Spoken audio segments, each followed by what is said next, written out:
I know the state does not want Hope to take the stand and plead the fifth. They'd rather him do it beforehand, not before the jury. So I thought it would be a good idea for the court to make a ruling on that.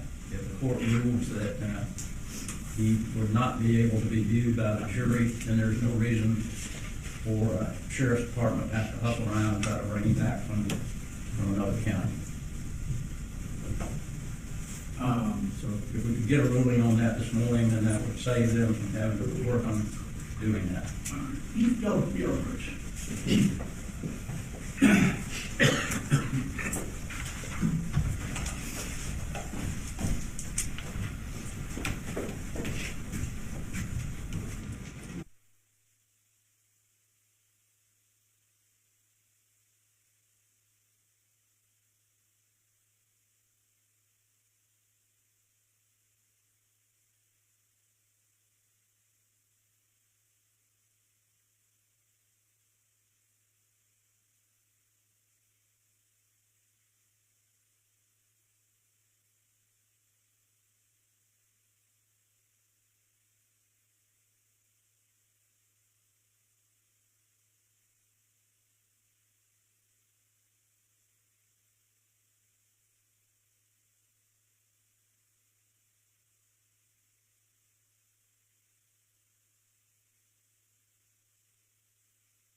Jury is still in the restroom.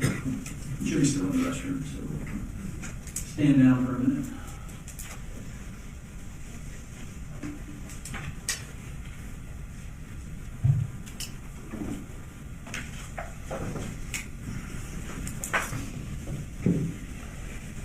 How many witnesses do you anticipate today?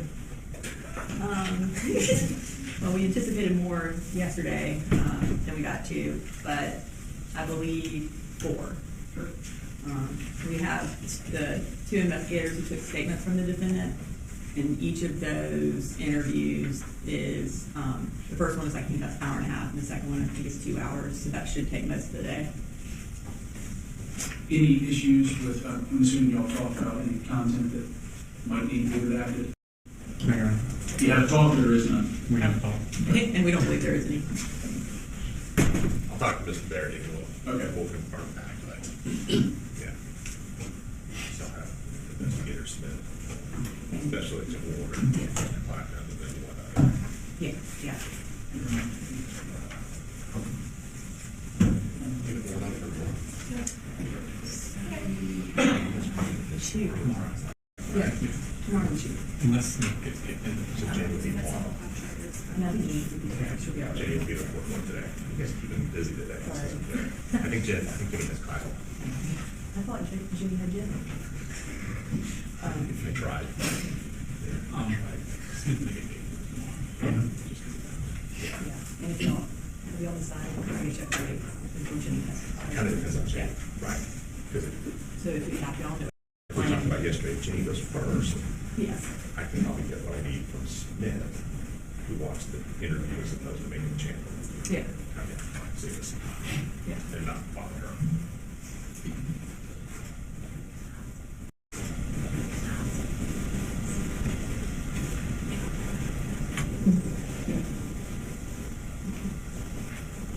I just started doing that.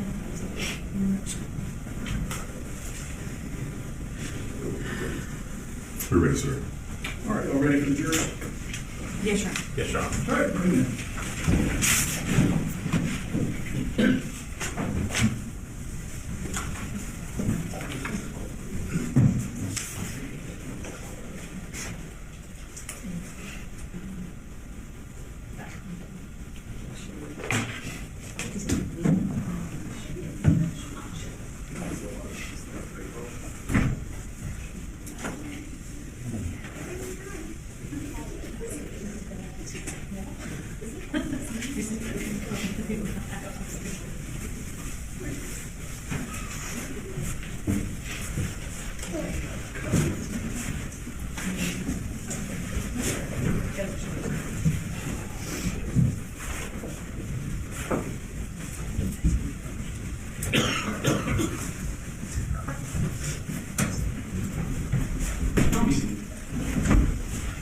Right back to witnesses. They can call us first witness today. The state calls George Clapham.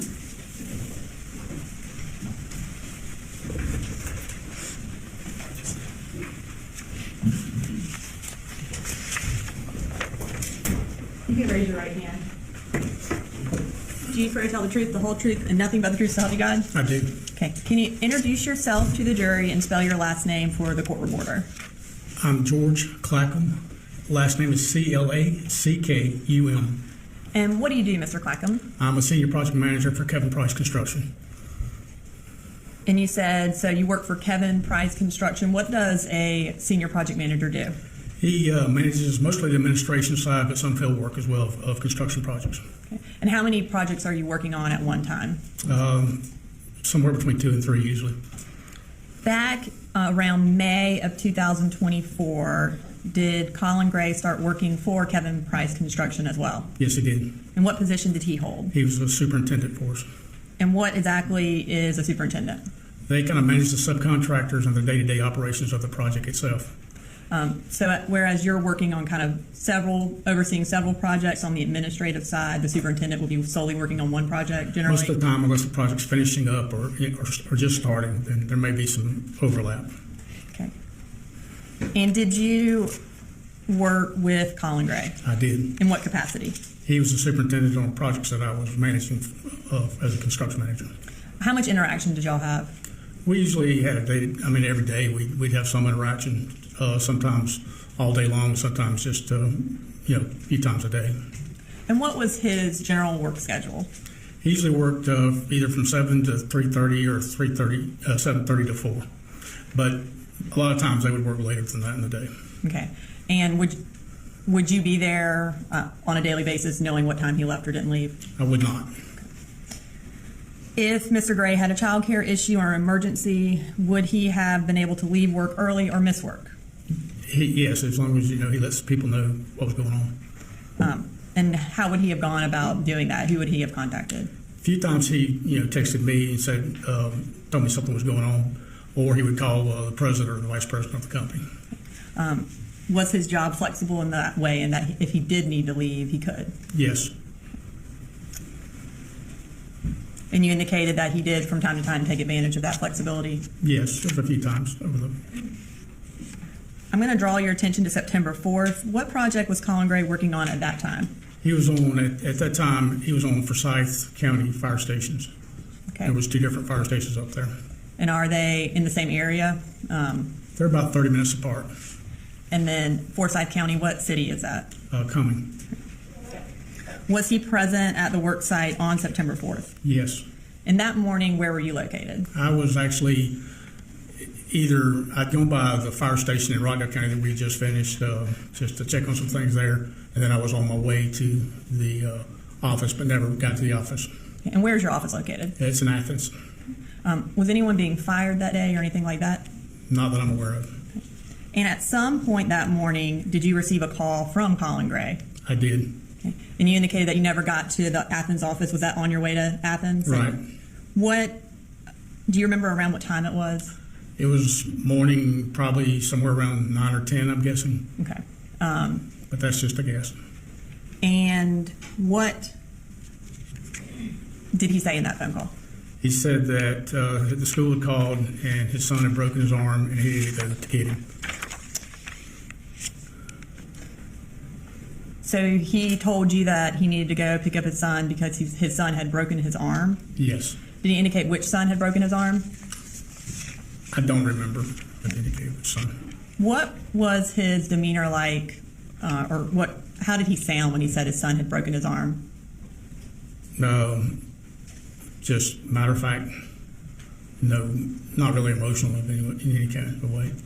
And the phone call was, I know you said around 9 or 10, but from the phone records it was around 11:15. At that time, had you heard yet about the Apalachee school shooting? I had been listening to the radio earlier in the morning, and I heard there was a shooter, but didn't pay attention to where the school, what school it was or anything associated with it. So at that point, did you know that it was at the school that Colin Gray's son went to? I did not. Later that day or early the next morning, were you forwarded an email from Mr. Gray? Yes, I was. Who forwarded it to you? My boss, Kevin Price. I'm going to show you what's been marked as State's Exhibit 181. That's got real fast.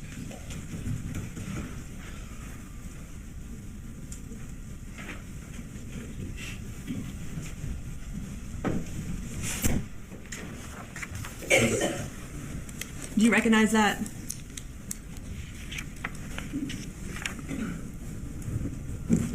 Yes. And what do you recognize that as? It's an email that Coley had sent to Kevin concerning something he had to do the next morning. Okay. And is it a fair and accurate copy of the email that Coley or the defendant sent to Kevin Price and then that Kevin Price then forwarded to you? Yes. Your Honor, at this time I would like to introduce into evidence State's Exhibit 181. No objection. 181's good.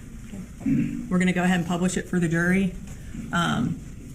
So this email was sent on September 4th at 10:47 p.m. And can you read what Colin Gray wrote in that email? I'm sorry for the late email tonight. My son had an issue today at school. I have to meet with his school in the morning. I will give you after I meet his teachers and counselors. I will get with George in the morning as well as Andrew and give him a rundown on who is coming to the job. Thank you both for everything. Again, sorry to reach out so late, Coley. Thank you, Mr. Clackham. Nothing further. Cross. No questions, Judge. All right, thank you, sir. You're ready to go.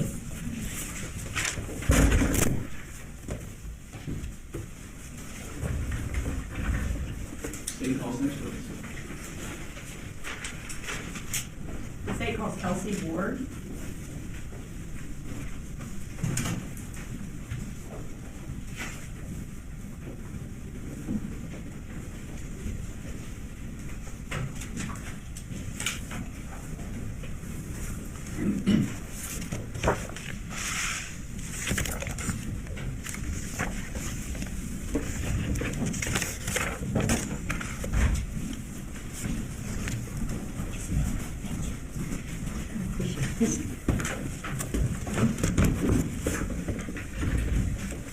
Will you raise your right hand?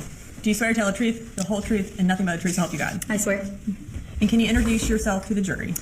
Yes, I am Kelsey Ward, and I am an agent with the Georgia Bureau of Investigation. And what region of the Georgia Bureau of Investigation do you work at? I work at the Athens Regional Field Office, which is Region 11. What, I guess is Bexar County one of the counties that Region 11 covers? It is. Okay. And is that one of the counties that you're assigned to work with? It is. Okay. How long have you worked for the GBI? I have worked for the GBI approximately 5 years. What do your duties at Region 11 entail? So we are a request-only law enforcement entity, which means local agencies reach out to us and ask us for assistance, and we assist them with their investigations. In your capacity as a special agent for the Georgia Bureau of Investigation, did you respond to the Apalachee High shooting on September 4th? I did. Where did you first go when responding to the shooting? I entered the school at the base of G and I Hall, if I remember correctly, which is over near the guidance counselor's offices. And what did you do there? I met with Special Agent Nick Johnson, who was at the end of one of the halls, and we began to do a secondary clearing of the school. And when I realized there were plenty of law enforcement personnel doing that, I went to the atrium to assist with organizing that clearing with one of the Bexar County investigators. Okay. After you completed that task of organizing the clearing and finishing the clearing, where did you go next? I was asked to travel to Colt and Colin Gray's residence in Bexar County. And where is that? It's located at 896 Harrison Mill Road in Bethlehem, Georgia. And is that in Bexar County? It is. What were you assigned to do there? I was asked to conduct an interview with Colin Gray, which is Colt Gray's father. Approximately what time did you arrive there? I arrived there at approximately 1:25 p.m. And what was the defendant there when you arrived? He was. Did you ask to speak with him? I did. And did he agree to speak with you? He did. Where did you first encounter him? He was sitting on the tailgate of his truck in the driveway outside of the garage area. And what was his demeanor like when you first encountered him? He was calm. He was sitting on the edge of the tailgate, just looking around the yard. And were you wearing body camera that day? No, so the GBI doesn't use body cameras, but I was using my digital recorder. Okay.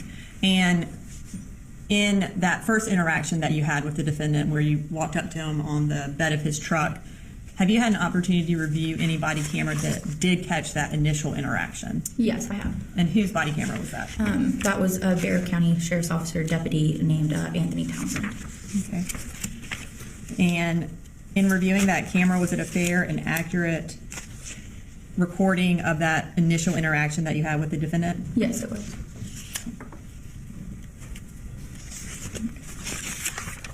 So that interview is exhibit 212 and it is on our hard drive. Your Honor, at this time I'd like to introduce into evidence to exhibit 212 and play just the portion of that body camera where it catches the initial interaction between Special Agent Ward and the defendant. No objection. It's admitted, timestamp for this particular case. Yeah. The left is the only thing on it. It's the only thing that's being introduced. We're not doing the entirety of the.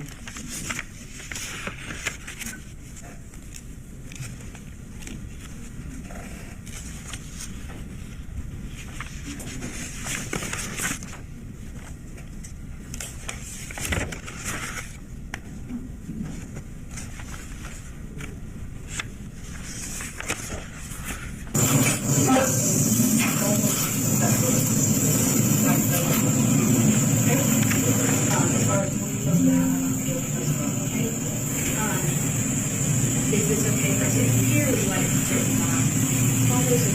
commercial? Why would you like to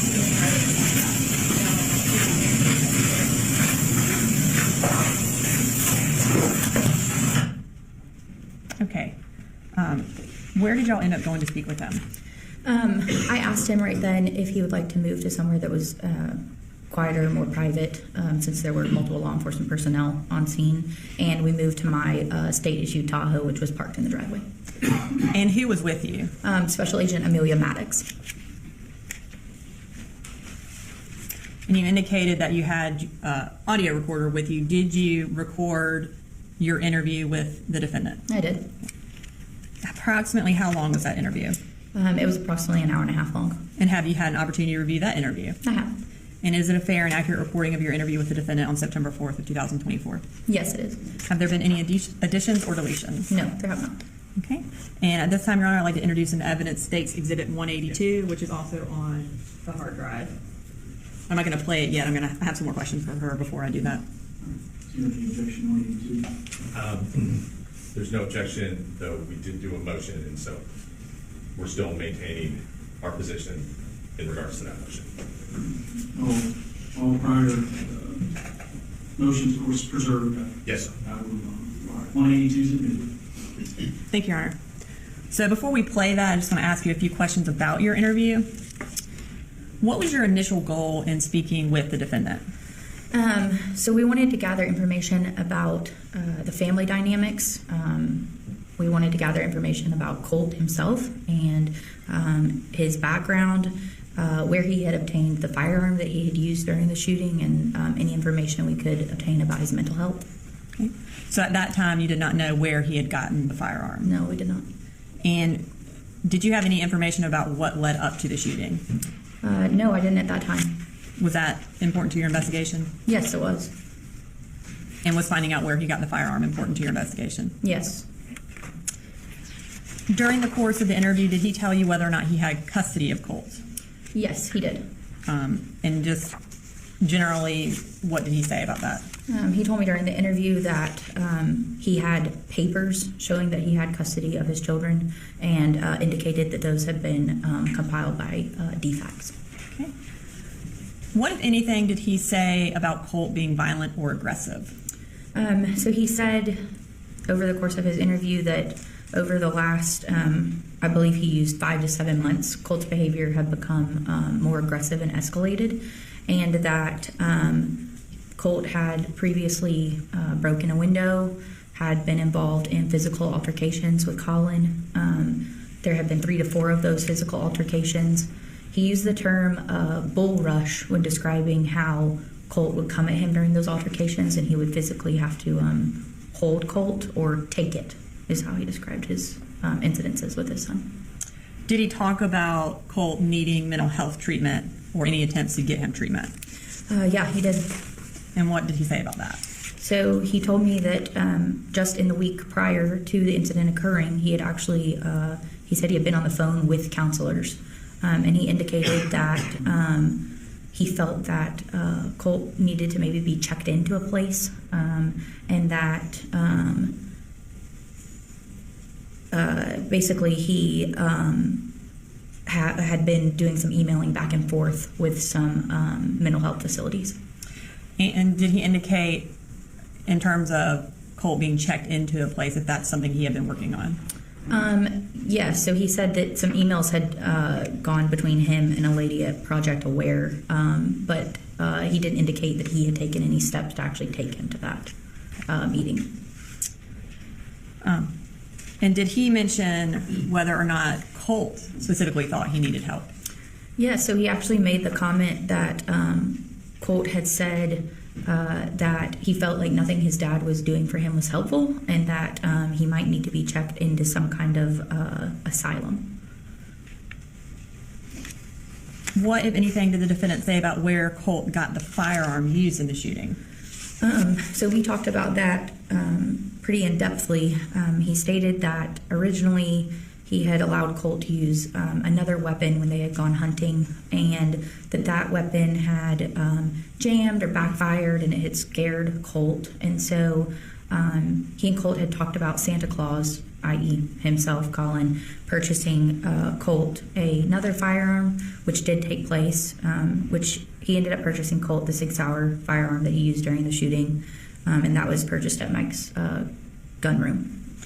And approximately when did he provide that or give that firearm to Colt as a gift? That was given over the Christmas of what would have been December of 2023. Did the defendant tell you where the gun was kept or whether or not Colt had access to the firearm or the rifle? Yeah, so originally during the interview, or initially, he stated that the firearms were all kept in the top of a closet in the residence, separated from the magazines and the ammo. I believe he referred to them as clips. But then later in the interview, he stated that the 6-hour had actually been in Colt's bedroom in the corner of the room close to Colt's guitar, where he had been working on it. I believe he said he had been putting a laser on the firearm, and they had been sighting it in. Did the defendant say whether or not Colt had any interest in school shooters or school shootings?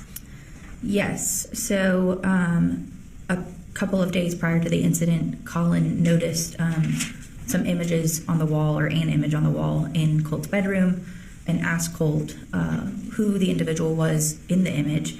And at first, Colin didn't push that conversation any further, but later that night he realized the photo had been taken down, and he and Colt discussed that it was a photo of Nicholas Cruz, a previous school shooter.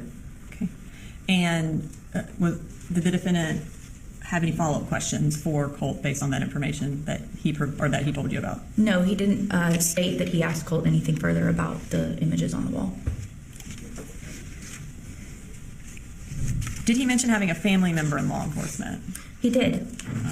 And did he seem to have familiarity based on that family member with kind of what y'all's plans were with doing a search warrant, that kind of thing? Yes, he actually said he knew exactly what we were going to be doing at the residence. We had been discussing executing a search warrant inside the home and outside of the home, and his response was he knew exactly what we were doing, that his sister had been a cop, a lieutenant, actually, previously.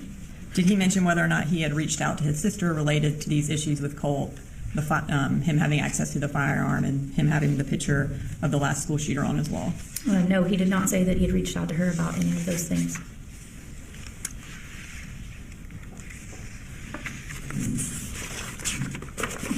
Okay, so at this time, I'm going to go ahead and play the audio recording for the jury.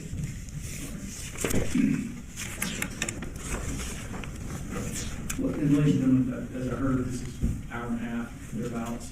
If you need a break during it, because this will push us beyond our normal break, just raise your hand and we'll stop.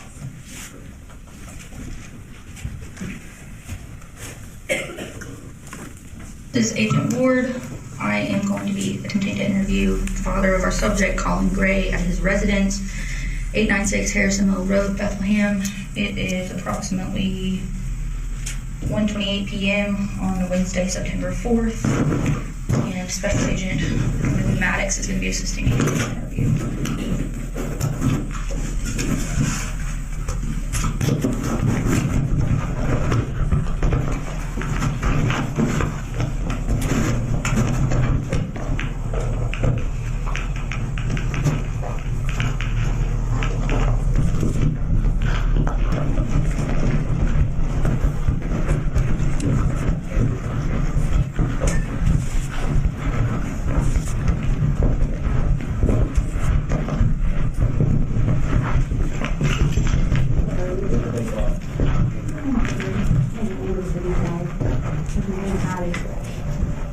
We would like to do an interview with you, yeah, there's much information we can. I can't give you a lot of information right now. I'm very sorry about that, but we'll do some investigation because this is something that's not supposed to be at this time. And it's evolving. So he is in law enforcement custody at the time. So I can tell you that. Okay? As far as more details than that, I'm not going to deal with those, okay? Is this okay for us to interview here? Would you like to sit in my Tahoe so that it's more personal? Why don't we do that? Yeah, it's going to be there from that way.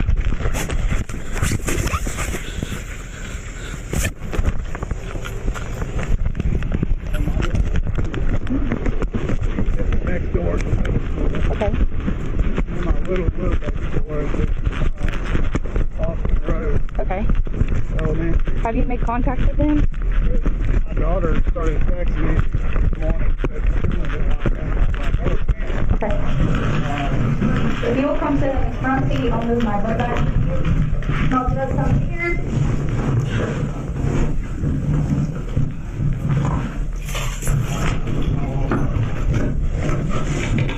Turn this on so we can get this one.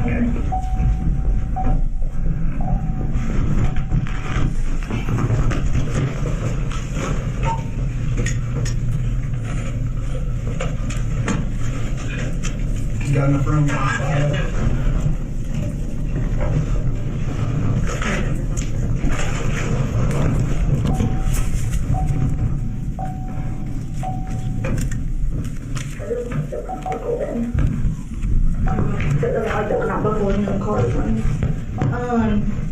So like I said, just kind of tell me about your family. Tell me about Colt. Kind of tell me about the dynamics of the house. So, Colt, Jenny, and Cole Jr. We live here. Just those three and me. We originally, all the kids were born and raised in Statham. They were all born in Athens. We had a big farm in Statham a few years ago.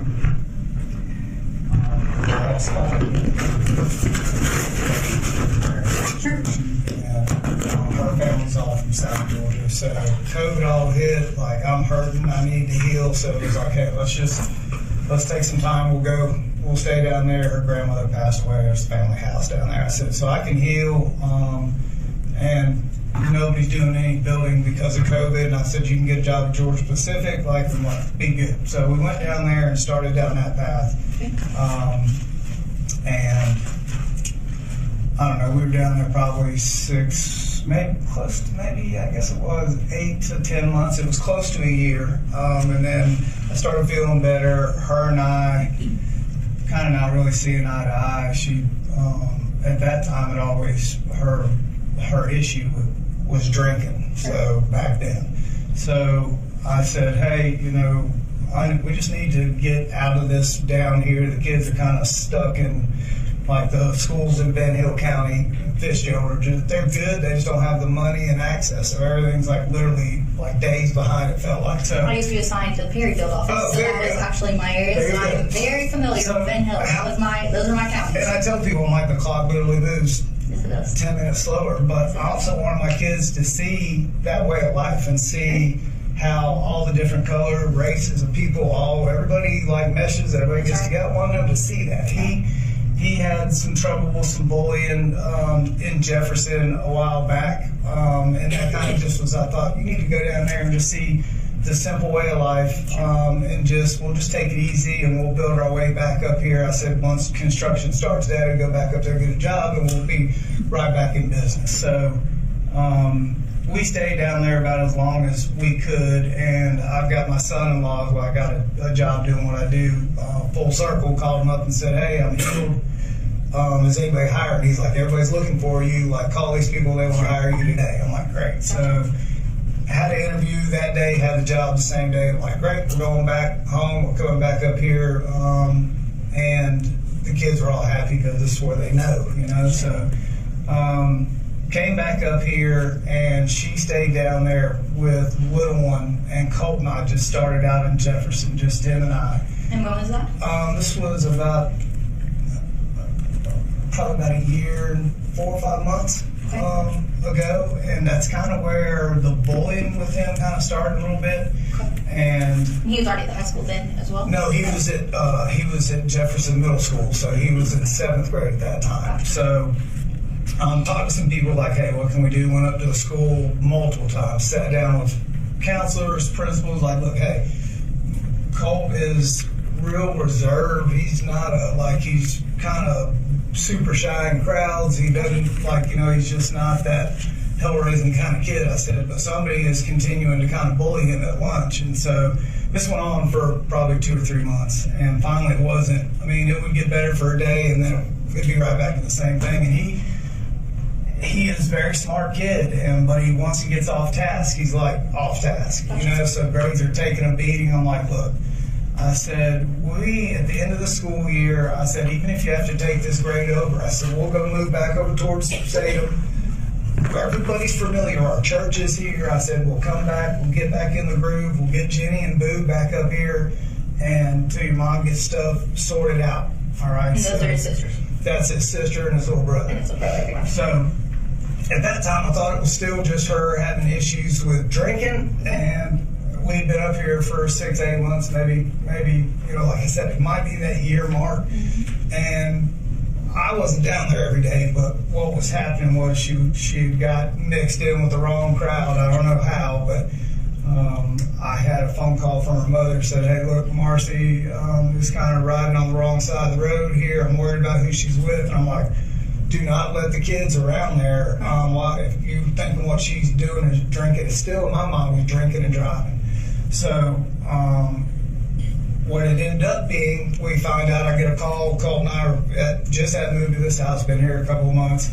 DFAX calls me at like 2 o'clock in the morning, and I'm like, hello. She was like, I need you to come down here right now and pick up your 2 kids. I'm like, it's like 2 o'clock in the morning. I said, okay. I said, it's going to take me 4 hours to get there. She's like, oh man, where do you live? So we went through this whole thing. I'm like, tell me what's wrong. I said, I can hear your voice. What is happening? She said, just like this, I can't until you're face to face and you sign a piece of paper. That's saying you're their dad. Right. So I'm thinking, okay, she got DUI. Okay. So I hung up the phone and said, look, we got to go down there and get your brother and sister. And he was like, I told you, Mama doing things she shouldn't be, riding the roads all hours of the night. So him and her had a rift down there, obviously. So that was part of the reason why we were just going to let them kind of get calmed down. Yeah. And if the 2 older ones the little ones wanted to come up here, then that was fine. We're just going to try to make it to that summer, right? So we get the call, we go down there, I meet her. I'm like, okay, we're church parking lot, 7 o'clock in the morning. I'm like, what are we doing? What is going on? She said, just trust me. I'll tell you when we get there. She has to sign this paper and blah, blah, blah. So long story short, we get there, go in the house, and I still, like, what do we do? I have no idea. She goes, gets the kids. They're all happy to see me. Junior, like, pole vaulted across the couch. Oh, please take me with you. I was like, okay, hang on. I got to talk to these folks. Yep. So I'm like, in my mind, I'm like, okay, get to it. Well, hopefully she didn't wreck or hurt anybody or anything like that. It's like, okay. So we signed the paperwork. She said, we did a hair follicle on you, Mrs. Gray, and it came back all this opioids and Adderall, and I'm like, and she said a high level alcohol, and I'm like, yep. And she goes, and the biggest thing, and I've been doing this for 25 years, and I've never seen a level this high, she goes, is the meth. And I spun around in the chair, and I'm like, what did you just say? And like, she looked at me, I'm like, did you just say meth? I'm like, what? I like lost my mind for a second. I'm like, our children are down here. That's it. We're done. We're leaving. She's like, hang on. You got to sign some paperwork. I'm like, I'm leaving. She's like, hang on. She said, you have went through the whole deal. You have custody of your kids. You're in charge of who sees them and when. If she wants to see them, it's going to have to be permission only. And she was like, well, who grants permission? It was like, Mr. Gray. And it'll be visitation supervised. And I'm like, and she's going through all this, and I'm just sitting there looking at her like we've been married for 14 years, almost 15. And I'm like, she's an engineer with a degree on the wall. Like, I have nothing. I've worked my ass off to get to where I'm going. I'm like, you know. So anyway, we get in the car and we come back up here, tell the kids, like, look, we're going to get your mom help. I can't do what I want to do. I have to show them the right thing. I wanted to snap and like, you figure it out. But I just told them, like, listen, your mom messed up, but we're not going to leave her. We're going to help her. I said, Dad just started his job back here. As soon as the insurance kicks in, we'll get her sent somewhere to get help. I said, that's what we're going to do. So we came up here, probably 3 weeks were good. You know, Lieutenant Guest at 2:30 in the morning beating on my door. And I'm like, yep. He's like, can you step outside? And I'm like, I can. I'm like, what's this about? And he was like, we got a call that you went to pick up your kids for fall break and you never brought them back and you won't answer the phone. And I'm like, no. I said, let me get the paperwork out of my truck. I said, here's the paperwork from DFAX. Went through that whole thing. He said, that doesn't matter. I said, it does matter. I have custody. That's what this paper says. And he was we were going back and forth about, like, I'm not taking my kids back to her. Like, that's not happening. So we got that worked out.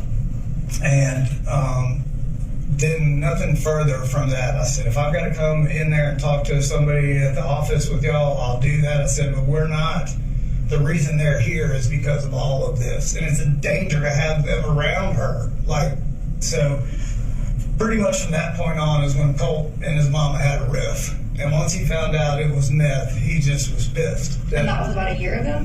The meth thing was probably about 8 months ago, 8.5, 9 months ago, because she took it to heart, and we kind of found some places, and she checked herself into an inpatient care down there, and I was going to move her up here to Athens as long as it was inpatient so she could see the kids, as long as she was getting better. So they were happy about that, but Colt and her were still kind of at odds. And how old have you been then?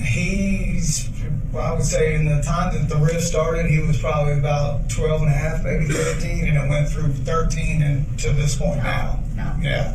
So he's really pissed about how she was doing and what she was doing. Then her daddy got involved down there at that house, and like he called all these juvenile places trying to have Colt taken away because he broke a window, just stupid shit. Her dad was trying, just caused a bunch of. While he had been down there, yeah, and it just caused a big old. I'm like, just hang on. I said, I'll drive down there. I'll get you Colt. Come back. From that point on, he just is not like he could just take it or leave it with his mom. So I said, listen, she's in rehab. We'll take this as you want to take it. We're not going to just let her back in the house until she clears some hurdles for everybody, including us. But the other two, the little one, like, he doesn't know the bad. They don't understand. And I can't break into a meth conversation with my 8-year-old. So Jenny is old enough to know. She knows what's going on. And she's just kind of like the neutral one and doesn't want to cause a rift. And she knows that Colt and her have got issues, and so probably about 5 or 6 months ago, 7 months ago, shortly after we got back from all there, got everybody settled and going. I'm like, Colt, we got to start talking about school. And then his mom would be on the phone giving him grief about not wanting to go to school. So from that point on, his attitude escalated to the point where he would be like just cussing and talking to me like you shouldn't talk to your That was parents. 5 to 7 months ago. Yeah, and it's continued on, you know, with a couple of and they, you know, argue with him and like you can't say or do this thing, you can't just lay out of school, and he's like going to hands on trying to fight me. So I tried to just either hold him down or get him like hold back and just turn my head and like stop. He's 14 now? Yeah, he's 14. And not, you know, don't like take the belt or any of that old school stuff. He knows like well, it's not what we're supposed to be doing, so I just take it till he calms down and I let him talk it out. And we like, hey, this is not working. Okay, so obviously the first time, like, oh, okay, I was a kid once. Second time it happened, I'm like, no. So we had been on the phone with counselors. That's what I was about to ask. Yeah, and my mother-in-law is a school teacher for 40 years. Like she gets it. Okay. And I'm like, he's got to have specialized. It can't just just five and dime. Like he may need to be checked into someplace. I said if it continues to escalate and it goes towards his brother or his sister, then he needs to go right there. So we've had probably maybe 3 or 4 of those kind of altercations to where he's gotten above aggressive with me. What would you describe above aggressive as? Just to the point where, like, I can see it, like, I can see his face change, and I know he's fixing to bull rush me. Okay. You know, and I'll be like, hang on, just wait, and it's too late. So he has physically injured you? Yeah. Okay. And I call it a bull rush, Sure. you know, so he'll bull rush me, and, like, I'll just kind of hold him in place, and if he, like, the second to last time, he hit me in the face, and when he did, he kind of slipped on the ground at the same time, and I just landed on him. I'm like, we're not going to let you up till you calm down. Yeah. So he did. He calmed down and like got up. Like, I don't want to talk. I said, you just go do what you need to do, get a good night's sleep, and we'll start tomorrow. So I started keeping notes about what he does, how he acts, and I've determined just from what we do day to day, when he gets ultra tired, he just changes. When it gets to his mom, there's no discussion. And I just walked in there when I got home because I had this gut feeling, and when I went into his room, I know what happened. I turned the news on, and it was either one laying there or he was one in custody, so I'm aware of what happened. And so that was been like, we need to get him to go somewhere. Like, that's what we've been trying to do here for the last probably good week or so. Like, So for about a week, you've been trying to get him institutionalized? not instituted. He called his mom and said that that nothing that I was doing was good enough, and that maybe he just needed to be in an insane asylum. I'm like, he's just been. When was that? That was probably a couple weeks ago, maybe in passing. And I'm like, no. I said, listen, I talked to him and told him I've got been on the phone with the school and the counselor at school. Like, they're all aware of what's going on. What's the name of that him. counselor? Do you know? I've got. We can look later. Yeah, I've got an email where we've been back and forth. Okay. She sent me another piece of document from Aware. Okay. Counseling is a third party. It's a third party counselor. Right. Said, would you be? I'm like, absolutely, yes. I would love to do that. Give me the paperwork. So I filled it all out, signed it, and sent it back. I said, tell me what we need to do, and we will make this happen like the next day. So she said, once we get that filled out and he comes to school, we'll sit down and meet with him. I'm like, okay, do I need to be there? She's like, no, we'll just meet with him first. I'm like, okay. So the goal was them to meet, and then the paperwork I filled out was, the way I took it is it's not an interest for the school or anybody. She's just more dialed to the child, trying to give him like hands-on care, basically. Correct, right, and make that determined for me. I don't want my wife, who's sort of kind of involved, or my mother-in-law to, say, oh, he needs to be, institutionalized. I want somebody, third party, that doesn't know anybody in the family to say so. To make like an unauthorized assessment. Yes. So that's what I was trying to do. And yesterday I said, hey, look, it takes a little, and I tried to give him a pep talk. I'm like, hey, this was yesterday. This was yesterday. I said, and I'll show you a text. I'm like, it takes a lot of guts to do what you're doing. Go walking back into school after all this time. I said, you're doing the right thing, and I'm super proud of you. So, get back home from work, come in, cooking dinner, and he said, I didn't go to school today. And I'm like, okay, what happened? He said, I got dressed, I got ready, he said, I started to walk out the door, he said, and the bus came, I didn't have my book bag, he said, and I said, you didn't feel like going today, did you? And I said, it's not the book bag or the bus. He said, I just don't want to walk back in and have everybody go, oh, look. And I said, Cole, I can't go to school for you. I said, I have to pay all these bills. I'm the only one doing all of this. I said, and I'm getting people in there to help you because I can't. And you need to go to school you're falling behind. I said, and there's no left behind, like they're not going to fail you. You're just going to be left in the dust trying to catch up. Right. So I said, let's go to school today. I said, let's get the right people in front of us. That was today. That was today. And I said, let's make a plan and we'll figure this out. I said, there's nothing, I kept telling them, there's nothing that we can't overcome that you've already not overcome. Right. You've been through a lot and you've done the hard part, you know?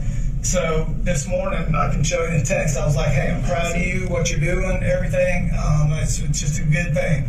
Just constantly giving them a pep talk. Today. Yeah, I could get a picture of that. Yeah, it's all good.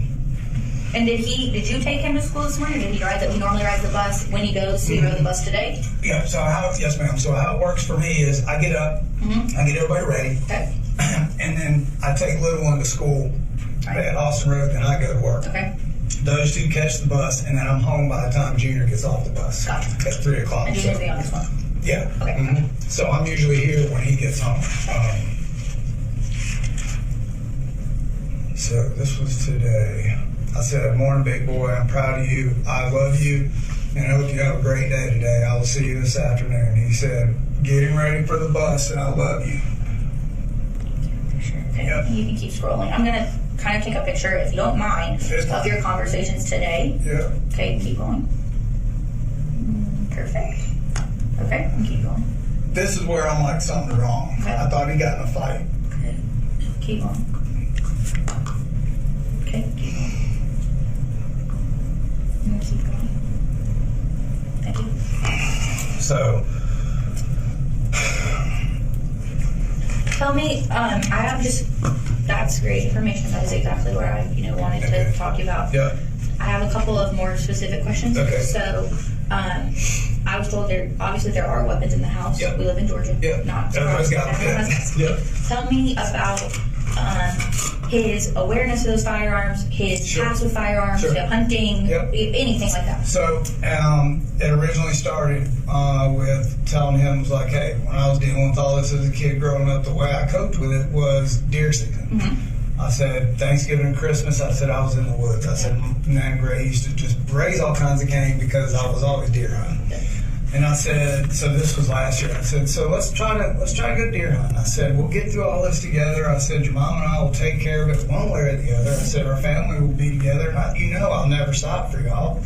And I'm going to work my butt off. I said, you're going to go to college. I said, that's just how that's going to be. And I said, it's going to be fine. We'll just take it one day at a time. I said, so do you want to try deer hunting? I said, it's the last day of deer season last year. Okay, He so was it's like, last year. yeah, he was like, okay. And I said, all right. And he was like, I don't have a rifle. I was like, I know. I said, I've got some. I said, we got to teach you the way around of a firearm and all of that. And he is like OCD about knowing. Like, so he'll break into whatever we're hunting, that rifle was, and he did all his research, and I was like, oh, that's impressive. So he throws himself into whatever he's interested in. Yeah. Okay. So as a treat, I said, hey, I bought a rifle, and I said, it's an AR platform. I said, I know everybody's got one. I said, this will be what you will take hunting with us. And he's like, this will shoot a deer. I'm like, this will shoot a deer. Tell me about the specs of that firearm.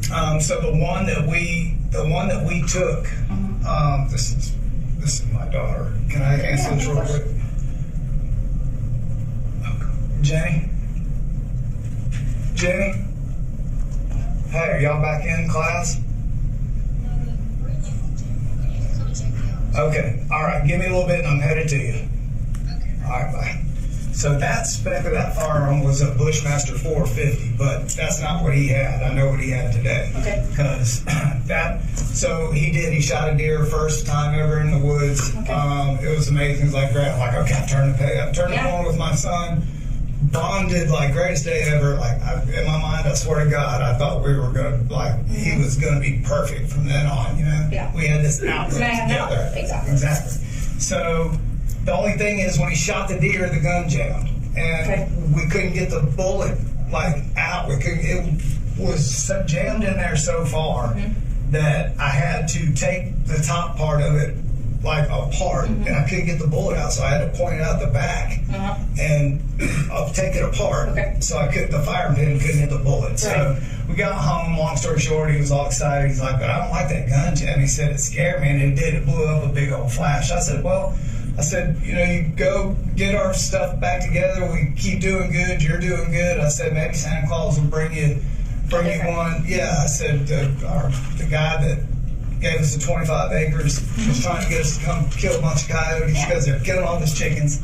And I said, James said he wants us to come take out some coyotes this year. I said, Santa Claus may do something different, a different type of weapon for you. So I bought him. The weapon that he had was a AR-15, so 223, and it was a Sig Sauer. And that was kind of like his big Christmas present, where I said, you know, this is for you to hunt with, but you know, it's not a toy. He gave that whole speech and everything, and like he understands how. And that was his Christmas present this past Christmas, yeah. And so we've gone to the shooting range a couple times just so he learns gun safety. He took the range test with me. And like he understands what weapons are and you know how it all works. So I don't know where. Where was that firearm kept? So all the firearms are up in my top of my closet in my bedroom, and all the clips are separated and nothing's loaded. They're all up on the top part of the closet. I bought Colt just as a hey, I'm going back to school probably a month ago or something. On Amazon, they had a good deal on a kind of a red dot scope that he wanted for that thing, so I got it for him. That was like last month. At Christmas time was when I bought him that red dot, and it just kept falling off the weapon, and he couldn't get it dialed in. So I said, hey, I got you this different style of sight on here, and I said because you're working hard, you're going to go back to school. I said I'm going to give you this attaboy. I said we were planning on going to the range this upcoming weekend, actually, because it was the holidays. I didn't want to go up there. I said, so hey, let's get this thing put on there. I taught him, how to do everything, bore sight, everything, like just like in deer hunting terms, like that's how we, like nothing, never imagine in my mind where it's going right now, but just bought him like a little laser 223 on Amazon, and it came the other day, so his scope could be bore sighted. Got it. Yep. So we waited till it got dark, and no clip in it. We just went in the backyard, shined it up against the barn. That was last week. Yeah, and I said just crank it in there, and I said once that thing's set, I said we'll go to the range and fine tune it. There's nowhere out here that we can shoot around here too close to the houses. So where was the ammo kept for that? So ammo used to be in a box that was in my carport right here, and never in the house. And then I brought some of the ammo that we got. I bought for the range. We just bought like bricks of 9mm or the 223 from Academy, and it's all sitting up there like in the top of the closet. In your closet. Yeah. So all the clips are empty, and any kind of boxes are up there in the left-hand corner of it. Okay. All right. And that's where that would all be. There wouldn't be in his room. Like he wouldn't have. He would have probably the last couple of nights. He was working on his AR on that bore sight. So. Nothing ever loaded in there, so it was laying in the corner of his room, actually. The weapon was? Yeah. Okay. Yeah. All right. But you would say, as far as like his school attendance, personality becoming very aggressive with you has started approximately a year-ish ago and got worse in the last 5 to 7-ish months? I'd say that's Would you fair. say that's when he started communicating with his mom via phone more, or... and what was, so is she in that, like where is she now? So she's down staying with her mom. She's still down there? Yeah, and they're actually driving up here. Now? Because after all, and I left out this part, sorry, after all that with Lieutenant Guest, a couple days later she shows up here unannounced, beating on the door and was like not supposed to be here by letter of the law. Made a couple of threats, kids are in the house, it's all publicized. They couldn't find her for 3 or 4 days, and the mom asked if they could ping her phone, and it was up here somewhere. So we were all kind of worried about it because she wasn't in her right mind. Cole was pissed about that. And then y'all can look in Barrow County because they ended up, she said something about Walmart in Barrow to her brother. And I said, that's where she's at. And I said, what picture do you have, blah, blah, blah. Ultimately, when I got there, I was talking to the attack officer. He's about 7'5". I forget that guy's name. I'm sure I can figure it out. Yeah, I was like, you're the biggest cop I've ever seen. And she walked right out in front of us. And when was this? This was probably 6 months ago. That's when she just showed up. She just, right after that. Night we got a call on With her defects. Yeah, that was like all that happened in the next week or so. She was up here and they found her and all kinds of stuff in her car and all that shit, and they arrested her right there. Oh, wow. And they put her in Barrow County. So I'm like, he was, the kids know all of that. Sure. There was no confrontation between them and her. So Colt being the oldest, he's pissed about that, and then his biggest thing is he really, none of us, I'm not making light of it like I can, but he just cannot get by. I can't either, but I can't let them know that. Sure. The meth charge, I can't get my mind wrapped around it to this day, and it's just like. Has Colt, so yesterday, I know he said he didn't go to school. When he got home, he realized he hadn't gone to school last night. He told you he hadn't. And then, was anything more unusual today when you talked to him last? No. Nothing any more than just the normal kind of Colt behavior he's had? Just normal stuff, and I'm trying to pull up what I said to him because I just felt like this morning when I was getting Boo Boo ready for school, I turned on his light and I said, hey, make sure you please go to school today. I said, it's very important. I said, I need to get these counselors involved and I can't do it until you go. He's like, no problem. He goes, I'm sorry. He said, I'm going to go. Don't worry. I'm like, okay. So this morning leaving, I thought I made a good connection with him. I know he's going to go to school and everything is going to be okay. With the counselors. Yeah, at least just get in there, be accounted, not absent, because I told him be present at school. Yes, I'm like, but I'm going to end up in truancy court. Yeah, on top of everything. Trying to and that's the balance where I've got 2 kids that we go. My 2 younger ones and me are in church every Sunday. They never miss school. And it's like, dang, Does he not normally attend? Yeah, he won't go to church with us. Okay. Does he have any other extracurricular activities that he does, or I suppose this gun stuff seems to have been a positive thing as of recent. It was a positive for him to put his mind into. There's a couple of things that I learned more about my son, and I was so we were building momentum. That's why I'm just stunned. Yeah.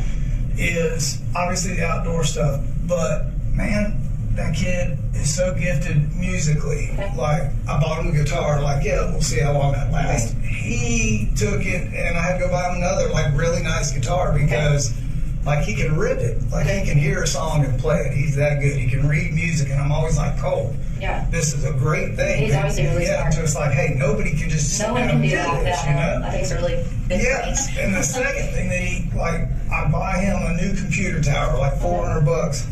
Come home from work, it's in 3,500 pieces on the floor. I'm like, what are you doing? He said, I'm rebuilding my computer. I'm like, there's no way, Cole. I'm like, look at all those. I came back, long story short, not only was it working, he swapped out all these graphic cards. He's like, I did this and that. I was like, where did you learn to do this? He said, I just kind of, I'm like, Coach, you have so many gifts. Like today, I say the same thing every morning. I'm like, hey, you got a lot of natural gifts, a lot of talents. You're a handsome man. I said, let's go. I said, come on, we'll get through this together, Colin. I said, there's nothing we can't do together. Yeah. Like, come on, please, I'll do whatever I have to do for you. Tell me about his friends. Like, who are the names or people that you hear, or does he? There's nobody he has ever been like friends with. Okay. And now what or who he's talking to on the computer, he pretty much kind of keeps that under wraps. Okay. I've never had a reason to go in there and like grill him about. He's never done anything that caused you to feel like there needs to be any extra monitor on that front. Yeah. How about his phone? Does he have a phone? He Obviously, does. he texting him. I bought a Walmart pay-as-you-go. Pay-as-you-go. Yeah, this is like the carrot I use for my kids. What kind of phone is it? It's like it's not an iPhone. Not an iPhone. I got an iPhone. It's a It's a smartphone or something. yeah, it's a Samsung Okay. Galaxy. All right. Yeah. Have you noticed him being on his computer or phone more in the last couple of weeks, more than usual, or No. just more focused on the gun the last couple of days, or is that pretty No. normal since you got it from the door? For the last week, like the gun, he hadn't even like. Once we got that little bullet in there and he bore sighted, he just put it back over there and didn't really do nothing. His big thing was he broke 2 strings on his guitar, and he said that he needed his guitar because he had met somebody and they were playing like not jam sessions, but they were sharing like back and forth licks on the guitar. And I'm like, okay, so I got that guitar string the other day and fixed it, but there's not been like, you know, in fact, that's like one of the things I'm continuing talking to him is like, hey man, you know, like I love hanging out with you and everything, but you know, you need to like make some friends. And you know, I was trying to get him to go deer hunt with us this year, so I got a guy I work with whose son's a couple years older, but same thing, you know, I'm just trying to get him out of the house. He's kind of a, you know, he's a not in the crowd type of person, you know, he just, like, if we go to the grocery store and it's like slam packed, he'll just stay in the truck. Okay. So he would prefer to be kind of a lone wolf, you would say, or lone. He's not going to be the guy who's bubbling and making a ton of friends. Yeah, no. He's more of a focused kid. I mean, that shows in the computer and the music. Right. I mean, those are all very specialized, oriented tasks. Now, if he had a couple people sitting there that shared the same things, he'd be chatty-catty. Sure. You know? If it's something he's interested in, Exactly. knowledge about. Yeah, but he's more shy than he is like anything else. Okay. All right. And when did you get home today? Tell me that. So I was at work, and you said you work where? I'm sorry. I work for Kevin Price Construction out of Athens, and I'm building fire stations right now, so in Forsyth County. Okay. So I was up on the roof this morning, and my little girl texted me and said 3 people at the high school got shot. And I'm like, oh no. I said, well, everything will be okay. And then she said, I'm scared. I said, it's okay. I said, did you talk to Mamu or your mama? Meaning, just usual, we'll call her grandmother. Sure. And I'm trying to bridge the gap between her and her mom, but she's kind of pissed at her mom too. So she said she was talking to Mamu. And I said, how did you know that there's people dead? She said, people are just saying TJRTR. I don't know what that means. She said, oh, she misspelled there. I said, what does that mean? She said, there, with a star. I said, have you talked to Colt today? She didn't answer. I said, she said, are you coming to get me in school? And I said, yes. And she said, thank you. So. Okay. When he left this, did you see what he was wearing or anything like that? No, this morning, well, actually last night, I said, hey, I ironed this shirt and this zip-up jacket for you because it's going to be a little chilly in the morning. Okay. So that was pretty much it. Do you have cameras or anything on the house, or are you aware if people come and go during the day, like your kid? No? No. Okay.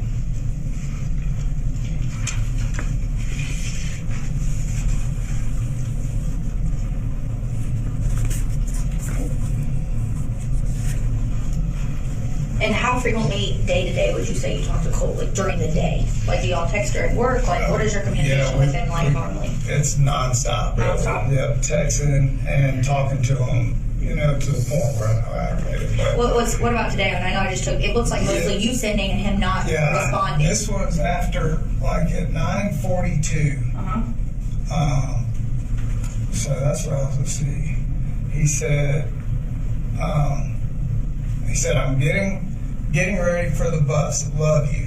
So he said, I'll text you in about an hour. He said, it's important, so answer. And I figured, okay, he's going to be rolling into school and he likes my pep talks. Okay. And I tell him, like, you can do it, just like, if I don't, surprisingly. He's like, I didn't get a pep talk. I'm like, okay. So I tried to. So he asked for one of those, and that was at 9:42. Yep. Okay. And I said, okay. I said, what are you going to be texting me about? I said, is everything okay? He said, yep. And I said, okay. I really hope you have a great day, Bubba. Okay. So that was at 8:30. And then at 9:42, he said, just out of the blue, I hadn't been talking to him. I was actually having a job meeting about the crane on site. Okay. And out of the blue, he says, I'm sorry, it's not your fault.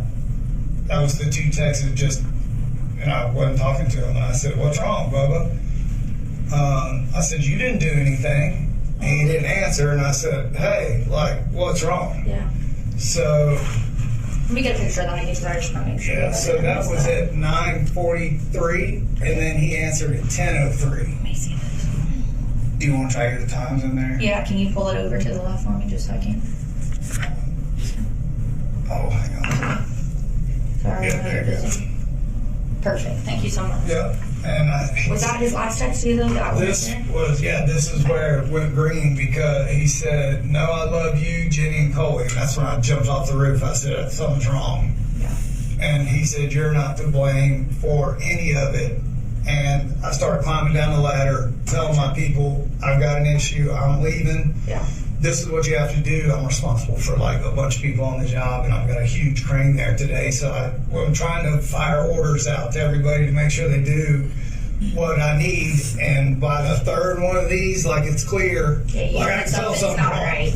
So I'm like, Bubba, please tell me you're okay. Cole, please call me. Son, like I don't know what it was. And I thought, okay, his mom came up for a visit and they had a little bonding and they dyed his freaking hair. When was that? This was like a couple weekends ago. Like he wanted to, and it was kind of funny. Except for he's got brown hair, like chocolate colored hair, and he came out with the worst. Like I'm like, you look like Kurt Cobain. Like got stuck in the dryer. I was like, do you like it? I'm like, buddy, it looks awesome, but it was terrible, and I couldn't tell him that because I'm like, man, it looks great, you know. So Yeah. He just like, that's what I'm like, somebody must have said something about his hair. Like I was really worried about it because like it's sort of blondish, yellowish, and then it's got that like terrible dye job where the brown starts coming back, and I just was like, oh, somebody said something to him, and he's so self-conscious. Well, maybe he's just getting back to school, like he just got his hope. I swear to God, like I thought that's what this was. Okay. I said, and there was a way, I was in my mind, I was like, please let him have walked out before he smacked somebody. Like I thought he would hands on with somebody because they are ruthless. Like they're going to say something about his hair. Has he ever mentioned specifically names of people that you thought were bullying him? No names. It's a very serious topic in our house. And like if I ask, they're pretty straightforward. Like, hey, this is what's going on. Like, so I have a rule kind of in our house that like, I call it bubble. So I came up with something for my kids like I didn't have. Like I couldn't go to my mom or dad and say, I just failed math and science. Sure. And I put a golf ball through all four of the windows in the house. And I rolled your car today. My dad would have beat the shit out of me. So I created, just to improve communication, a bubble that you step in the bubble, and if it's bad, you need to get in the bubble automatically. We have to agree to 3 rules. No yelling, no lying, and no cussing. You agree to that during I'm not your dad, you're not my son or daughter. What's wrong? And I can't get mad when I get out of the bubble. We just work on the trouble. So I'm trying to encourage them, the bigger the mess up, the sooner I need to know. Not for trouble, but to help. So we'll call Bubble if I feel something's wrong, you know. And I'm like, hey, I said, just, you know, if something happened, just, you know, just, you can tell me, we'll go up to that school. And I said, you're so far behind, you can't go up there and, like, be on the shit list right off the bat. So just try to, you know, I don't know. I was trying Is to this do his the first best year? I can. Yeah. So we signed him up last year to go to 8th grade where his sister goes. And the first day of school came and he threw a fit for 8th grade. He didn't want to go. And I'm like, what? And where is she at, you said? She's right next door to Heck Morris. He was supposed to go there last year. Well, it changed. All that was going on. Like, he just couldn't do it on the first day. So I said, all right, we'll try the second. Like, no. And my mother-in-law, and all of her wisdom while I'm at work, and he's out of school the second day, says, well, hey, how about if we sign you up for online school? And that's all it took. Oh, of course. And I'm like, no, we can't do that. Right. I said, you have to go to school. And he's like, no, man, who showed me? And she, like, broke it down, like, Okay. showing him that, yeah, he truly could go to online school. And I'm like, So he probably already didn't want to physically go to school after knowing that was an option. yeah. And so it's just like, I don't know if what's happened with his mom and, you know, the back and forth about all of that. And, you know, just the way that kind of, when he was down there trying to get him locked up in YDC, and there's a riff, you know, and that's why I said, we'll just come here and we'll decide who comes and stays. And I know she's your mama, but you have to be adding value to the family. You can't come here. Yeah, just cause problems. Yeah, I understand. So I'm trying to instill in him that, like, hey, your brother and your sister are watching. Like, little Coley is watching you. Just, like, even if you feel like crap that day, still try to be a good person for your brother. Yeah, like a good role model. Yeah, you know?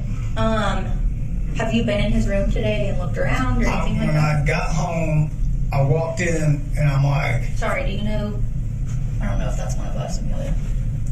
in that black car, there's 3 or 4 Okay, I was just making sure right there, that it yeah. wasn't someone that you didn't know. All right. No, so I came home and was like, man, I go into his room and I just had the feeling like, but then I'm like, I'm overreacting. I'm like, there's no way. I mean, how the hell is he going to walk across the yard with a long rifle and get on a bus? There's no way this is him. And by then, his sister's doing what she's doing now, calling her 5 minutes, his mom and his grandmother, and I'm like, it's fine. Everybody's watching the news. And I said, hell, it's not him. I said, all the guns are accounted for. They're in my closet. And I said, except for the one Cole put that laser in. I said, I'll call you in a minute. So as soon as I got here, I opened that door, Fox News, I left the TV on, and sure enough, there's Apalachee High, and I'm like, Jesus Christ. I go down to the bedroom, and I just stuck my head inside there, and there's just 2 guitars, and it's laying over there in the corner, and it's not there. So I called his mom, and I'm like, how in the hell does he get on the bus? Or is there somebody else involved here? Like, I don't understand. Like, how in the hell, like, nobody's talking to me. I know what happened, and I'm upset and sad, but I'm really pissed because that kid, man, like, this is so wrong. And he's been feeding us a whole bunch of, yep, I want to get better. We're going to go to the thing and talk to his grandmother. Like, hey. So I just stuck my head in there and called his mom and said, well, stand by. Yeah. I said, because his AR is not here. Okay. And then y'all started beating on the door. Yeah. I'm gonna find out what information I can give to you at this time. That's one thing I'm gonna try to do for you because I'm sure you have 9 million things going through your head right now. And I've got to and get you have my other kids. Yeah, so that's important as well. It's the only thing that is like, Okay. it's just a normal life. I can't do this. Also, Like, though, do you have any follow-up questions? Yeah, I've got the years. All right, what you got? I'm a 15-year-old. I was told, I didn't see it here, but I was told Yes, sir. You need the restroom? Okay. All right, we'll take a 15-minute restroom break.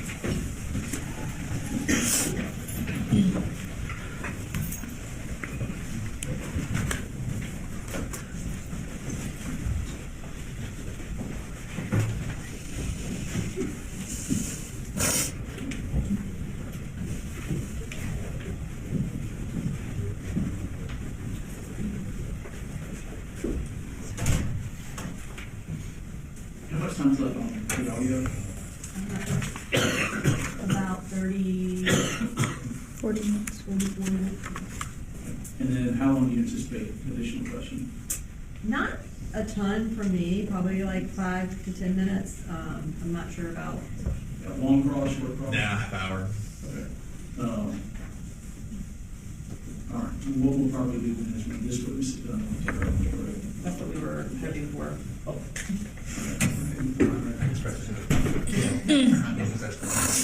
Thanks, Matt. Thanks, maybe I could just do it normal. all right, we'll be in recess.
Go get written down.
Phase with split dye hair. The whole Okay, good. All right. Well, I feel better. Very frustrating.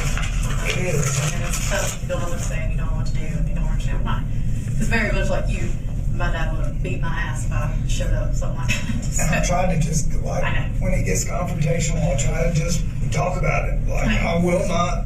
Yeah, it sounds like you have a good process. No, what you you've been doing. Yeah, I will not. You've been way more understanding than most. Yeah. My parents, I would be halfway to China by now, Yeah, probably. like I will not. Like my daughter is like, you know, like I will not touch my children. I will not strike my kids. Yeah, Like, it's not and gonna happen. that's that's And he knows that. right. Well, and I know that this is hard to talk about, but I want to get a little more in depth. You know, You're good, go ahead. you met with counselors, y'all talked to counselors. Yeah. What exactly have the counselors said? Have they given any sort of mental health diagnoses, anything like that? No, the one now, as far as the counselors at school go, he has not sat down and had like a full on that I'm aware of with the counselors at school, other than the conversation about. Can I look at my phone? This will be the email. Yeah, I was gonna ask you if you didn't mind. We would love to get Yeah. a copy of that just so that we have it Yeah, as well. so Jade Baker, Lisa Butler, and I'll just forward this to you if you just tell me. Yeah, But if you it's don't all, mind. yeah, it's all good. It's so Project Aware. So they sent me this original email, basically would I fill out paperwork for them to be involved, and I'm like, absolutely. Like, I'm trying to get him to sit down, but I just got my insurance actually like last week, so I've been waiting for my medical insurance. And then the lady I thought I was going to take him to doesn't take my insurance, United Healthcare. So this is Lisa Butler sent me this and asked me to fill this out Okay. for Colt. When was that? This was last week. Okay. So they had this. I filled it out and said, absolutely, I would like expedite. Can we just get, like, I know he needs somebody, not to this level, clearly. Mm-hmm. Like, I know he's like a normal kid and he's dealing with a bunch of crap. Like, I swear to God, like that, this was the last thing, like, it's not even like I get it, he's a hothead, I was too, like that, I'm more worried about breaking windows or skipping school. That's gonna be the worst thing I gotta deal with him, This was and not on your radar. this was not on my damn radar. So this is the email, and I'll just forward you the last one so y'all have I'm gonna it. give you my email so you Yeah. can send me all of that. Yeah, but she was like, what they can offer Colt. All right, and they were asking, was it okay for them? Yeah, no, it's all good. And that's what I was waiting for was, okay, hell, if they're involved, my main thing with them was, if they're involved with with the school, does my insurance even matter? Sure. If it doesn't, then let's get him Let's in just right, go for like it. right now. So I see that some anxiety. Is that something that he had said he feels? Yeah, he said he feels anxiety, and you know, I tell him, well, drinking a Rockstar doesn't help anxiety. Yeah. So he's, you know, he doesn't drink a lot of those, but I told him, I'm like, if you get anxious at all, this is not what to drink. So When did he last express that to you? he pretty much has anxiety, he feels like every day, you know, so we're like, I'll just, like, the only thing I know to do is like, hey, here's some melatonin stuff at night. I said, just help you stay mellow and get some sleep. And then, you know, there'll be some weekends where he's up on the computer gaming, and like I hear it all night. And he'll stay up all night playing those games with everybody. And, you know, the main thing is not the anxiety comes with what I was telling you was I've narrowed it down to sleep. And as soon as he passes a line in the sand, that's it. It's all over right there. Wait, the computers and everything. Have you ever looked through his computer? Ever looked through his phone? No, he keeps everything so like coded and everything because he's afraid I'm going to do it.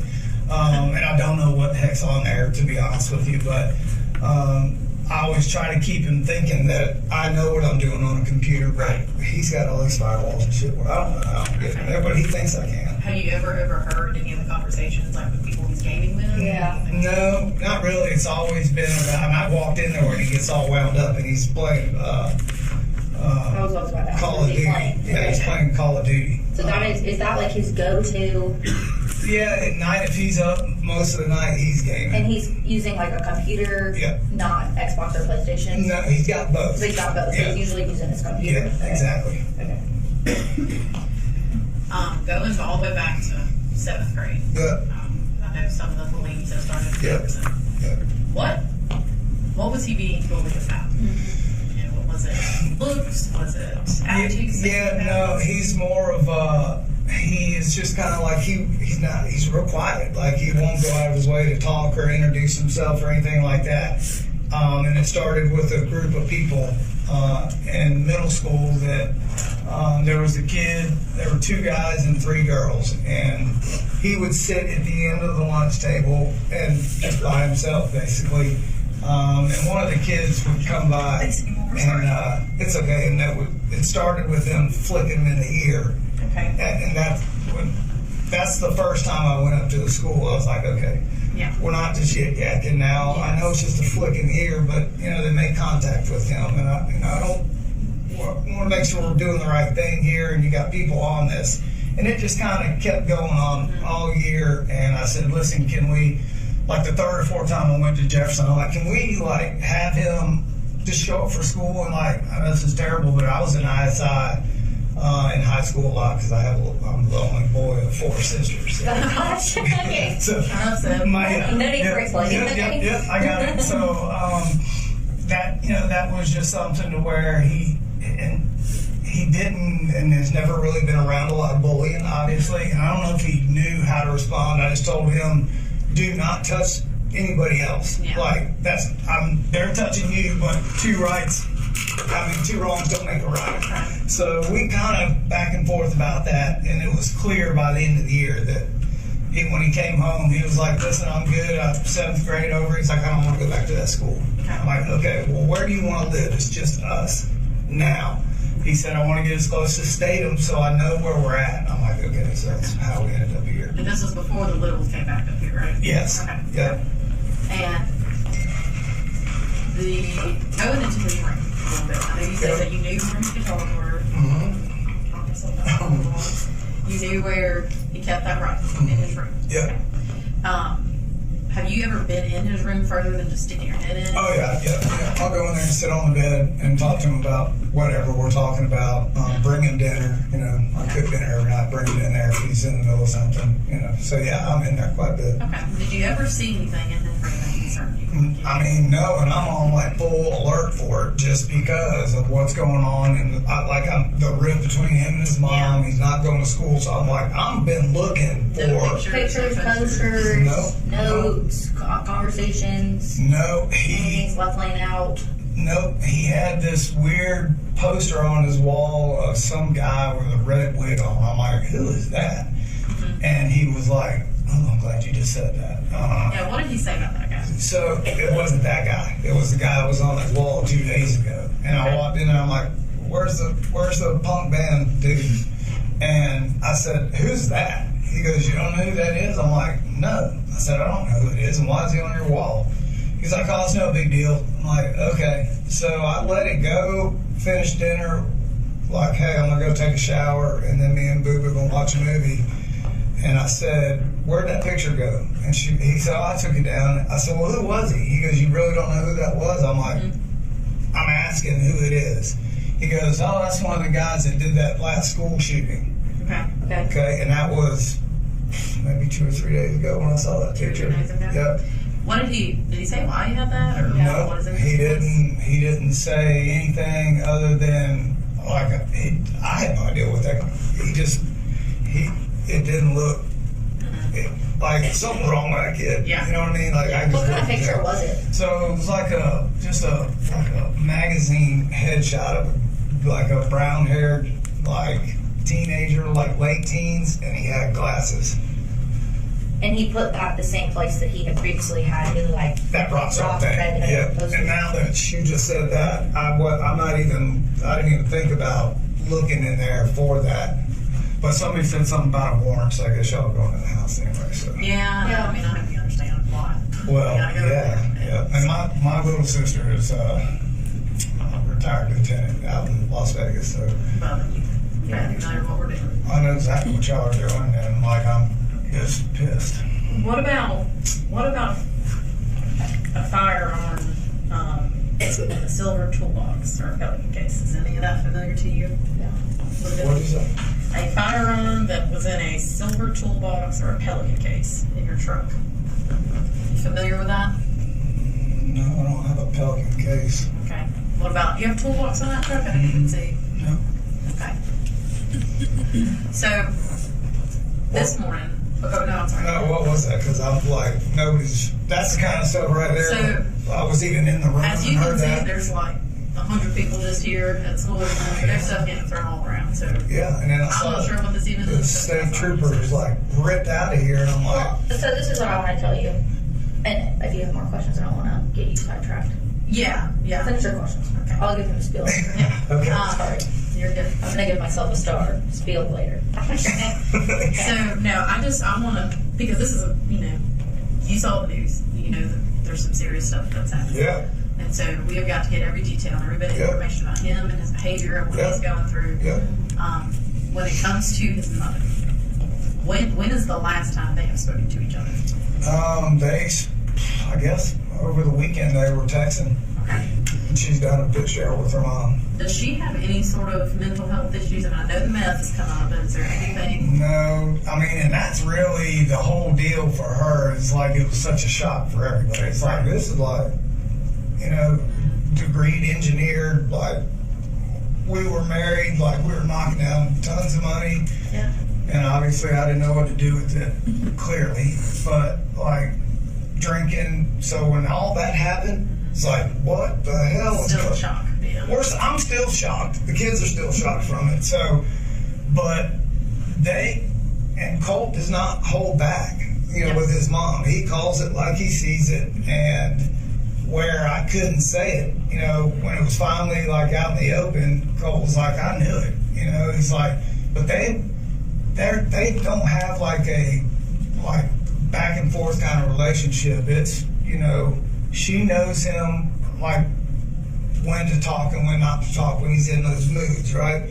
So he's frustrated with her and she's doing better, and I'm trying to be the glue that holds his whole family together. And as bad as some of the choices that were made, I don't know if this is right or not, but I'm trying to just show her kids, like, look, she's doing the right thing. She's Well, you're not, if you tell a kid you can't do that, can't have that, Right. can't be around her, they're Yeah. gonna do the exact opposite. Yeah. So that's what I thought. That's why she's Get more- asking out, like, what Yeah. is their relationship like, I guess? You know, he's pissed about her and hanging us out to dry and running the roads with brother in the car. Like he's probably got more anxiety over her and wants to let it rip more than I do. Yeah. You know, because I can't allow my kids to see me lose it on their mom. There's no reason for me to say what I would have said 20 years ago, maybe. Yeah. God, I sound old, but now it's like, you know, hell, I don't need to tell you. You know. Has Colt ever been, and I know you said you don't lay hands on your kids Yeah. or anything, but has he ever been physically abused by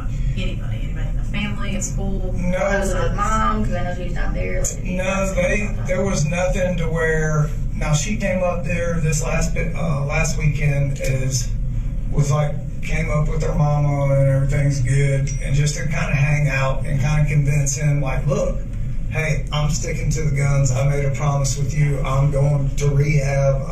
And you need to do the same thing. Okay. But when She was familiar he was having issues. yeah. But what happened was she came up here, and I don't know what or why, because when I went to work, came home, she was just different. Like Friday, the last time she was up here, I'm like, "What's wrong?" And she was like, "Oh, I just feel kind of crappy," and I'm like, "Okay." And so it's supposed to be a day or a weekend where she could hang out with her kids.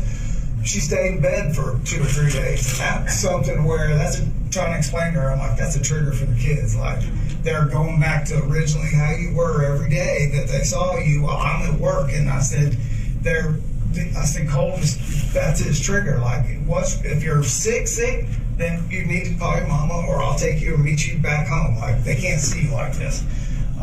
So turns out she had a urinary tract infection and some kind of stomach bug. So I'm like, okay. So I told Cole, like, hey, she just laid here, but here's what was wrong with her. There's something actually going on. It wasn't I was like, he was like, yeah, but you never know. Like, he just has no trust in her. And I'm like, Hard to build that trust. it's very hard. And I'm like, she legit was sick, buddy. I'm just telling you. So I said, they're coming to get her. Her mom and dad are coming back up here. I'm going to work. And that was, I guess, the end of last week. Maybe Friday, I need to think about it. But anyway, they had a falling out before school, and Calling his mom. yeah, Okay. and he was texting me, and I'm like, what are y'all fighting about? And like, you need to be getting your shit together and going to school. Why are you arguing with your mom? It started early that morning. Then I didn't hear anything from anybody. At lunch, I called her and I said, hey, is everything okay? He make it to school. Like, this was his, first day back. And she was like, no. Mama came and picked me up, and Colt was here. And I'm like, no, he wasn't. He was at school. And she said, no. He was in his room. And when we came and started cleaning out all of my stuff, said he walked out of his room. Nobody knew he was there. I'm like, I have a text. He was at school. And she goes, no, he wasn't. So I called the school with her, like, no, he wasn't at school today. I'm like, okay. So I came in, I'm like, what in the hell is going on? He's like, Mama, I don't know what. I'm like, why'd you lie about going to school? He said, when her father tried to get him thrown in YDC down there, it was just ugly, like, mess. What is that about? Yeah. Ever since I said I do, her dad is like, it's like the true shotgun wedding. Oh boy. Yeah. And so he's a 2-time Olympian, pole vaulter. And like, it's shitty because he's got a great heart. And he's put so many kids in school on full scholarships to teach them how to pole vault. But he has no people skills. Like, he's terrible. Yeah. And like, he doesn't even know his own kids. So that's when they were staying down there, and I had come back up here to start work and try to get enough money so we could move back up here. All this rift stuff with them. And so when all that happened, the dad and Colt had a big falling out. He was saying if he ever showed up back down there that the grandfather was like, we'll throw you in YDC, blah, blah, blah. So just a shitstorm. When they showed up to take her, it was just supposed to be her mom. And when they showed up to take her and bring her stuff, the dad was with her. And so that was bad, but not as worse as me going arguing like Colt is at school and then him calling me and going, I'm sorry, I didn't go to school. Yeah. Like, so you just played right into their hands. Now it looks like I don't know what the hell's going on. It makes it look like you're not aware of where your kid's going. And I'm like, well, you know, so like and it's such a fine line I have to walk with him when I'm saying that, because I'm trying to build him back up. Mm-hmm. Like, hey, we can push through this, and Mama does all, like, it's fine. We'll I just don't try to just beat them down, whether they're wrong, or just like, hey, let's learn from this, build them back up, and just keep trying to be positive and positive. But that was the last time they were like face to face, and I was at work, and they took her. I think it was last Thursday, Okay. but they'll know because they've got the absentee thing at school. So Now, is that around the same time as the hair dyeing? no, it was probably the week after. Okay. Yeah, the week after. No, the hair dyeing kind of blew over, and everybody was like, okay, well, they thought it was cool, except for me, but I didn't say nothing. You had mentioned, I'm sorry, I've been talking about, you had mentioned, like, Colton's mom, alcohol and drug use and stuff. Is there any reason you would suspect or have noticed or thought that when she has been up here, since she's been up here recently, could she have been supplying him with either of those? No, I don't. And No? even if it was even remotely a possibility for it to be in that house, like, this is why I'm just stunned, is because Cole would have the DEA put a helicopter in that front yard Okay. and help them find it. Okay. So Like he's that. just, because of the mom, he's Yeah. so against, Nope. because he saw what I did. Okay. Yeah. Okay. Like 100%. Okay. Okay, totally. Do you keep any alcohol in the house or anything? No, I am. I hate alcohol so bad. Like I can't even. No, there's no alcohol in that house. Well, focusing on specifically today, this morning, and the events of today. Sure. This firearm, you said that he got the rifle at Christmas. Is that right? Yep. Okay. And then something kind of not broke with it, but something got jammed. So Yeah. So the original rifle that we went deer hunting with killed the deer, but it jammed. That was the Bushmaster. That was the Bushmaster. okay. So then you got a new one at Christmas. Yeah, so I took it back to Mike's gun room. That's the only place we go. And Mom's like, hey. He's like, damn, I'm really sorry. He even told Cole, he's like, I'm sorry, pick one out. Okay. I was like, don't pick one out. Like, Yeah. I just wanted to show Mike, hey, can you fix this? And I'm like, all right. I was like, Coach, you can wait in the truck. I just wanted to see. And I told Mike then, I was like, look, I said, I don't want this one. I said, it's kind of dangerous, and he's freaked out by it. I said, but when I come back for Christmas, I said, let's just get him one. I don't need top of the line. I just need something that we can throw down in the mud and go coyote hunting. He doesn't have to worry about anything jamming. And he was like, okay. So that's what we ended up with. So, like, he is, like, I'm just shocked because he is very gun conscious, safety, like, he gets it. I was going to go to the next question. I'm assuming if you're going to like a range and Sure. those firearms, Oh yeah, he knows. yeah. Like, he took the test at the range pass place. You know, I'm like, he's like, you have to take it. I'm like, I know, you're shooting too. You take it. Yeah. So I made him take it with us, and Jenny went the last time and watched us do all of that. So there's safety measures, glasses, ear protection. Like, they do it how it should be done. And we have not physically gone out shooting outside of that, like at a range, in a not controlled environment yet. We haven't done that yet. So the goal, well, we went deer Besides hunting. hunting. Yeah, that was the one. Like, I literally bought in that rifle like a couple of days before we went deer hunting. So Okay. that's the extent of that. As far as you mentioned that, like, how can you walk on a bus with a long rifle? Yep. You know, is this a firearm? I know, like our data with this rifle is what we carry. You know, we can basically take it apart into two pieces and break it down. Is he familiar with how to do things like that? I mean, No, he actually was asking me the last time we went, and I was unsure with that SIG how to break it all down. I said, so the only thing that I do, I said, we only shot like 50 to 75 rounds that day. I said, all I do is I don't break anything apart because I'm not sure how it all goes back together. So I said, I lock the bolt back. I said, I take the wire brush that comes with that caliber, taught him how to, clean it. I said, I clean the barrel. I wipe down anything that we were holding a lot of, wipe down the barrel, and then spray it with Remy, we'll just keep the rust off of it. That's the extent of his knowledge as far as breaking down a weapon. He couldn't, like, if we told him to do it, he couldn't do it. That I'm aware of. I never taught him to do it because I have no idea. Yeah. You know, and I think that's a good question to have when how to get on the bus. Does he carry a backpack? He does. Yeah, it's a JanSport backpack. We just bought the same one that he wanted for his little thing. And I'm just telling you, man, like, his little sister, man, idolizes him even when he is just being a total ass. Like, your sister thinks you own the man, dude. Like, come on. And I'm just sitting here like, what the hell am I going to tell her?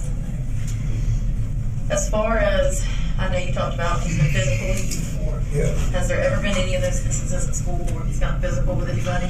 You're never aware of? No, and the only time it's ever been that was at Jefferson, and I was called about that, but full-on fights or ain't really even any kind of bullying or chippiness or like nothing like that at school. So. Okay. And I know you said he was kind of falling behind grades-wise and stuff. Yeah. Have you had any difficulties with teachers? Well, so, man, you should work for the GBI. When you get older, you're going to be a good one. That just jogged my memory. So, very good. So, when he went that day, first day or whatever, and he wasn't having the smoothest day, his first initial try back, right? Yeah. So when he came back home, I'm like, hey, I said, what's the deal? I said, is it students? And please tell me not bullying. Like, I'm worried about that. And I'm just waiting for him to say, oh, they're giving me crap about his hair. And he was like, no. He said, but I just feel like the math teacher is out to get me.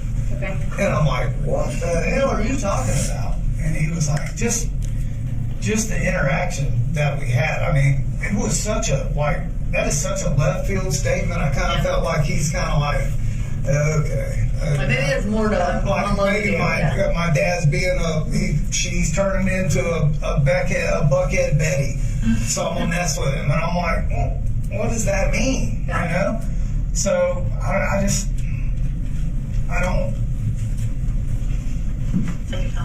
don't know where and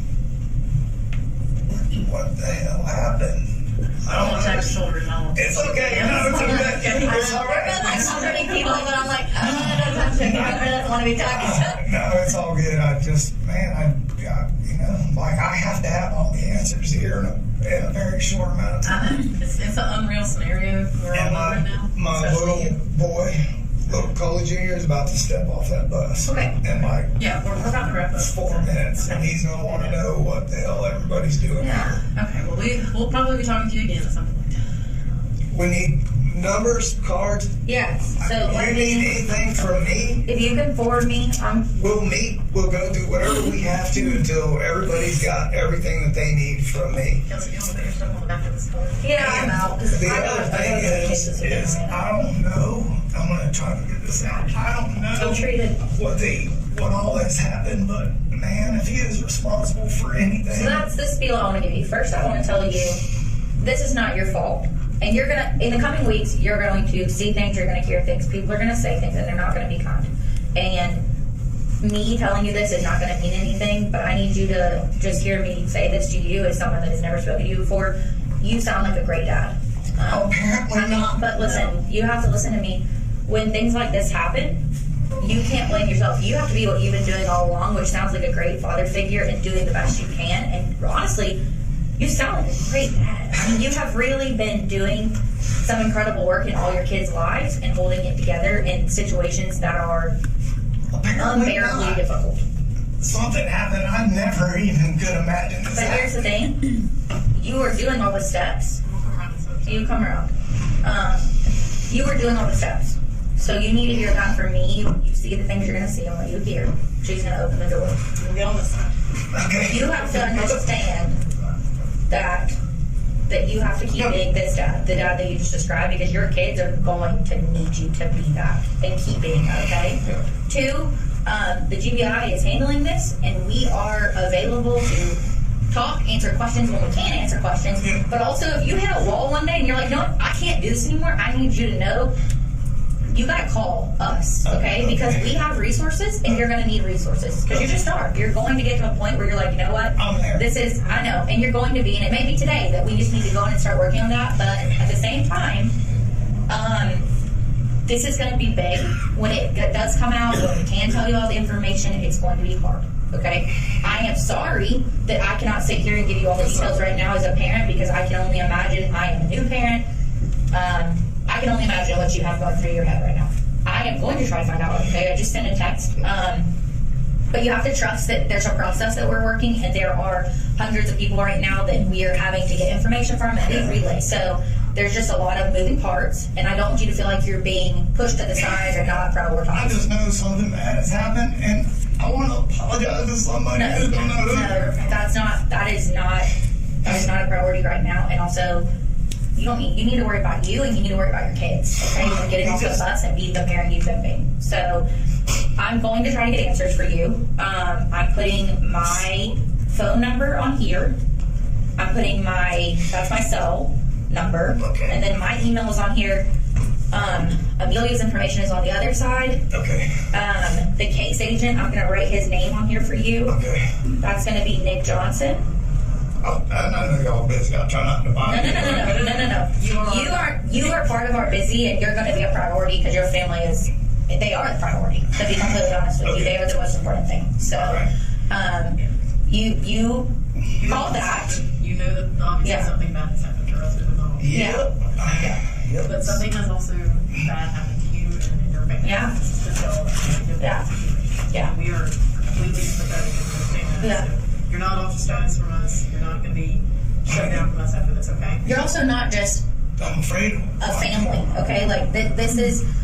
We at the GBI, like, it's not just words. Like, we want to make sure that there's a two-way path here of communication, and I want you to understand that. I'm scared for Jenny to go back to school. I know you are. And to be completely honest, those are going to be decisions that have to be made today when we can't raise you no more. Okay. But we're going to be here to help guide you through that. Yeah. All of our supervisors are here. We're going to have them come out here eventually. Right now they're kind of managing the floods. But you're going to meet them. You're going to have point of contact. The case agent, I'm sure, eventually, it may not be today because he's got a lot he's managing, is going to come make contact with you or make contact with you via phone. What's going to happen now is, yes, you are correct. So a warrant has been gotten for your house. They are going to do a warrant. I will tell you, when we do search warrants of residences, we are probably going to make a mess, but we are going to try very hard to get that house back into an order when we are done. We do not like to leave you in shambles because you don't need another thing to worry about. I can't promise. Well, Sunday was laundry day, so everything's folded on the couch. We're gonna do a lot of digging in there, and it's gonna take us a while. That being said, while that is going on, because it is going to take a long time, I want you as a dad to just do dad, okay? Do dad for your kids. Find out where y'all can go hang out, Yes. okay? That's what I need you to do. I'm going to turn my recorder off, but after we're done with the interview, I need to get some just like logistic data from you, okay? That's fine. So I'm going to turn this off, and it's exactly 3 o'clock on the dot.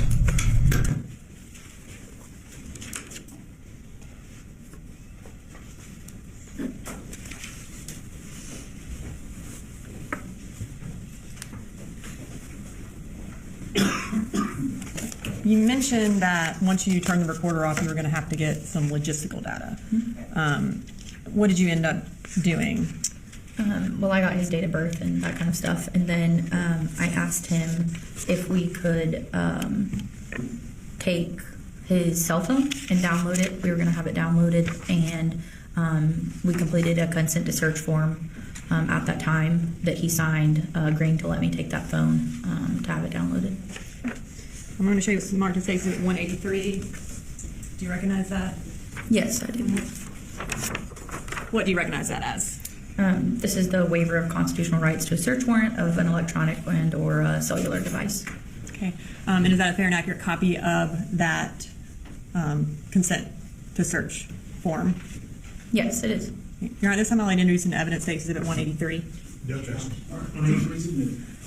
And so that was the one that was filled out by Colin Gray at 3:06 on September 4th? Yes, it is. Okay. So at the end of your interview with the defendant, you said you had to give him a spiel. Is that part of rapport building? Yes, it is. So at the end of interviews, especially in situations like this where the person is emotional, I try to get everyone back on kind of a collected field, because I know that I knew we were going to be needing to make contact with him again, and there was going to need to be a two-way road of communication. So I wanted to make sure that he understood what it was going to be like moving forward. Okay. And so your goal is for him to remain cooperative with you? That's correct. Okay. And is that part of getting the consent to search form when you're talking to him, maintaining that rapport and maintaining that cooperation? Yes, it is. Okay. So at the beginning of the interview, and then obviously there was the part that you spoke to him after your recorder was turned off. I guess the beginning of the interview was a little muffled, so I want to go through some things from the interview to make sure we didn't miss anything. You mentioned that DFACS was involved with their family when they were down in Fitzgerald. Yes, he did. Specifically regarding the search for how to kill your dad. Yes, he did talk about that. Okay, I did not hear that in the interview. Let me see. I know that he mentioned that DFACS had been out to the house because he told me about him breaking a window, but he may not have mentioned talking about the specifics of how to kill your dad. Okay. And then and I also wanted to see, did he mention anything about going to West Jackson Middle School? No, I don't think he did. He just mentioned that they were living in Jefferson. Okay. He mentioned in his interview that Colt had never done anything to make him feel like he needed to do extra monitoring on his computer. At any point, did the defendant mention that the Jackson County Sheriff's Office had come out because Colt had threatened to shoot up a school or was being investigated for threatening to shoot up a school? No, he never brought that up during the interview. Okay. He also, during the interview, he talked about Marcy leaving and going back home after, I guess she had been up there for a few weeks. Did he at any point mention that the reason she left was because Colt and her got in a fight over the firearm or over his rifle? No, he did not mention why she had left or what Okay. the altercation was about. During the interview, it appeared somebody was chewing something. Can you tell us what that was? Yes, if I remember correctly, he had a cup of ice. Like he was drinking a cup of ice and he was chewing up his ice while we were doing Was the it a interview. QT cup? I do believe it was a QT cup. Okay. And when you first started talking to him, it was approximately how long after the shooting? Approximately three and a half hours. Okay.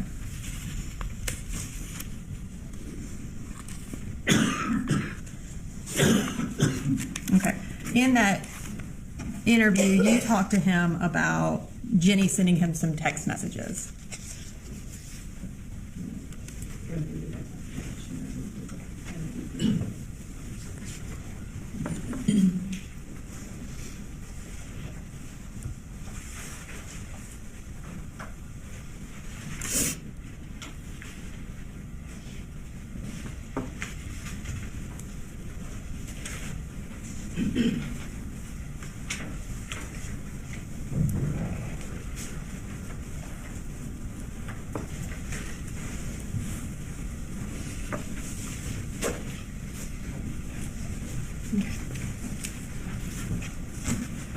I am going to show you these. These are text messages that are from State Exhibit 156. They are from September 4th, and they are between Jenny and the defendant. During the course of your interview, he showed you some text from Jenny. Is that correct? Yes, he did. Okay. So I'm going to read through first the text that he showed you from Jenny. So we'll start there at the top text. I'm sorry. No, Judge, we're not objecting to the text messages. We would object to them going out to the jury, but that's a conversation for later. So Jenny sent the defendant a text message at 10:55, and can you just kind of read us through the text messages between Jenny and the defendant that he read to you? Yes. So she sent her dad a text that said, "I'm scared," and then he responded, "It's going to be okay." And then he said, "Who did you talk to, Mama or Mamu?" And Mamu is Deborah Polhamus, his mother-in-law. And she said, 3 people are dead at the high school. Jenny responded with that. And he said, "How do you know?" in all lowercase. And then when she didn't respond, he, a couple seconds later, sent in all caps, "How do you know?"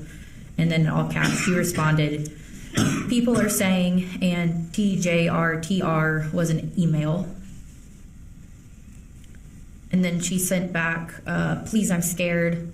I can't call you. I'm in a lockdown." And then he asked, "What is TJRTR?" And that's when she corrected and said "there." And he said, "Did you talk to Colt today?" And Jenny said, "Are you coming to the school?" And she sent that at 11:11 a.m. Yes, that was 11:11 a.m. And then at 11:11 he responded yes. And then the last text that he actually showed me was at 11:12, and she said thank you. Okay, and at this time I want to read the text that the defendant did not show you. So what is the next text that Jenny sent to the defendant? So the next text that she sent was, "They may not let us out of our lockdown thing when you arrive, but still stay." That was at 11:15. And then at 11:15 he responded, "Well, I'm OTW," which means on the way. He says, "Have you heard from Colt?" And quite a while later, so at 12:17, she responded, "They said that the police will be escorting us in a few minutes." And then right after that, she sent IDK, which means I don't know where though. I assume the parking lot or the football field.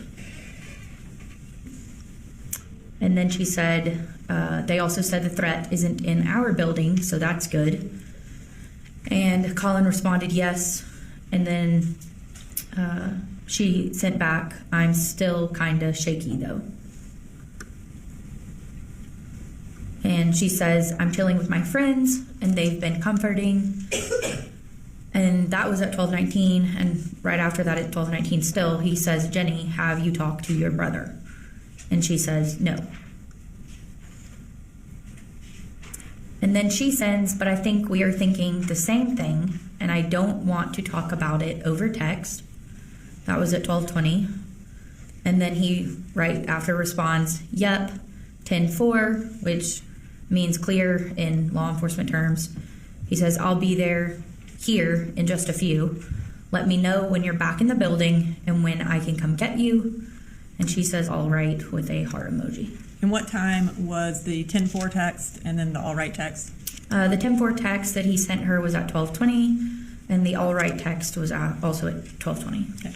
So all of these texts would have been sent and received by the defendant before you spoke to him. That's correct. But he did not show you these. No, he did not. Okay. During the course of his interview, he also mentioned that when he received a text from Cole, the one about "No, I love you" and Jenny and Coley, that is when he got up and he left his job site. Does that sound accurate? Yes, he stated in his interview that he had received a couple of text messages in a row and got off the roof, is how he phrased it. Okay, I'm going to show you that text message, and will you read for the jury what time that text message was sent? Yes, I will. So she sends her dad at... Or that's Colt, sorry. Yeah, that's from Colt.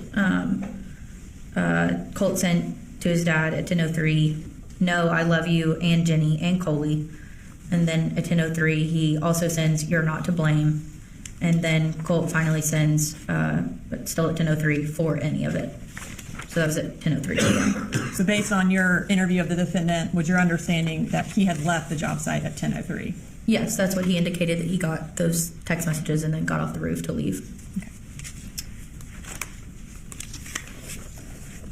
After you concluded your interview with the defendant, what did you do?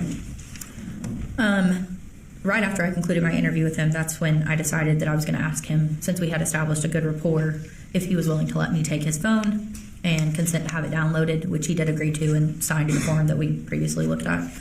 And that was at 3:06 p.m. And then what did you do the following day? So the following day, I went back to the school first, Thursday morning, and had a briefing with some of the other agents from my field office. And then it was decided that I would attend the forensic interview of Jenny Gray, Colt's sister. Okay. And can you explain what a forensic interview is? Yes. So a forensic interview is a specialized interview process that's done by a specially trained professional. And it's a method for obtaining information from children using open-ended questions. and you ask those in a neutral and non-reading format, and then it's always age appropriate for whatever child's age you're interviewing. And where did that interview take place? So that took place at the Treehouse Inc. in Winder, Georgia. And who brought Jenny to the interview? Colin did, her father. Was Colin the only person who brought Jenny to the interview? Was anyone else in the car, to your knowledge? Not to my knowledge, he was the only one that came with her.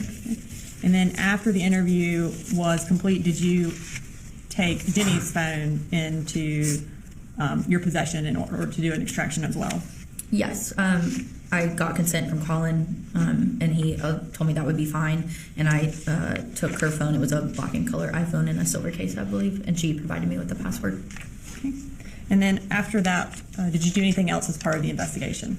Well, I turned that phone over to one of the Barrow County lieutenants, and then, yes, in the next couple of days, I conducted some other interviews with some witnesses, and then ultimately I took out warrants for Colin Gray.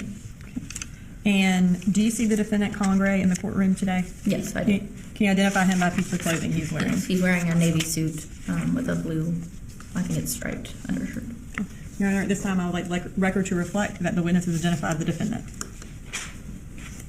I don't need to question this time. Yes, Your Honor. Good morning, Special Agent Ward. Good morning. I represent Mr. Gray. I'm going to ask some questions. If I ask a question that's ambiguous or you need further clarification, just let me know. Sure. All right. So, according to your testimony, you first went to Apalachee High School on September 4th. Yes. And after doing a couple of responsibilities there regarding clearing the different parts of the school and then meeting with everyone, you decided to relocate to Mr. Gray's residence. Yes, my supervisor asked me to go conduct an interview. Okay. So you arrived at Mr. Gray's residence approximately 1:25 p.m.? Yes, it was approximately 1:25 p.m. And I'm guessing you were not the first law enforcement officer to arrive at that residence that day? No, when I pulled out, there were other law enforcement personnel on scene. Okay.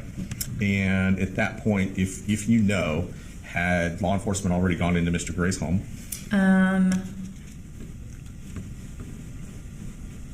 I was not aware of that at the time of starting his interview. All right, I'm just trying to figure out at what point you arrived. So when you get there, Mr. Gray is sitting on the tail of his pickup truck. Is that correct? Yes, he was sitting on the tailgate of the pickup truck. All right. And we saw your initial approach, and as you said, GBI agents don't wear body cams, so that was with someone else. However, you were able to start a conversation with Mr. Gray when he was sitting on the tailgate and ask him if he wanted to make a statement. Is that correct? Yes, I approached him and asked him if he would be willing to do an interview with me. Which he said he was. Yes, he did. Okay. And we heard it. It was a very long statement. He sounds like went in the car with you and Special Agent Maddox. Yes. She sat in the second row, and then I sat in the driver's seat, and Colin sat in the passenger seat up front. Okay. And then one of you had a digital recorder in order to audio record the interview. Is that correct? Yes, I did, and I was taking it out of my folder where I had carried it over, which is why there's all that noise. Okay. And just kind of, because there was a little bit of noise, just kind of hit some of the high points. You asked Mr. Gray if Colt had been aggressive or physically violent with him or anything like that, correct? Yes, I did ask about Colt's behavior during the interview. And Mr. Gray told you that there were instances of that had occurred in the last couple of months. Yes. And he indicated, I believe the way he described it in the interview was occasionally Colt would bull rush him. Yes, he used the term bull rush. He could see, Mr. Gray could notice a change in Colt's appearance on his face, and that would be a clue that maybe something was coming to Mr. Gray. Is that what he said? Yes, he stated that he would observe a change in Colt. And then Colt would bull rush him, which, tell me if this means something different to you, but to me that suggests that he would just kind of charge at Mr. Gray. Is that what your impression was, or did you clarify that? Yes, I interpret it to mean that he would run at his father. Okay. And that seems to make sense because Mr. Gray then told you his response in those situations was simply to hold on to Colt or to grab Colt and hold on to him. Yes. In one instance, he said that he had held on to him until he had calmed down. Until he would calm down, right? Okay. And there were several times in the video, but just since we're talking about this, where not the video, in the recording, where Mr. Gray indicated that he did not use corporal punishment on the children. Yes, right? he did make the statement that he didn't lay hands on his children. Right, or use a belt or anything like that. Yes. Though he did certainly comment that that wasn't the way that he was brought up. Yes, he made that comment. Now, you also asked about mental health, counseling, things like that. Yes.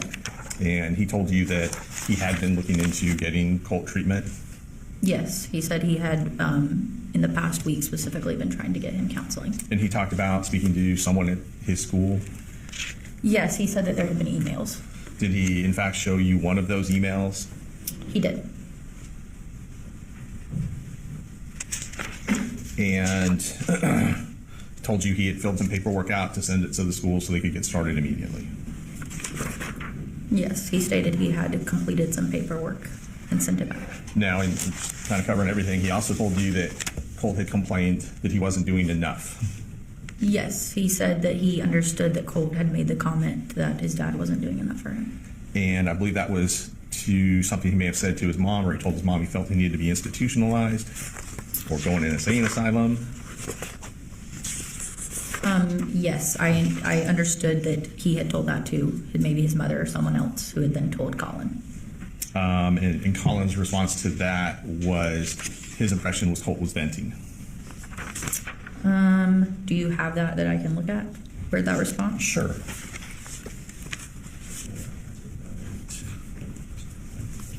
I know it's been quite some time. Page. Yes, it says, I'm like, he's just venting. Okay. And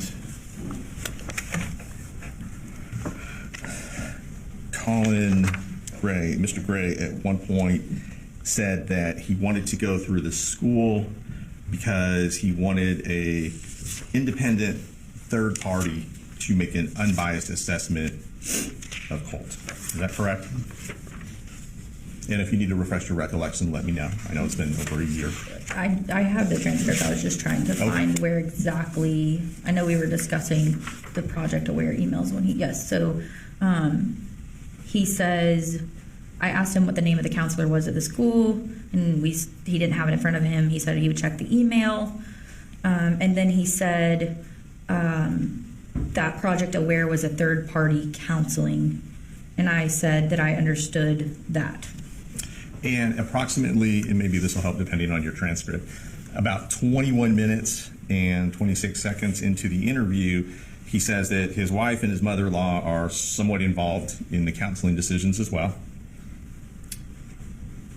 He said that he didn't want them to make those determinations, his wife or his mother-in-law, that he wanted somebody third-party to do it. A third party that didn't know anybody in the family. Yes, that's what he said. To make an unbiased assessment. Yeah, his exact words were to say, this is what we need to do. Okay. And he talked about being in communication with Colt during this time, whether it be in talking or sending text messages. When you say this time, what do you mean by that? Sure. Thank you for asking me to clarify. During the first couple of weeks of school. Yes, he had been in communication with his son who was living at his house. And he showed you a text message, for example, that said, it takes a lot of guts to do what you're doing, to go walking back into school after all this time. I said, you're doing this right, and I'm super proud of you. Do you recall him saying that during the interview? Yes, I'm looking at it in the transcript. Yes, Okay. he said that. Okay. And he gave you several examples during the course of your interview with him of his efforts to be positive with Colt. Is that fair to say? He mentioned multiple times that he had sent him what he called pep talks. Right. Even if there was something that he didn't like, Mr. Gray didn't like, such as the dye job on the hair, he told you he was still positive. Yes, he Colt told it looked good. Yeah, he told Colt that it looked good.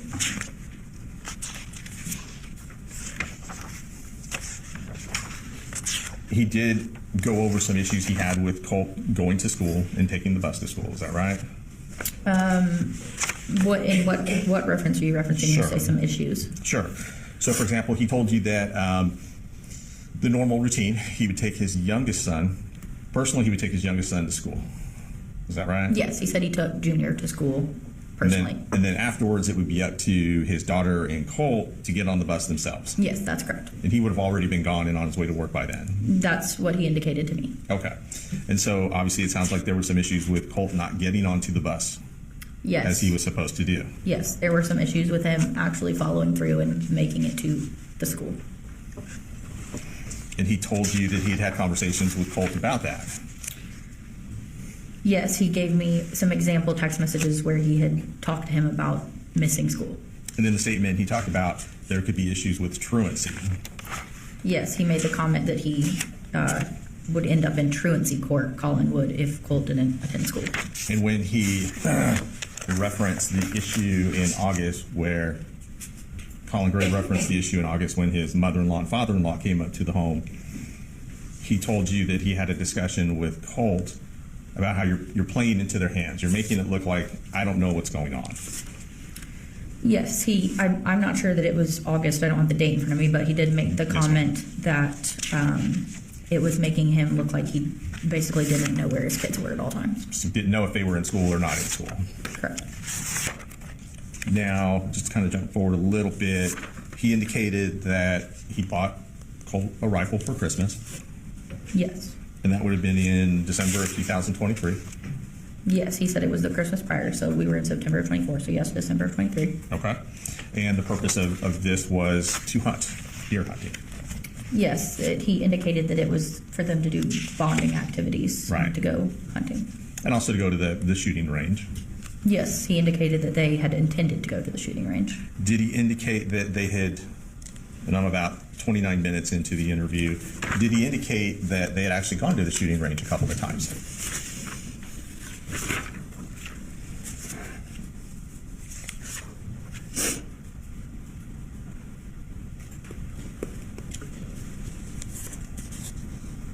Yes, he said, we've gone to the shooting range a couple of times just so he learns gun safety. So Colt learned gun safety, they did some range tests, Yes, he stated that they had done a range test together. and at some point you asked him, Mr. Gray, where the guns were stored. Yes. He told you they were stored in the top of his closet in his bedroom. Yes, initially he stated that that's where the guns were kept, Right. In the top of his closet in his bedroom, but then later he changed that statement. Right. We'll get to the second statement, but initially he told you top of my closet in my bedroom, clips are separated, nothing's loaded. Yes, that was his exact sentence. Okay.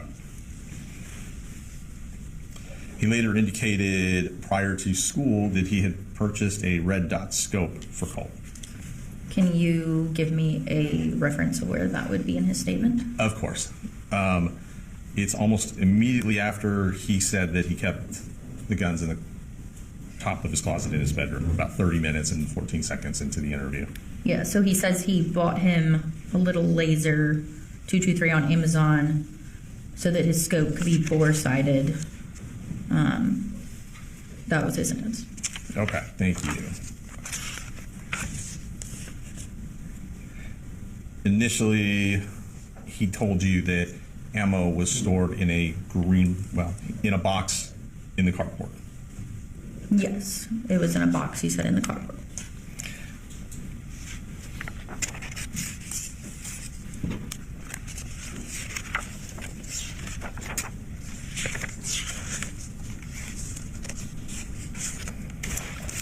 Now, as we move forward,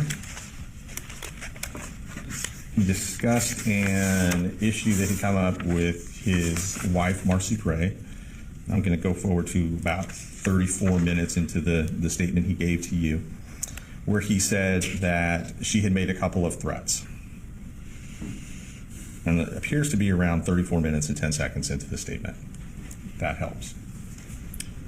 Could I see it? Because I don't have 34 minutes right here. I have 33 to 35. Gotcha. Right there.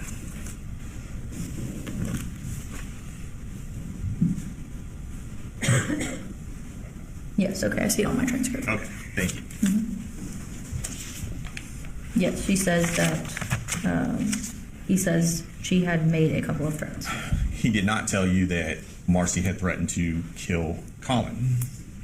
No. Specifically. No, he did not tell me that during the interview. And he did not tell you that Marcy had threatened to kill Colt specifically.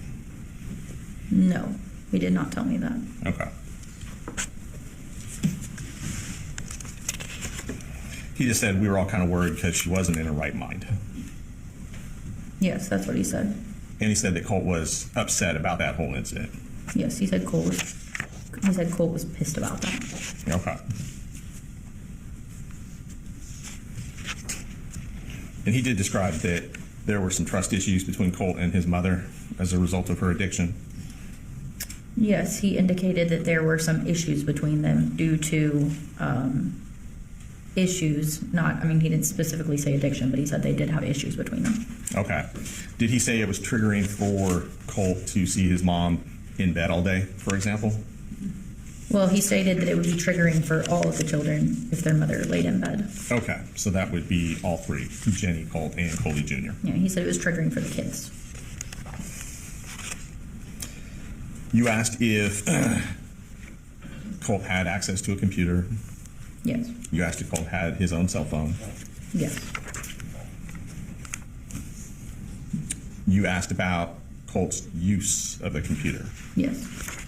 And you asked if Colin Gray was able to supervise that use or ever go onto the computer to see what Colt was doing. Yes, I did ask him that. And I believe he indicated that Colt had, he called it codes, but it sounds like he was referring to passwords, that the computer was password protected. Yeah, can you tell me where that was at? I can. It might take me a minute as well.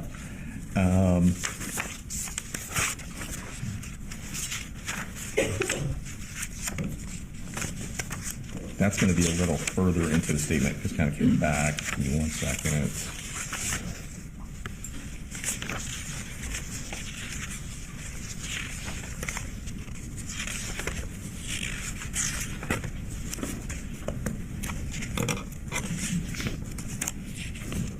That's about an hour, 1 minute and 38 seconds into the statement, and I can approach if you need to, if you don't have that specific time.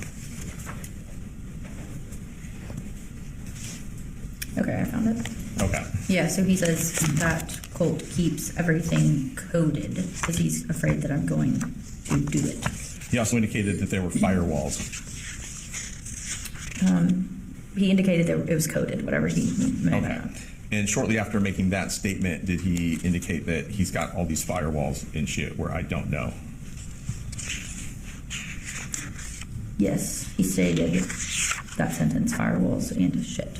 And if you know for the jury, what is a firewall? I'm not a computer programmer, but it is a type of block you can put up on your computer. Okay. In very layman's terms. That's fine. Thank you.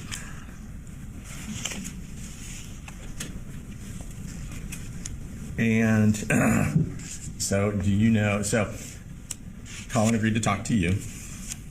Yes. Right. He agreed to allow you to take his phone. Yes. And you had indicated you wanted to download the contents of the phone.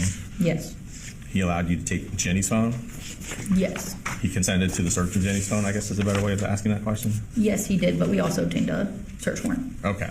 And obviously when you said you wanted to search Jenny's phone, that means extract the contents of the phone? Yes, we had the intention of downloading it as well. Okay. He talked about the text that Colt sent him on September 4th that morning.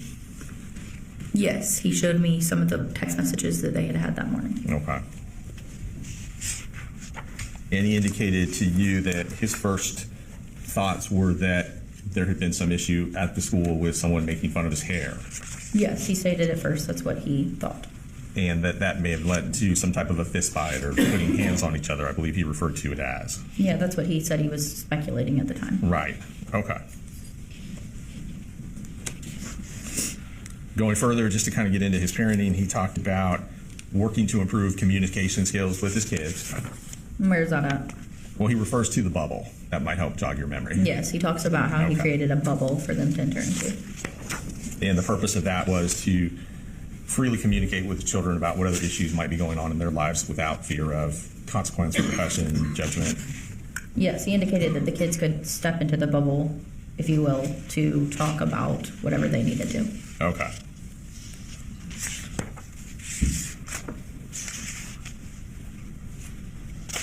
You asked me about pictures on the wall of Colt's bedroom.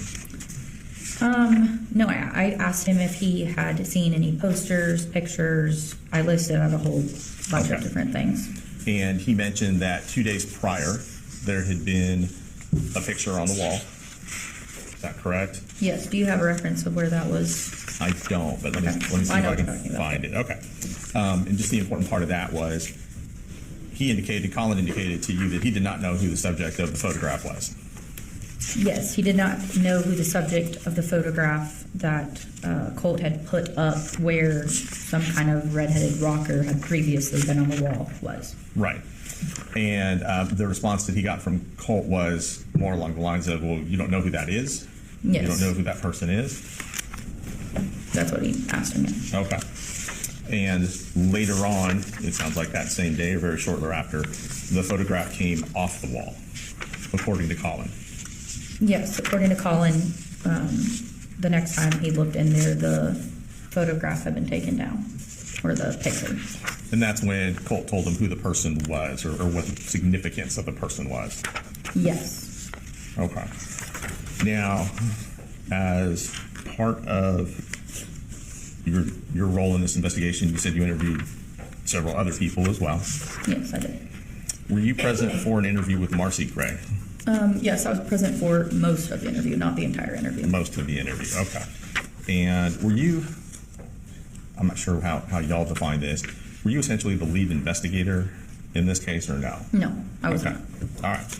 So when you were present for the interview with Marcy Gray, at any point did she tell you, if you can remember, and I only mean obviously the parts that you were present for, did she indicate to you that Colt had reached out to Nicholas Cruz?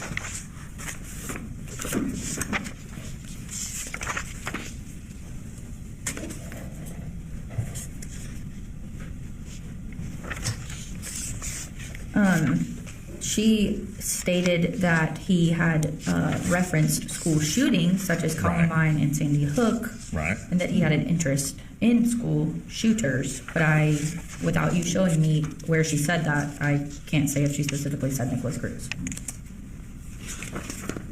I guess the question is, based on your memory and looking at the documents you're looking at, she never told you specifically that Colt had been either in contact with Nicholas Cruz or attempting to contact Nicholas Cruz.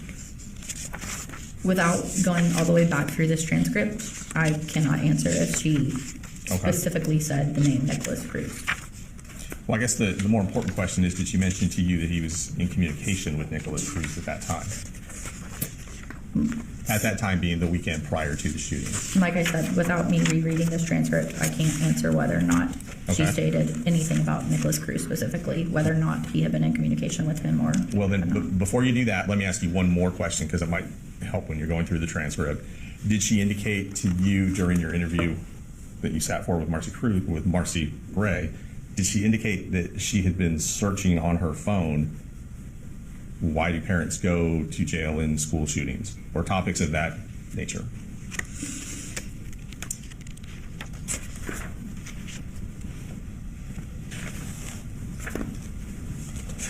Without reviewing this entire transcript, I cannot answer that specific of a question. Okay.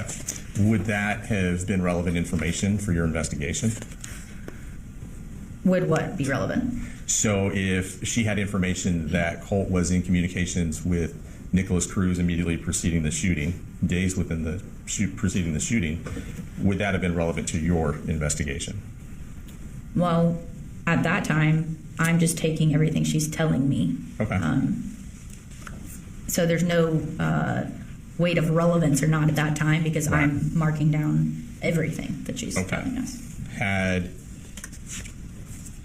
If she were doing searches on her phone about Marcy Gray, doing searches on her phone about school shooters on or about August 29th, and about parental liability for school shooters on or about August 29th, is that something you would have wanted to know?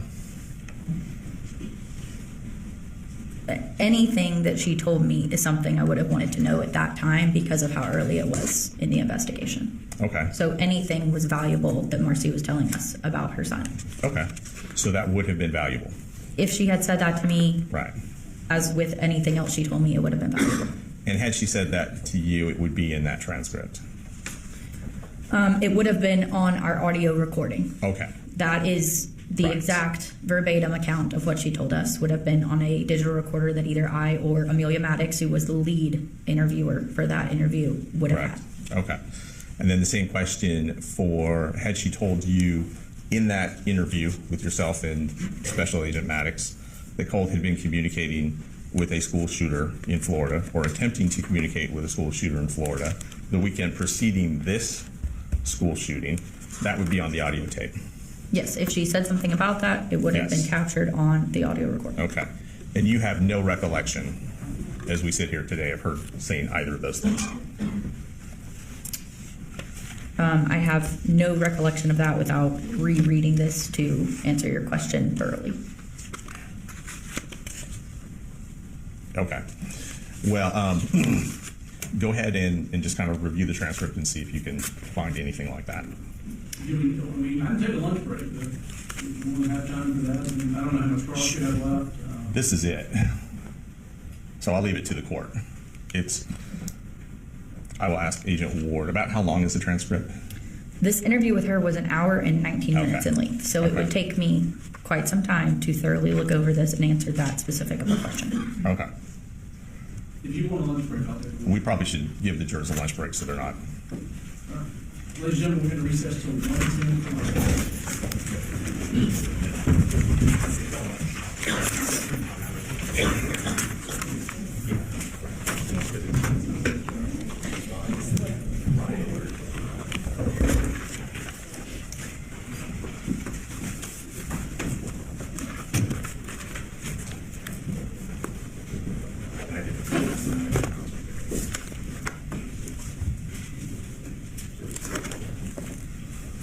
All right, we'll be in recess. Thank you.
Yes, Before we sir. start, Yes, sir.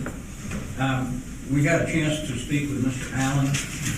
He indicated that he was planning on filing a motion to basically not allow us to call based on psychiatric things that are going on. So I think we just told him we would get back with him later today, let him know whether he needed to file that or not. Okay. So that's kind of where we are with that. Kind of depends on what the court wants to do about bringing Coltan to letting him,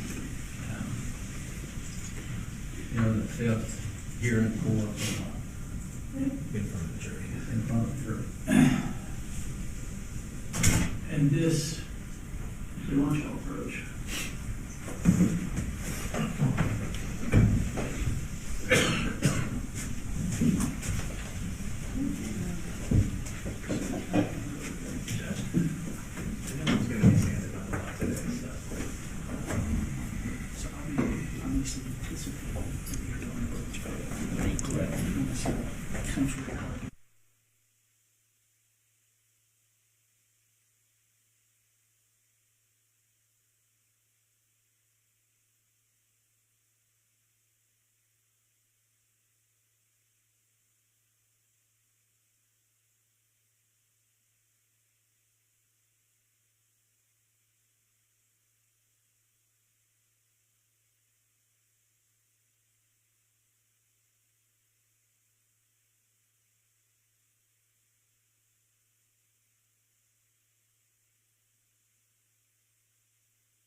They good?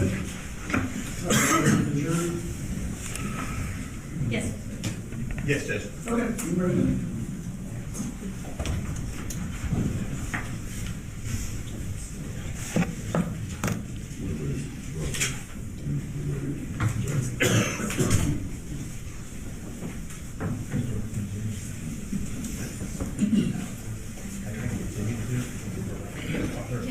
He reminded me that I'm old enough to be I kind of thought it was too.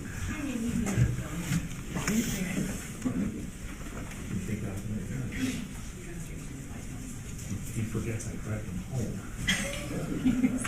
At your discretion. Nice and customary. Yeah, that's mine. Is it still 51? Yeah.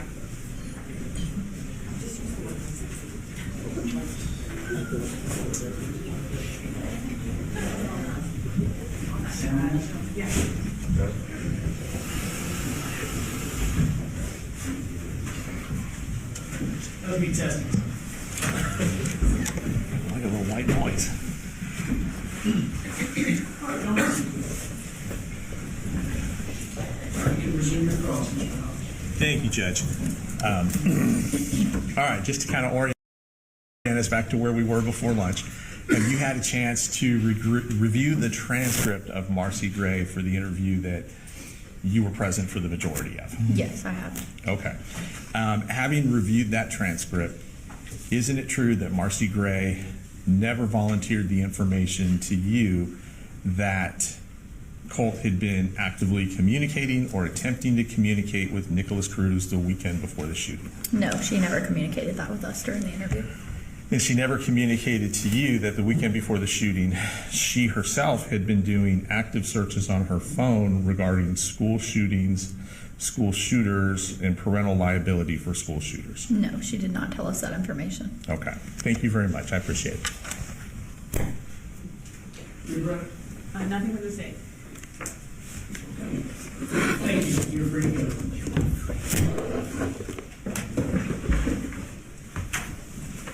State policy. Judge, our next witness is a juvenile, so we just ask that the media proceed accordingly.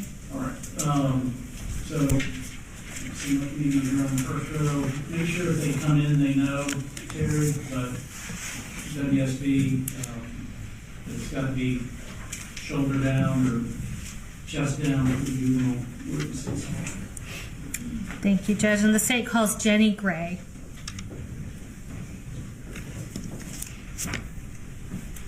What you got?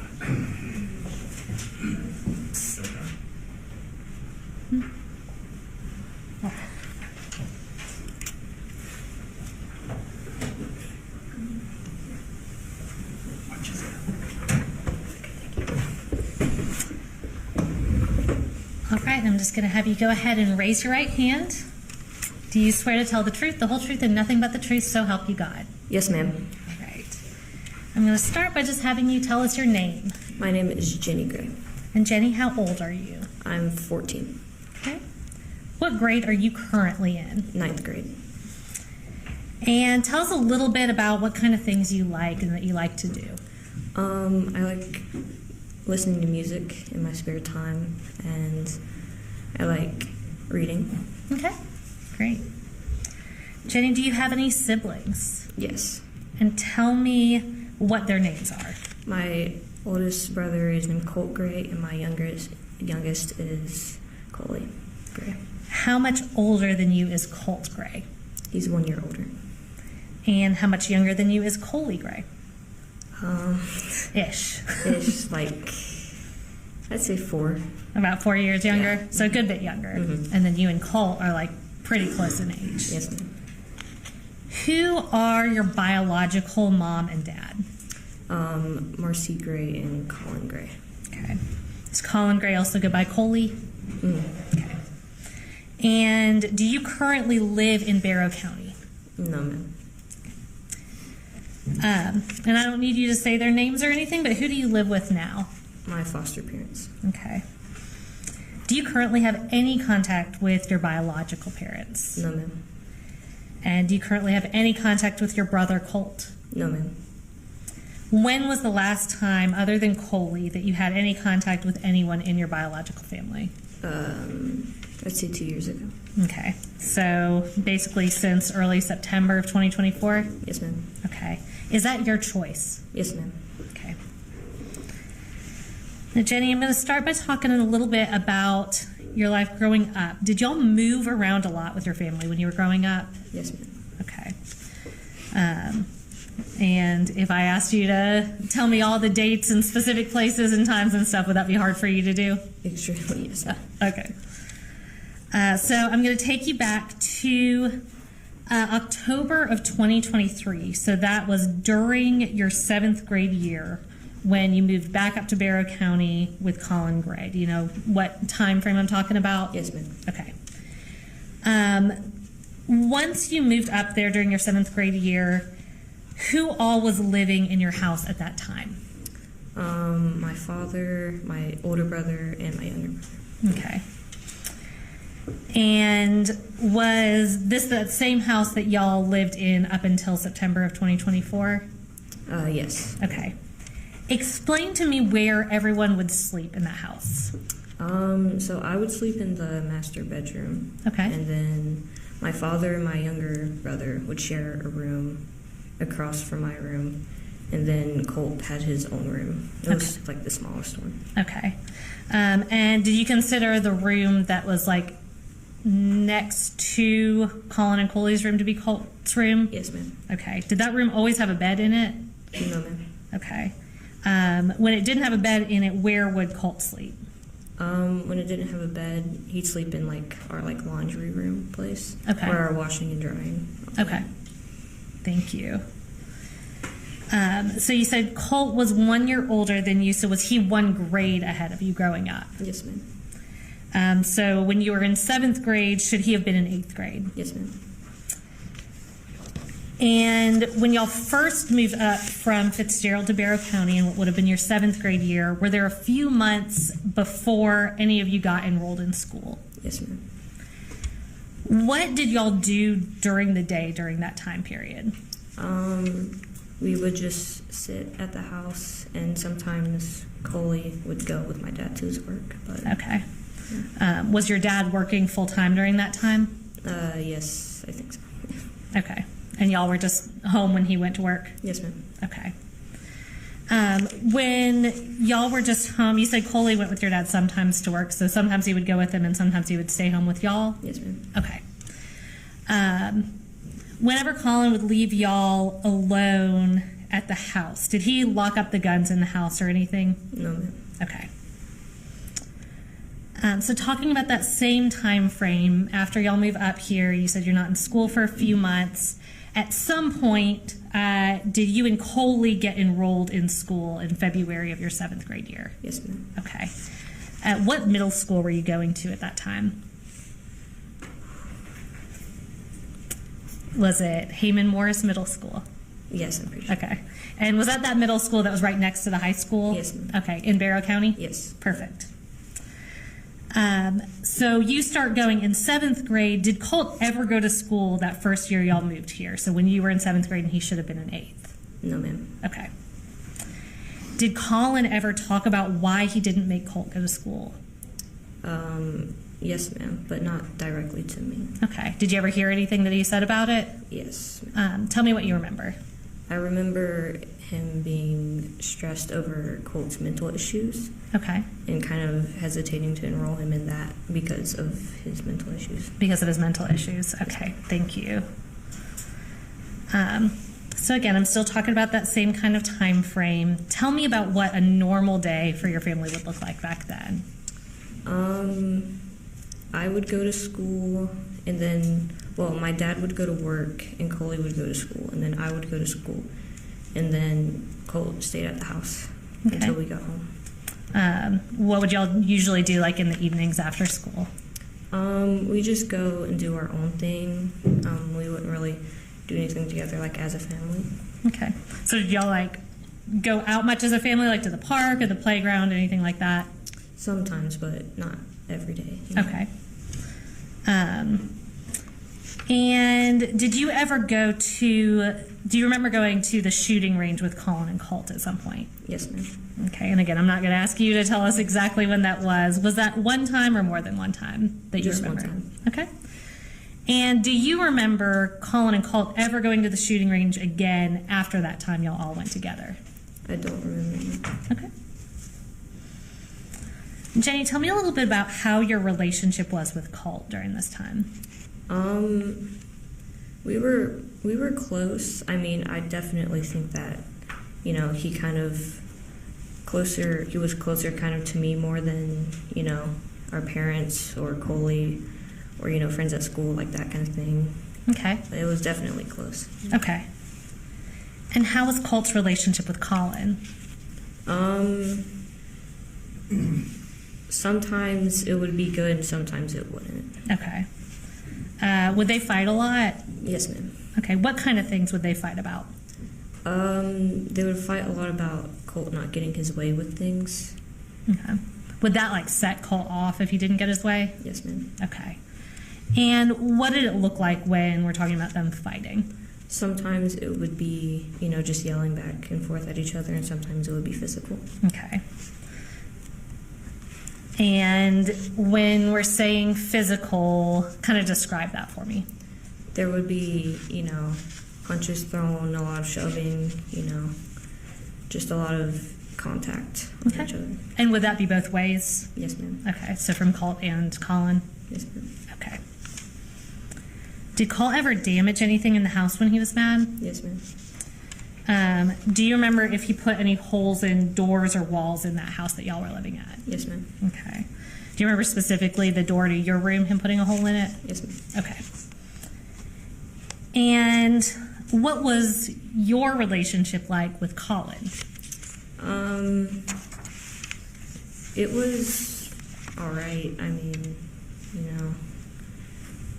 I think I was, close with him, but he definitely thought I was closer than I was with him. Okay. Would he confide in you about things? Yes, ma'am. Okay. Even though you were pretty young at the time, right? Yes, ma'am. Okay. Did he confide in you specifically about struggles he was having with Colt? Yes, ma'am. What kinds of things would he talk to you about regarding Colt? Mainly just about his mental issues and how he wanted to get Colt help, but he didn't really know how to take that first step. So. Okay. And how often would you say he would bring that up? Definitely after they would have fights and stuff. And then if I were to bring it up, he would say that, trying to excuse it. Okay. Would you say that was kind of a pretty regular topic of conversation in your house? I'd say so, yes. Okay. Did Colin ever talk about getting Colt medication? Not to me directly, no. Okay. Did you ever hear him talking about it? I think I recall him talking to my grandma about it.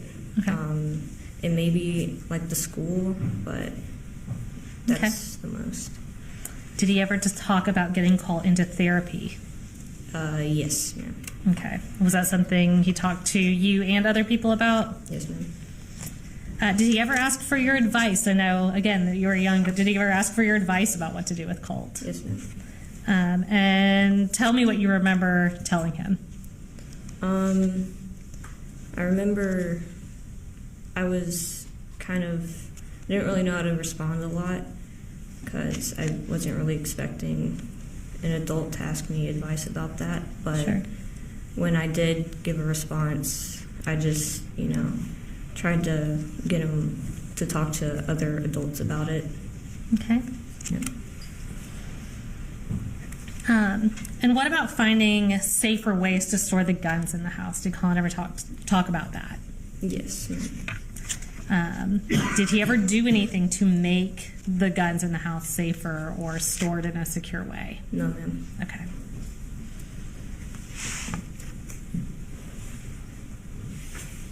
And Jenny, we are going to pull up a text message exchange. It's between you and Colin's phone. And this is from State's Exhibit, I believe it's 158.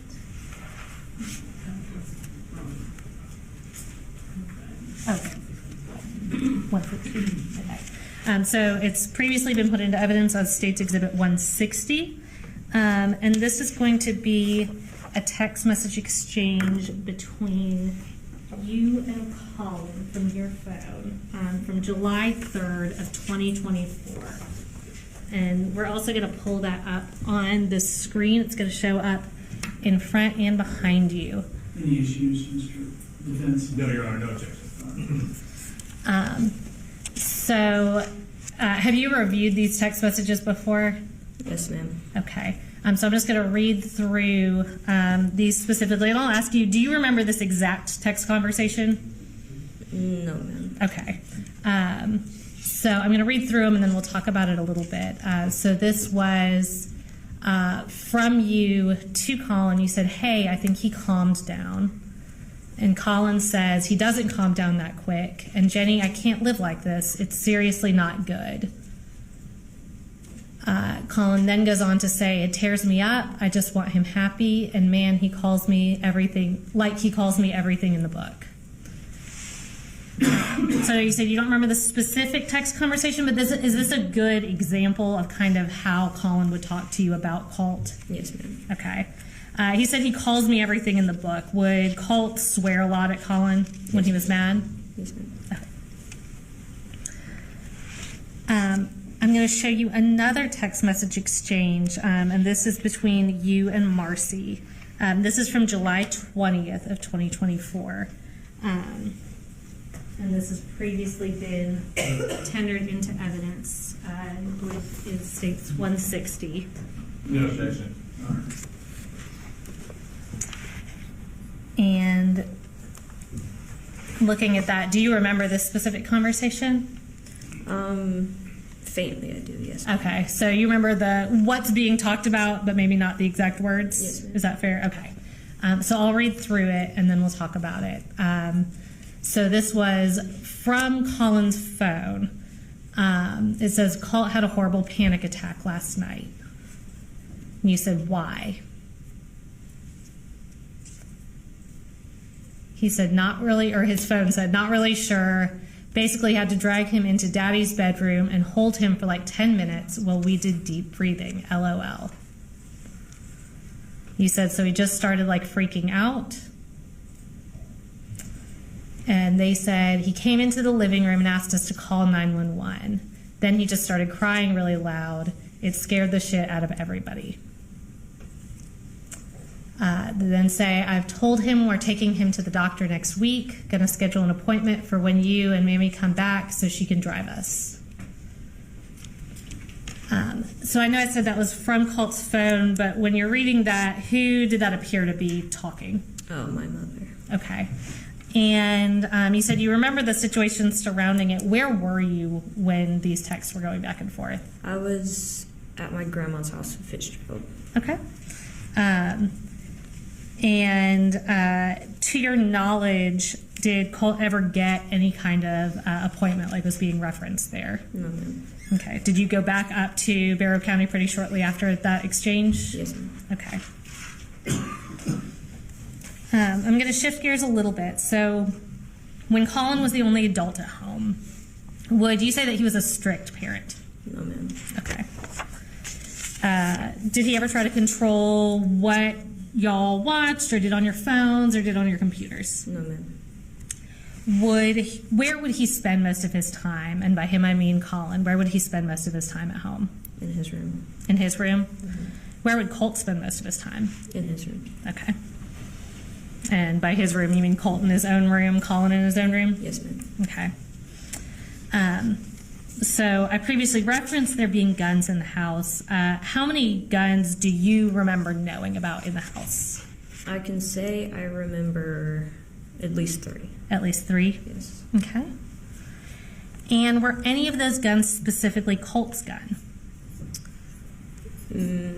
Maybe. Okay.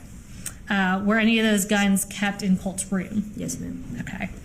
And when you say maybe, are you not wanting to answer as far as like ownership goes technically? Well, I'm just confused. Like, I know they gave it to Colt, but I don't know, like, if, like, he didn't buy it himself. Colt didn't buy it himself? Someone bought it for him.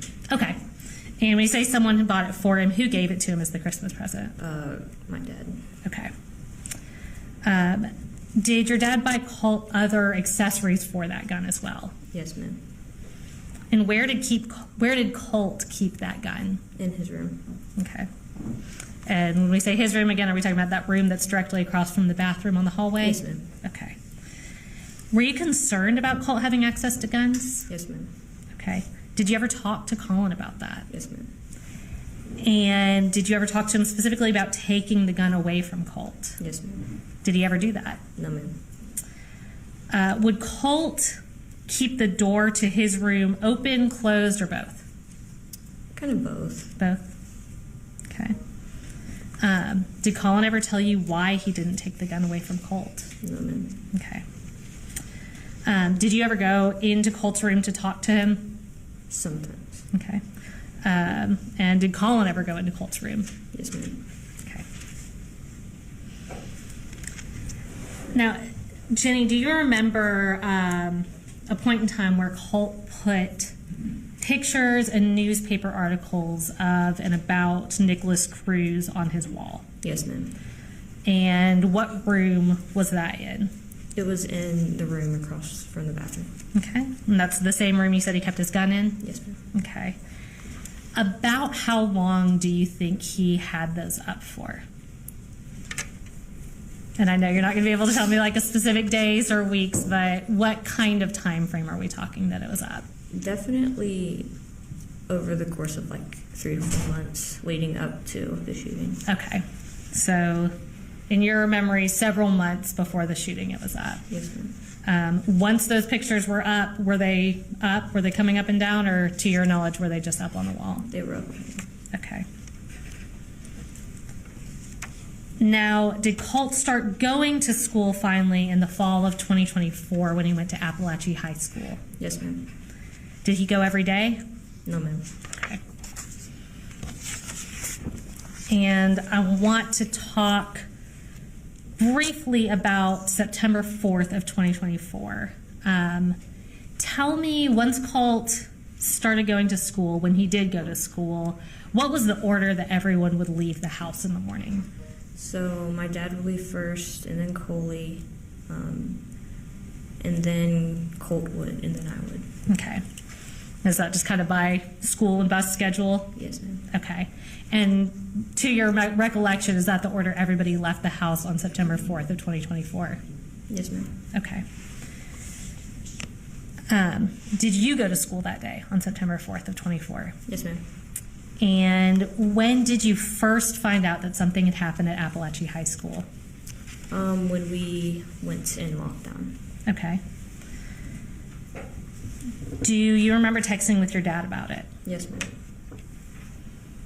All right, so I'm going to show you a text message from about 12:20 on September 4th of 2024.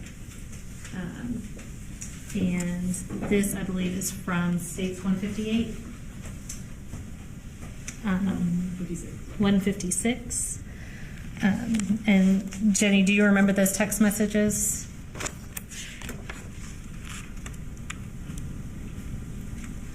Yes, ma'am. Okay. Are those text messages that you were sending while you were in lockdown at Heyman Morris Middle School? Yes, ma'am. All right, we're going to pull those up on the screen, and I'm going to read through them. So this is at 12:19 p.m. on September 4th of 2024. Colin texted you and said, Jenny, have you talked to your brother? You respond, no, at 12:19 p.m. And then at 12:20 p.m. you said, but I think we're thinking the same thing, and I don't want to talk about it over text. Colin then responds, still at 12:20 p.m. He says, yep, 10-4. I'll be there here in just a few. Let me know when you're back in the building and when I can come get you. You said, I think we're both thinking the same thing. What are you referencing there? I'm referencing that I knew pretty well that Colt was the one that was doing it, and I knew pretty well that my dad knew too. Okay. And was that before you heard from any news, police, or anything that it was in fact Colt? Yes, ma'am. Okay. Once you heard there was a shooting, did you pretty much know? Yes, ma'am. Okay. How did you end up getting home that day on September 4th? I took the bus home. Okay. When you got home, was there a lot of law enforcement there? Yes, ma'am. Okay. Was that pretty rough to come home to? Yeah. Okay.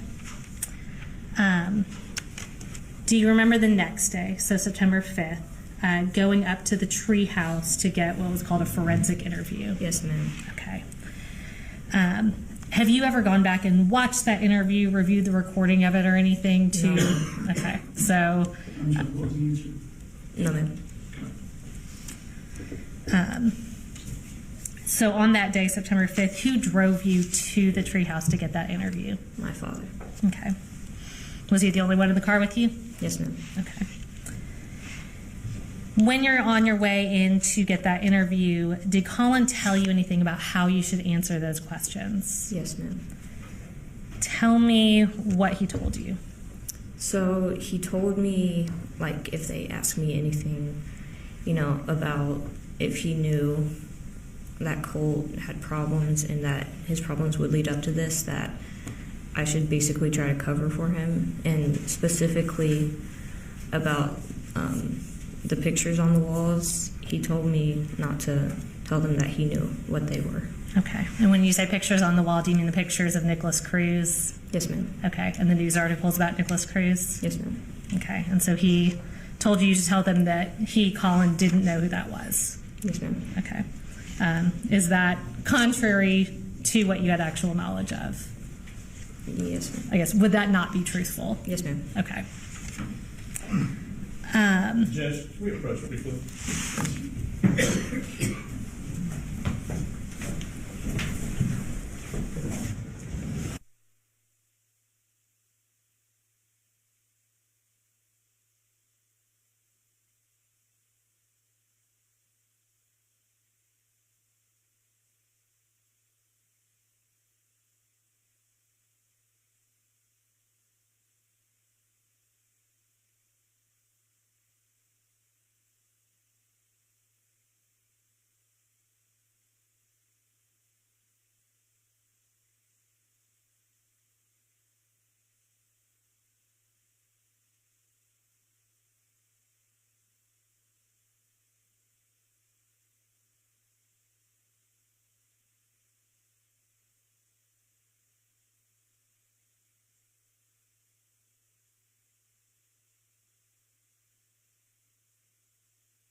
Jenny, I'm almost done. We're talking about that forensic interview you went to on September 5th of 2024. So at the time of the interview, the day after the shooting, did you feel pressure to cover for your dad, Colin? Yes, ma'am. At the time of that interview, you were 13 at the time, right? Yes, ma'am. Did you know what was going to happen with you or with your family? No, ma'am. Were you nervous about what was going to happen with you and your family? Yes, ma'am. I know the interview was a long time ago, but looking back on what you do independently remember about the conversation, did you kind of downplay some things about your dad's knowledge of what was going on with Colt? Yes, ma'am. Would you say that you're in a more stable and supportive environment now than you were back then? I'll sustain if you want to ask more open-ended why, for instance. So you testified previously that you now live with your foster parents. How does your home environment now compare to your home environment back then? We object to relevance. Well, I think that I'm going to overrule you. Go ahead. Yeah, you can go ahead. Okay. It's definitely more stable, more loving, more family-like.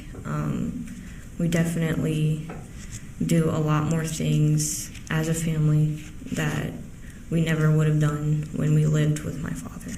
Okay. Do you have a solid support system now? Yes, ma'am. Have you been in counseling since this happened? Yes, ma'am.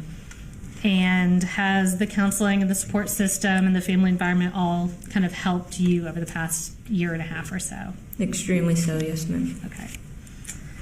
So Jenny, is everything that you're telling us today the truth and what you independently remember from back then? Yes, ma'am. All right, thank you. I have no further questions. They'll probably have some questions for you though, okay? Yes, ma'am.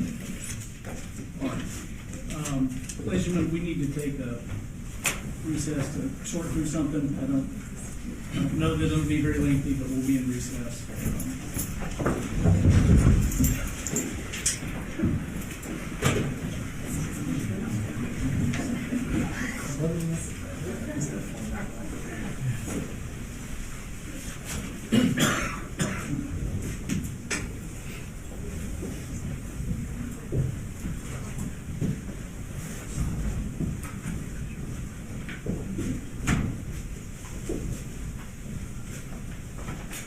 Miss Daniel, you'll have somewhere Jean can say it's not in here. As far as design. And Jenny, both Jenny's, she's not done yet, so if y'all just stay close. Thank you.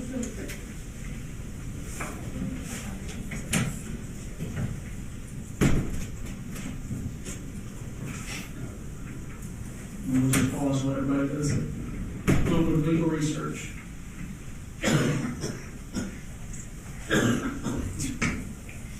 Or at least this is my forte, master belt. All right, the law editor. Yes, sir.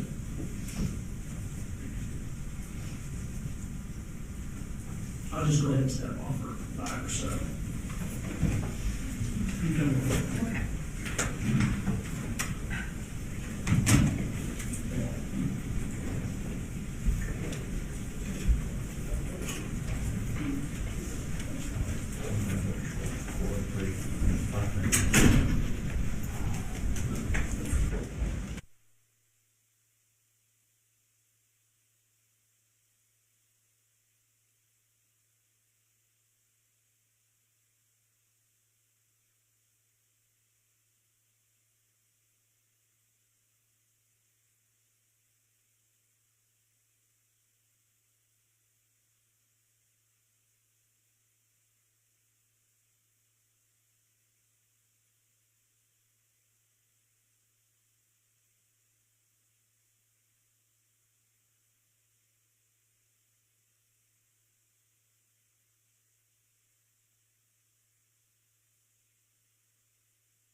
you fall under? What's your best case? Just basically under 17.6.7, the discovery statute, it does say that if the state has anything in writing, then they have to turn that over. I think we need to call the witness back in, ask her if during the time that she was giving this statement, if anybody was taking notes.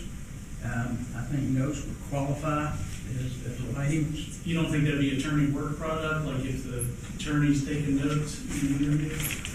Well, if somebody's giving a statement and you're taking notes, then I would think that that's taking down a statement.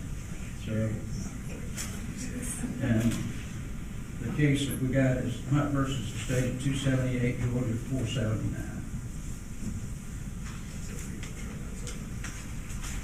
278. Turning notes over basically good. 479. Georgia Supreme Court, 471, is that what you said? 278 Georgia 479.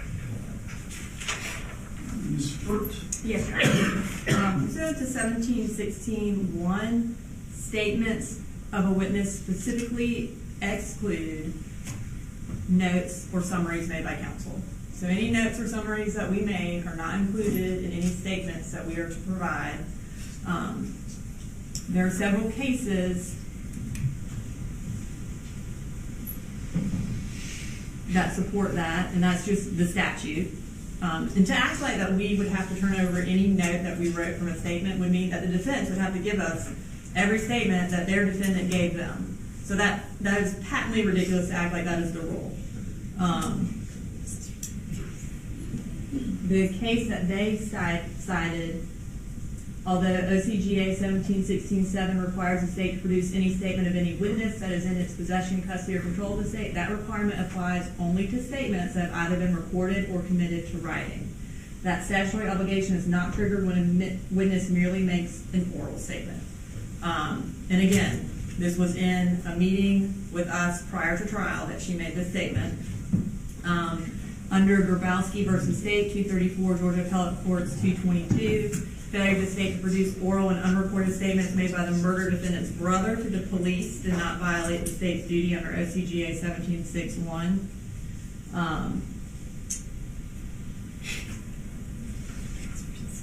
In Hines versus State, with regard to a caseworker was allowed to testify to additional recollections. The caseworker realized about the defendant's statement that she had not written in her summary but were oral, because that oral statement did not trigger any sort of production by the state. So the law, case after case after case, is very clear that the state does not have to provide an oral statement that a witness made to us. And I think if that were the rule, again, then every time Colin Gray gave the defense a statement, then they'd have to turn that over to us, which they clearly don't. So I think that is not the law, and to act like that we have committed some sort of discovery violation is just not true. Well, the difference, Judge, is that here is a witness who's given a forensic interview. That's the only thing that we have. Yes, a forensic interview. Now, based on them having the opportunity to have this witness come into their office, take notes about things that she said now, I lied about in the previous statement.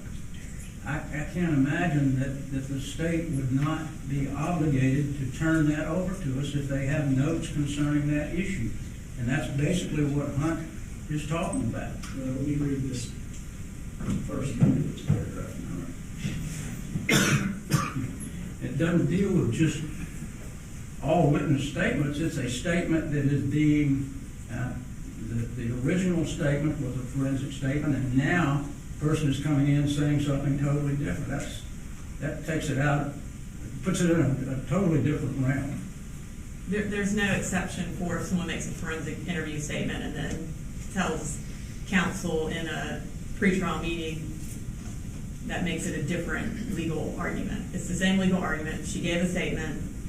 She told us something differently that they knew. They knew she told us something differently. It was written in a motion that their defendant or their client had told her to hide evidence.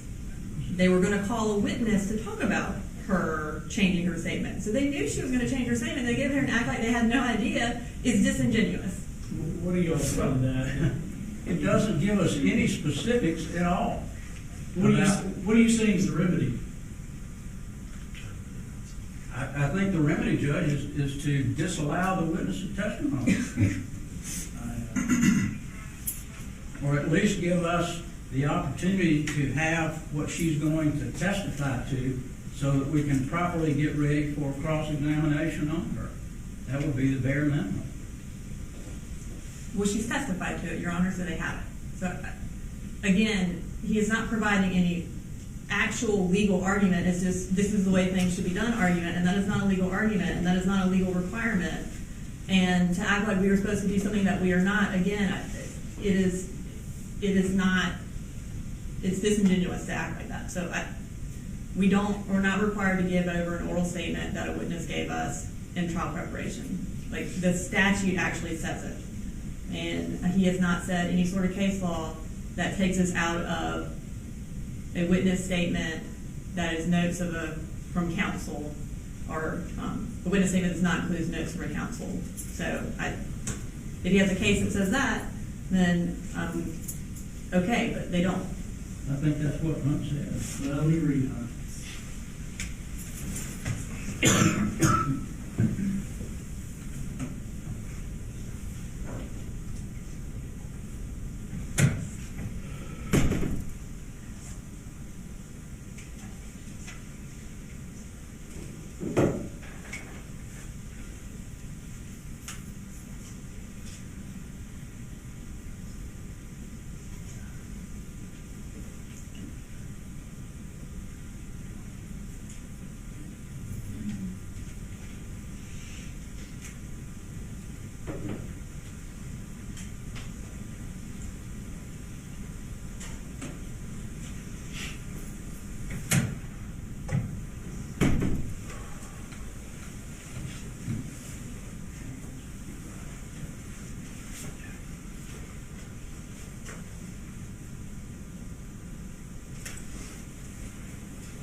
And just to confirm for the record, in the state's place, it's saying they have no written statements from Jenny. Correct. These were statements that were made in interviewing her at the trial. Correct. And I mean, I am sure took notes. I don't have an independent recollection. I'm sure we took notes, Ms. Daniel and I, but she made no written statements. She signed nothing. That statement was not recorded in any manner. I understand the unfair surprise argument,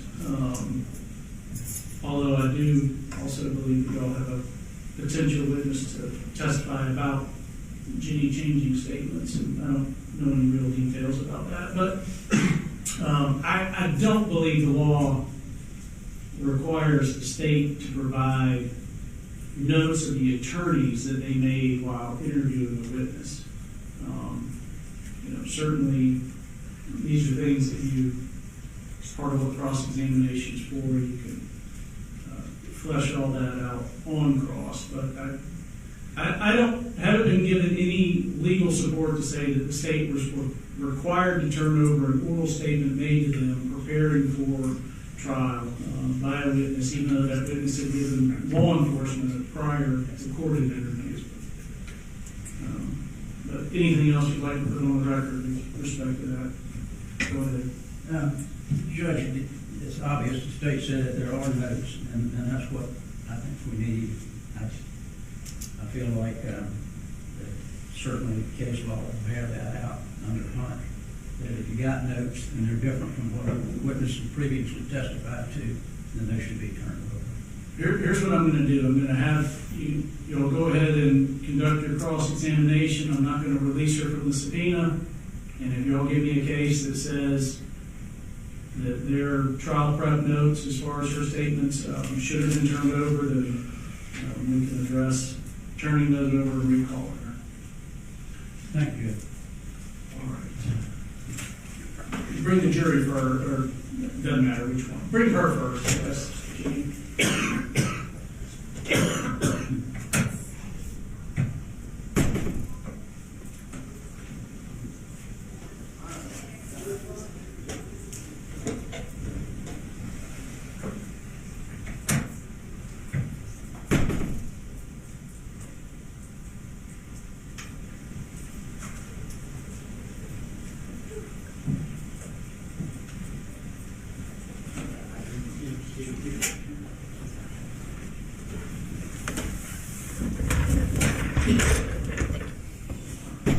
Now you can bring the jury.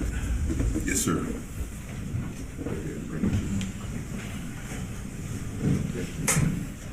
You're ready.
All right, y'all see.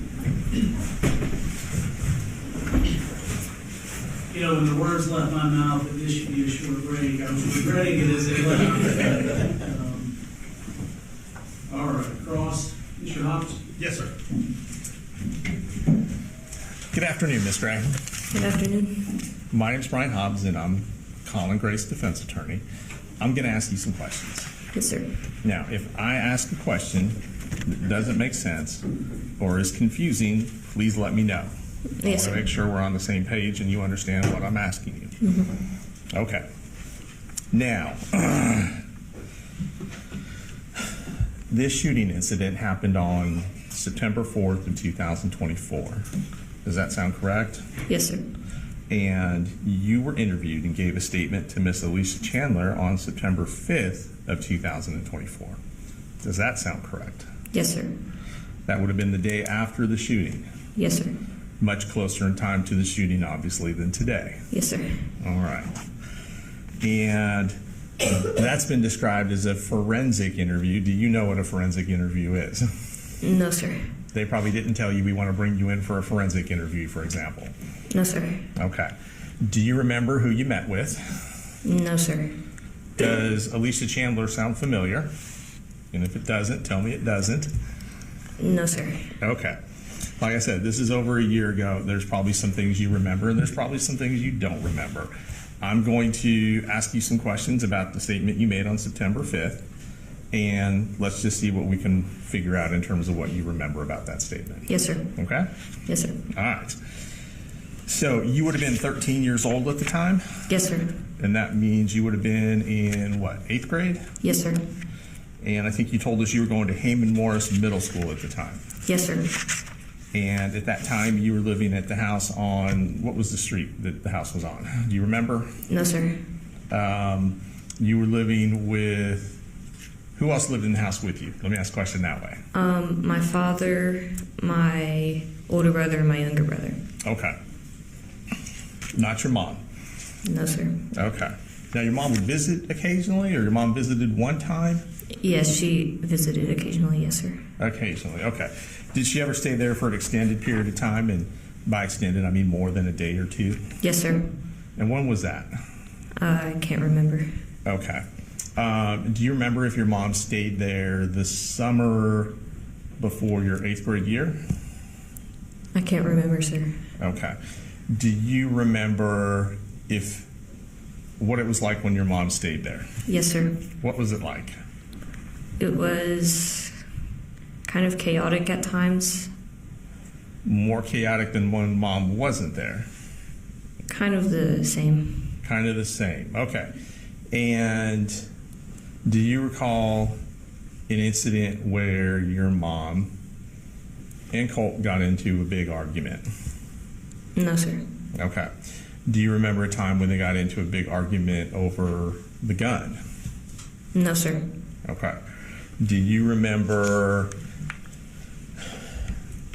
your father texting you to find out what happened in this argument over the gun?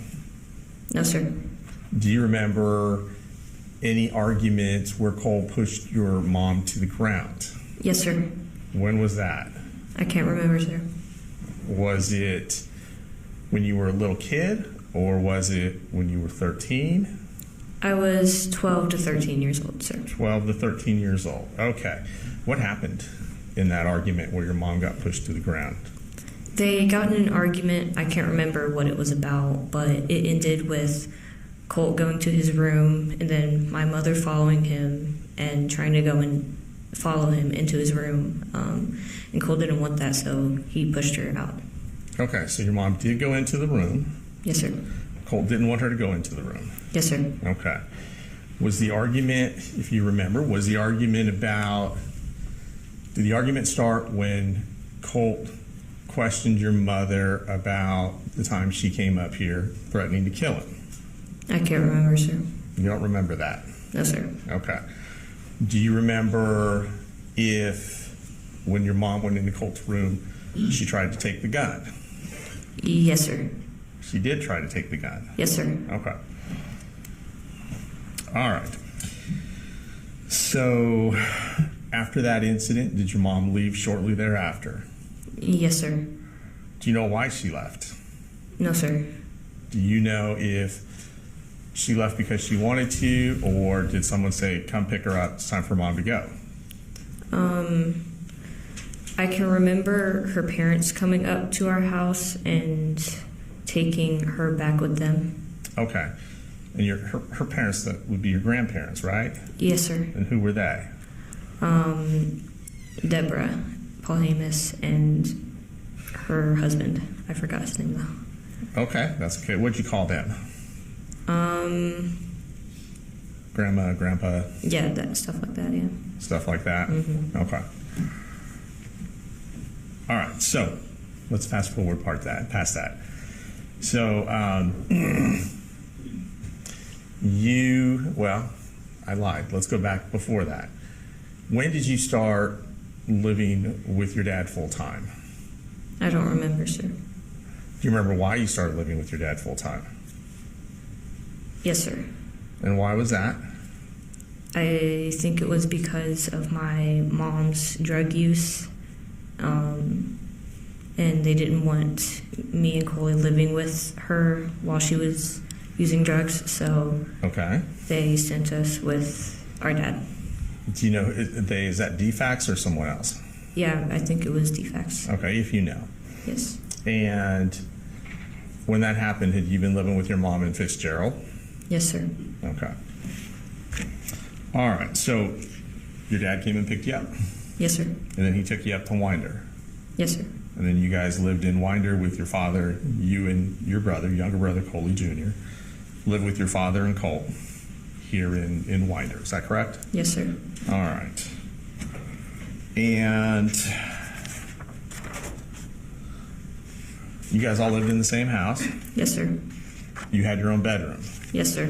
Did you have your own bathroom? Yes, sir. And did anybody else share a room? Yes, sir. Who shared a room? My father and my younger brother. Okay, so your father, and that would be Coley Jr.? Yes, sir. Is that how you refer to him? I want to make sure. Is it little Coley? How did you refer to him? Just Coley. Okay, so your dad and Coley shared a room. Is that right? Yes, sir. And your dad let you have the master bedroom and the bathroom? Yes, sir. Okay. All right, now we're going to go back up to September of 2024. So your dad takes you to do the forensic interview. Yes, sir. Is that correct? Yes, sir. And was he present during the interview? No, sir. Was he sitting next to you or anything like that? No, sir. So you were in a room by yourself with the interviewer? Yes, sir. Was there anybody else in the room with you? No, sir. Could you see your dad when you gave this interview? No, sir. Okay.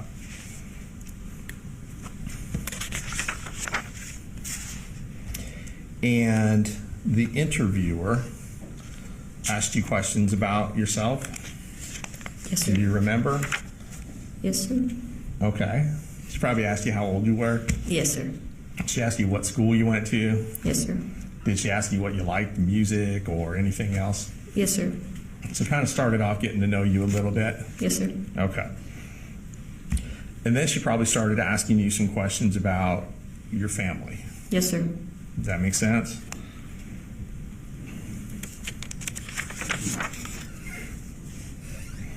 Did they ask you about Colt?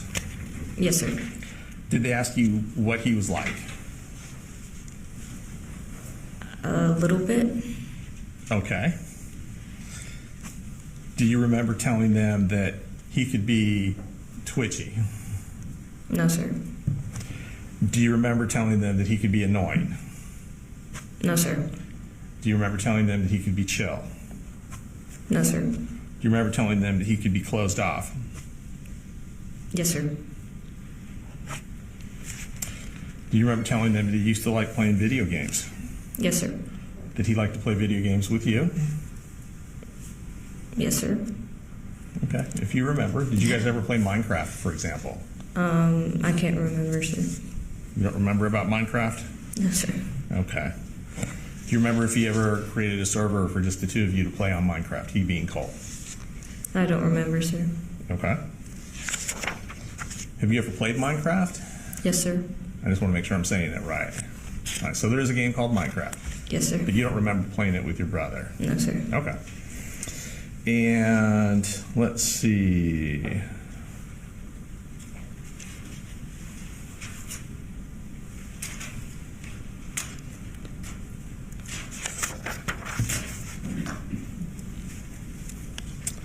You said that during the day your dad would go to work, usually. Is that right? Yes, sir. And then you kind of gave us an order of how that went. You said that Coley, your youngest brother, he would go to school first. Yes, sir. Would your dad take him to school? Yes, sir. So dad would leave before you and Colt would leave. Yes, sir. So it was up to you and Colt to get on the bus yourselves. Yes, sir. Is that fair to say? Yes, sir.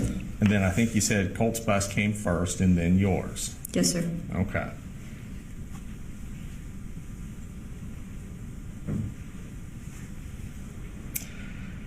Now, did they ask you to describe your dad? I can't remember, sir. Okay. Do you remember saying that your dad is energetic? No, sir. Do you remember saying your dad's positive? No, sir. Do you remember saying your dad's happy all the time? No, sir. Okay.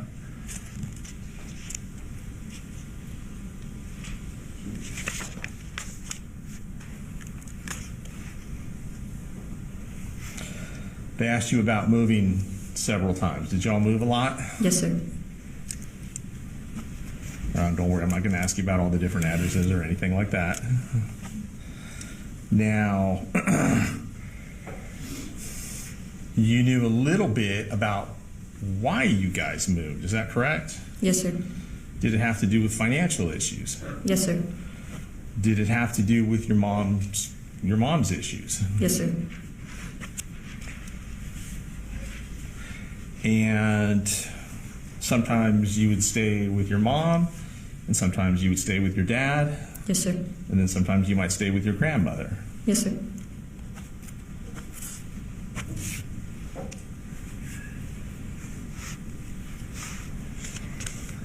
And do you remember telling them that sometimes your mom would go back and forth between living in one house with you guys and then also living with grandma as well? Yes, sir. Does that sound right? Yes, sir. And that was in Fitzgerald? Mm-hmm. Okay.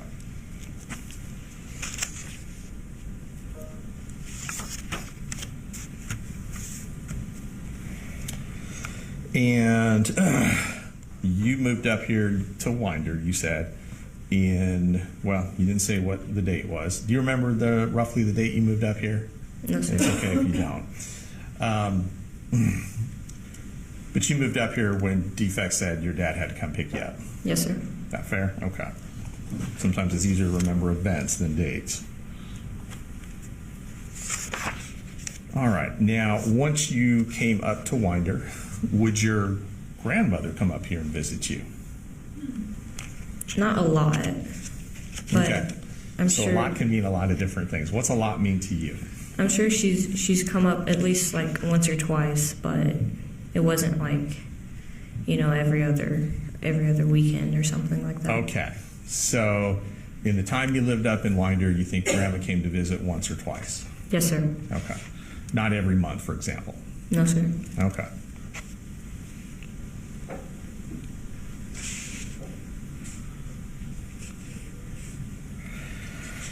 Now, when you gave this statement in September of 2024, did they ask you about how everyone got along in the house? Yes, sir. Does that sound familiar? Yes, sir. All right. If you remember, how did your dad and Coley get along? I remember they got along pretty well. Okay. Yeah, they were close. Did they ask you how you and your dad got along? Yes, sir. And what did you tell them, if you remember? I don't remember. Okay. Did they ask you how you and Colt got along? Yes, sir. Do you remember what you told them? No, sir. Okay. Do you remember if you told them whether or not he was annoying or pestering? No, sir. Do you remember if you told them that you were scared of him? No, sir. Do you remember if you told them whether or not he put a hole in your door? No, sir. Put a hole in the wall? No, sir. Do you remember if they asked you about whether or not people get in fights in the house? Yes, sir. Okay.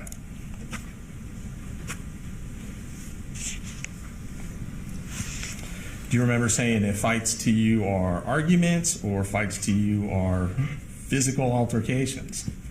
Or are they both? They're both. Okay. So when you say fights, you can mean arguments, but you can also mean physical stuff as well, right? Yes, sir. Okay.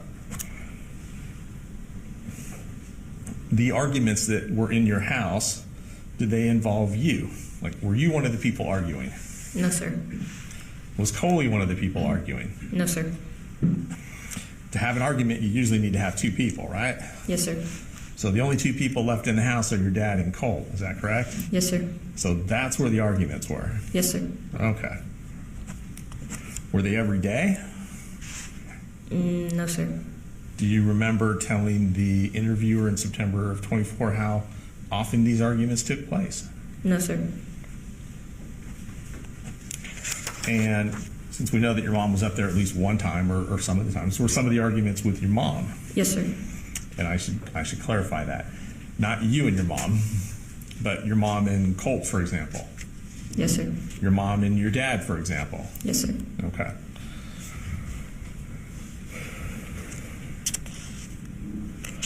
Do you remember saying that in regards to these arguments that Colt liked to instigate Yes, these sir. arguments? What does instigate mean to you? To just, kind of add like fuel to the fire almost. Add fuel to the fire, okay. If you remember, did Colt ever start these arguments? Yes, sir.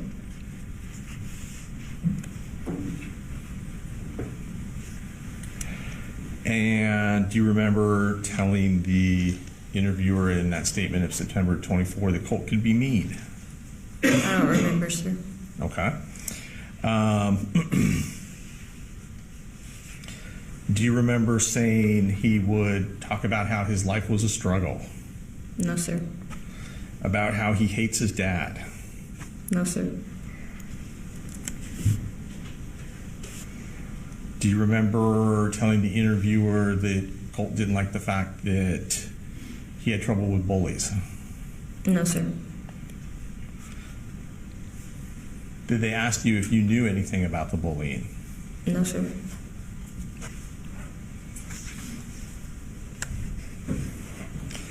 Do you remember telling the interviewer that Colt had been transferred to a different school because of the bullying?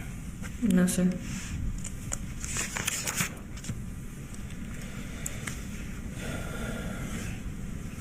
Do you remember that telling the interviewer that Colt could get really frustrated about stuff? No, sir. That he could get really angry and yell out stuff? No, sir.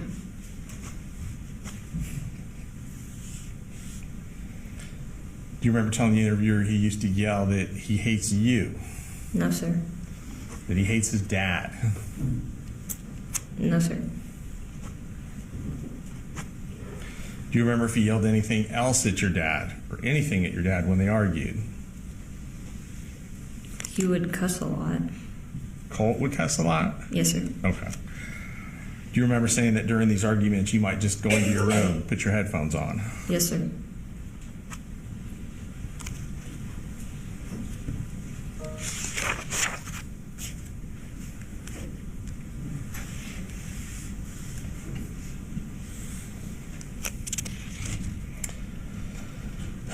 Do you remember whether or not you told the interviewer that Colt had threatened your dad? No, sir.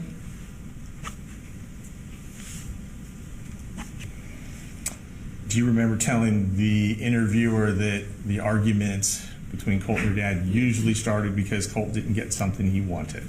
Yes, sir. Now, when you say something he wanted, what are we talking about? Like, what would he typically want that maybe would start an argument, if you can remember? I can remember a lot being about like his gun, like accessories for it and stuff. Like accessories for his gun? Mm-hmm. Okay. So he might ask your dad for an accessory for your gun, and your dad would say no, and that would lead to an argument. Yes, sir. And you would have told the interviewer that? Yes, sir. Okay.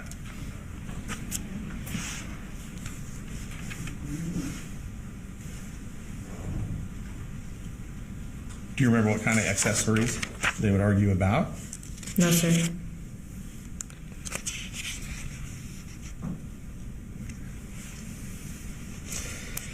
Now, you have testified today that there were physical fights between your dad and Colt. Yes, sir. Is that correct? And did Colt ever charge at your father? Yes, sir. And what would happen when he did that? He would fight back. Like, what would your dad do in response? he would fight back. Your dad would fight back? How? Yeah. Specifically?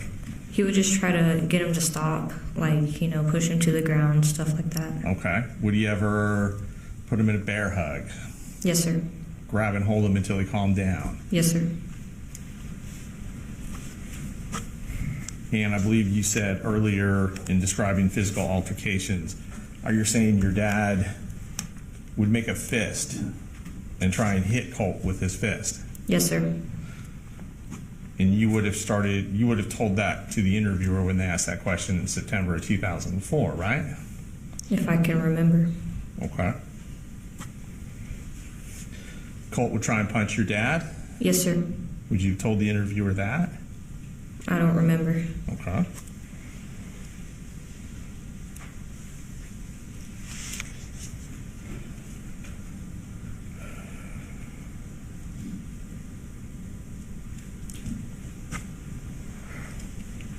What would happen when your dad made a fist and swung at Colt? Would he hit him? What do you mean? Well, you said your dad would make a fist, right? Yeah. And that they would punch at each other, right? Yes. So what would happen when that happened? What did you see? I don't remember. Okay.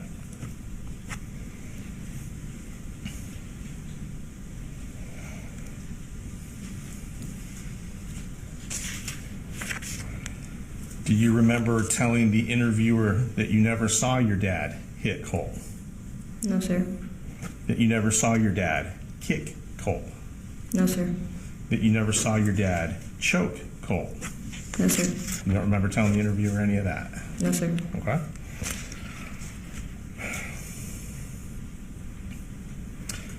Do you remember telling the interviewer that in these altercations, once Colt would calm down, typically he would end up throwing something? No, sir.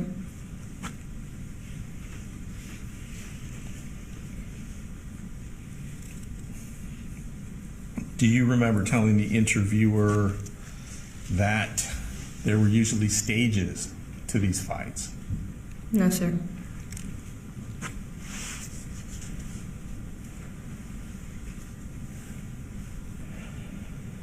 Do you remember telling the interviewer there was a fight about a month before school started between your dad and Colt? No, sir.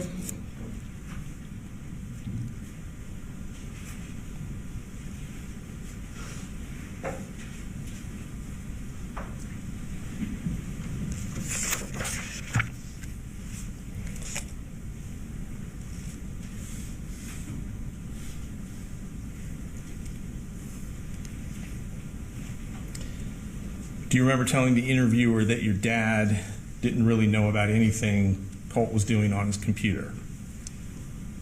Yes, sir. Do you remember telling the interviewer that Colt was very watchy about his privacy and stuff? No, sir. Was Colt concerned about the privacy on his computer, to your knowledge?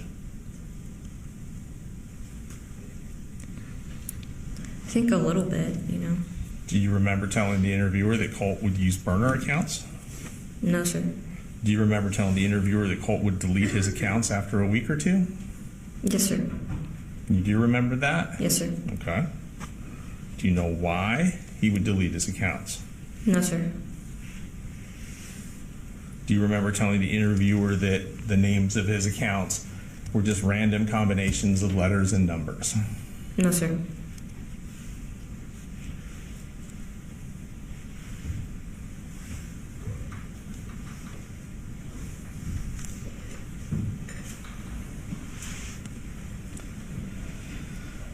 Do you remember telling the interviewer that Colt would be on websites like Tumblr, No, sir. websites like YouTube, No, sir. Twitch, No, sir. Discord, Yes, sir. Pinterest? Yes, sir.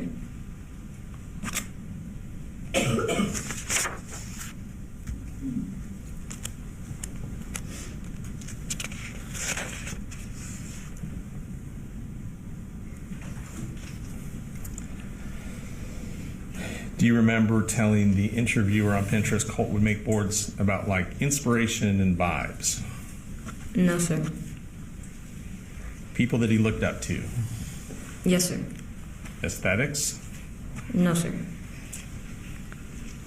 Do you know who some of the people would be on his Pinterest board? Not by name, no.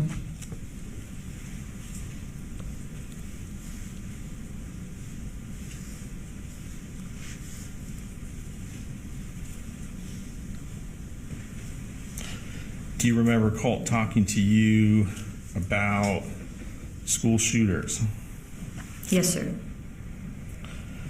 Do you remember telling the interviewer that he would act as if you knew who they were? Yes, these sir. shooters. Did you know who they were before he told you? No, sir. Were you interested in any of those folks? No, sir. Would you act like you were when you talked to Colt? No, sir. And you didn't tell the interviewer that? You did not tell the interviewer you would act as if you were interested when he told you about the school shooters? Not that I remember, no, sir. Okay.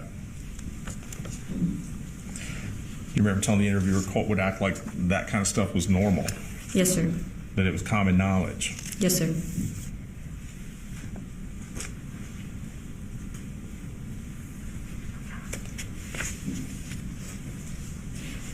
You would say that some of the stuff that he would put on the Pinterest boards, did you tell the interviewer he would also print out photos of them?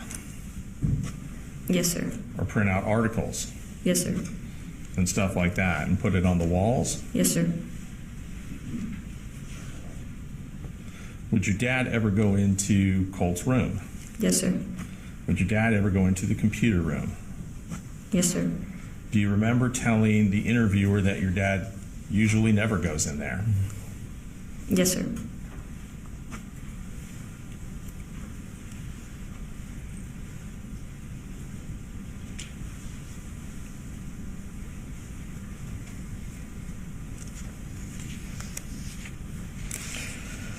Do you remember telling the interviewer why Colt would change his account so much? No, sir. Did you ever tell the interviewer it was because he was nervous about police? No, sir. That he was nervous about the FBI? No, sir. That he was eerie about that kind of stuff? No, sir. That he would try to avoid anything that's connected to them? No, sir. That he would try his best to hide himself? No, sir. You didn't tell any of that stuff to the interviewer? Not that I remember, no. Not that you remember. Okay.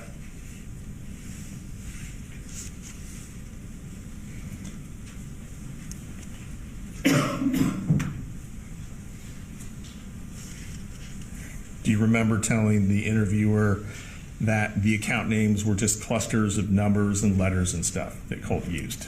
No, sir. That his usernames or account names were just random sequences of these different letters and numbers? No, sir. You don't remember telling them that? No, sir. Okay.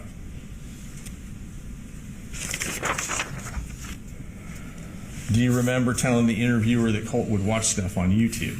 No, sir. You don't remember telling him that he would watch court videos?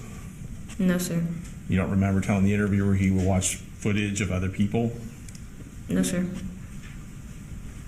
You don't remember telling the interviewer Colt would watch videos of people he looked up to? Yes, sir. Do you remember telling the interviewer what he would watch on Twitch? No, sir. Do you remember telling the interviewer that he would talk to you, Colt would talk to you on Discord? No, sir. Do you remember telling the interviewer that Discord was one of those that he routinely changed his name very quickly, his username?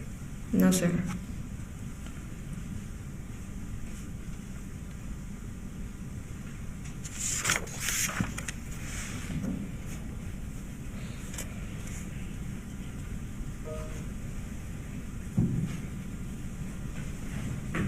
Do you remember telling the interviewer that he would look stuff up about different people on Reddit?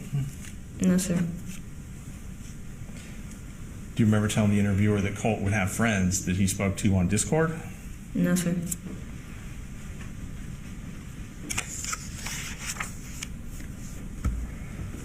Do you remember telling the interviewer on the morning of the shooter that Colt was acting kind of different? Yes, sir.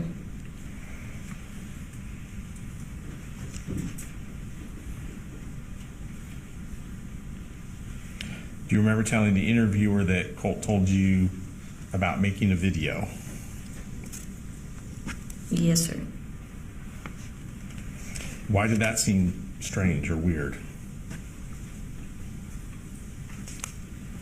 I forgot, sir. Do you remember when Colt left for school that morning? Yes, sir. Do you remember seeing his backpack? Yes, sir. Do you remember seeing a big piece of poster board sticking out of his backpack? Yes, sir. Was it wrapped up, the poster board? Yes, sir. Was there a hat on top of the poster board? I don't remember.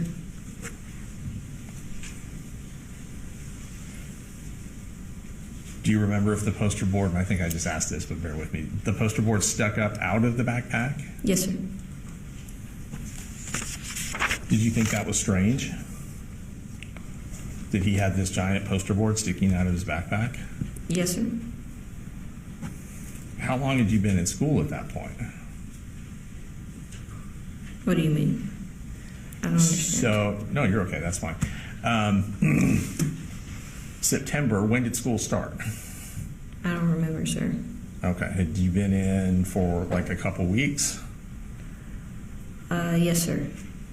Do you remember, had Colt been going to school consistently or not consistently at that time? Not consistently. Okay. Did you ask Colt about the poster board sticking out of his backpack? Yes, sir. Do you remember if he said anything about what it was? He said that it was for a project at school. Did that seem strange to you? Not at the moment, no.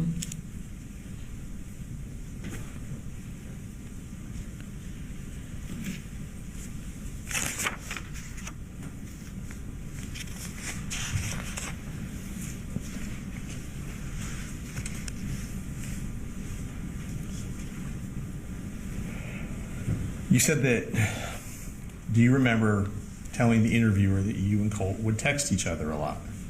No, sir. Did you guys text each other a lot? And a lot's one of those weird words that can be different. Did you guys text? Yes, sir. How often would you text each other? Per day. Let's just use one day as an example. We wouldn't text every day, but when we did, it wasn't like long conversations, I don't think. Okay. Did he ever text you any memes? Yes, sir. Do you remember any specific ones? No, sir.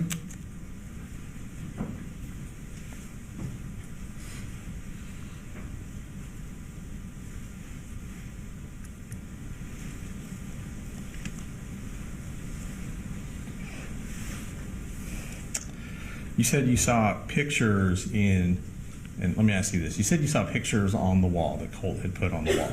Yes, sir. What room was that in? It was the room across from the bathroom. Across from the bathroom. Okay. Did you know were they photographs of people? Yes, sir. Did you know who the photographs of the people in the photographs were? Not by name, but I knew that they had something to do with shootings. Okay. Do you remember telling the interviewer that your dad didn't know who those people were? Yes, sir. Do you remember telling the interviewer that Colt wouldn't talk around that kind of stuff around your dad? No, sir.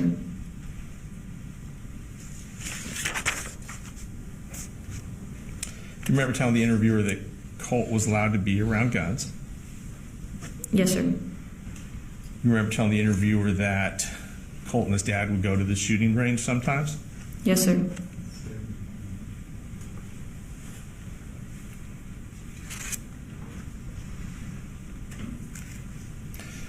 Do you remember telling the interviewer that they would go to the range once a year, something like that? No, sir. Do you think it was more often? I don't know, sir. Okay.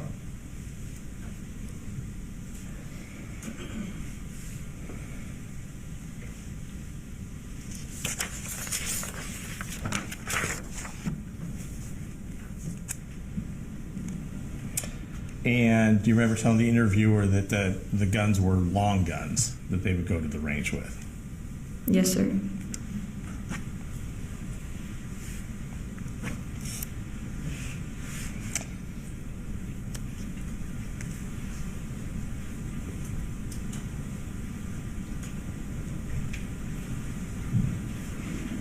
Do you remember telling the interviewer that when Colt would get into these arguments or fights with your dad, he never had the gun? No, sir.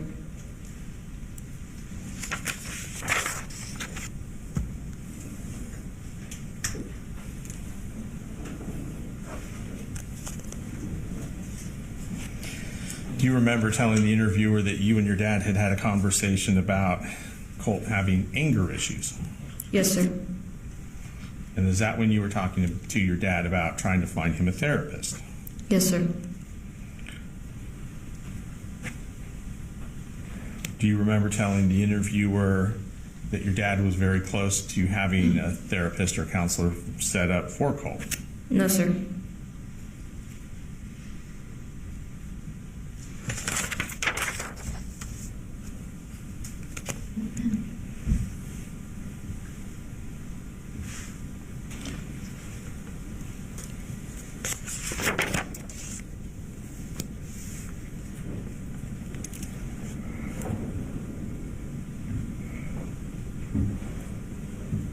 Do you remember having a conversation with your dad about Colt being suicidal? No, sir. About Colt being homicidal?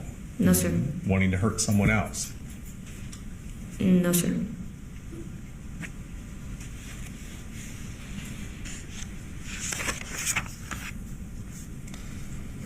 Do you remember having conversations with your dad where he said he was worried about Colt? Yes, sir. Were you ever nervous around Colt? Yes, sir. Do you remember telling the interviewer you were nervous after arguments with Colt? No, sir.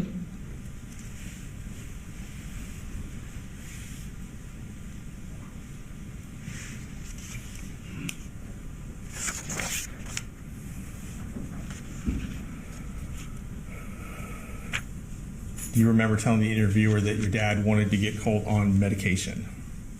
Yes, sir.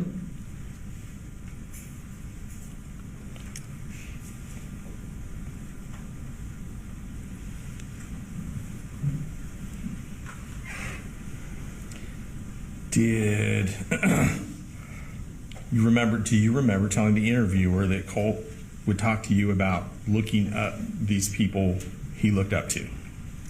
No, sir. Do you remember telling the interviewer that Colt tried to be discreet about it? No, sir.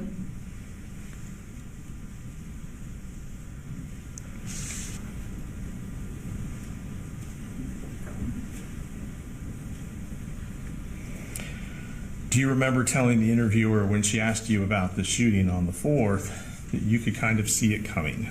Yes, sir. And you told her that you could see it coming because when he left on the bus, you saw the open book bag. Yes, Is that sir. right?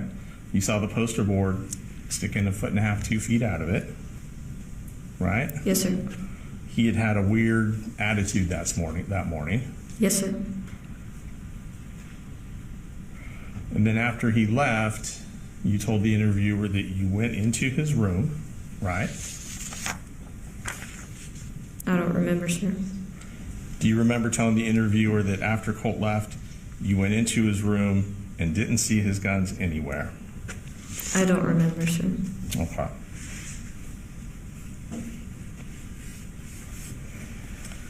You testified earlier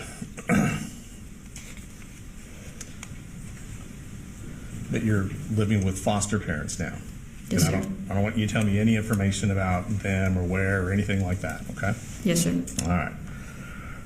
You said the state asked you to compare your home life now to your home life then, right? Yes, sir. You said that your home life now is more loving. Yes, sir. You said it's more stable. Yes, sir. You said it's more family oriented. Yes, sir. You're in therapy or counseling now. Yes, sir. You said that you're not in contact at all with your old family. Yes, sir. That includes your dad, right? Yes, sir. Your mom, Yes, sir. your grandparents. Yes, sir.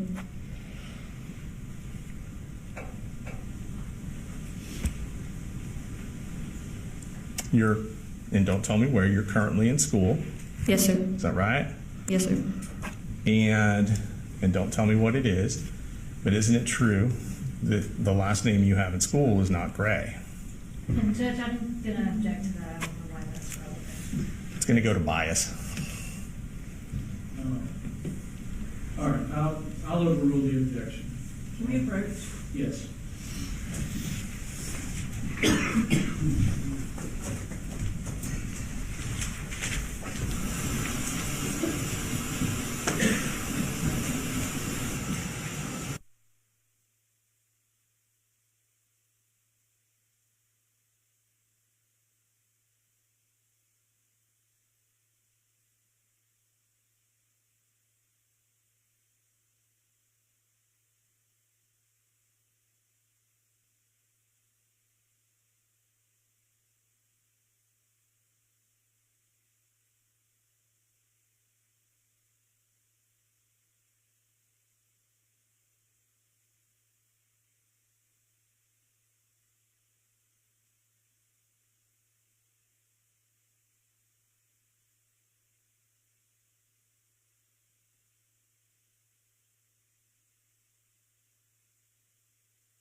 And then on the 5th, he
you. Go ahead. Thank you, Judge. All right, I'm almost done. So, just to kind of recap where we were, you do not remember telling the interviewer that after Colt left, and this is going back to that September 5th, 2025 interviewer with Miss Chandler, you do not remember telling her that after Colt left, you went into his room and didn't see the gun anywhere. I do not remember, sir. Okay. Have you spoken to the district attorney about this case before today? Yes, sir. How many times do you think? I don't know, sir. Okay. More than once? Yes, sir. Okay. Have you discussed this case with other court officials? I don't know, sir. Okay. I don't think so.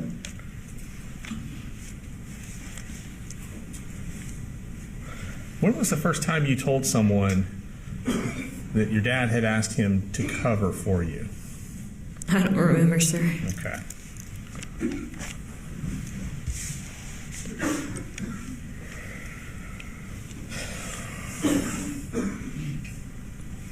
Has anyone ever told you that if your dad wins this trial, you may not be able to be adopted by the family you're currently with? No, sir.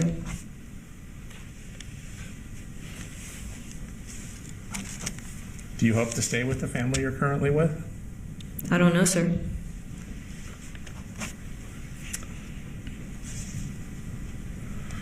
Are you saying today that you lied to that interviewer in September of 2024? What do you mean? When you gave that interview in September 2024 to Miss Chandler, did you lie? Yes, sir. Okay. And when was the first time you told someone that you lied? I don't remember, sir. Okay. All right. So you're currently in a situation where you have a more stable family life. Yes, sir. It's more loving. Yes, sir.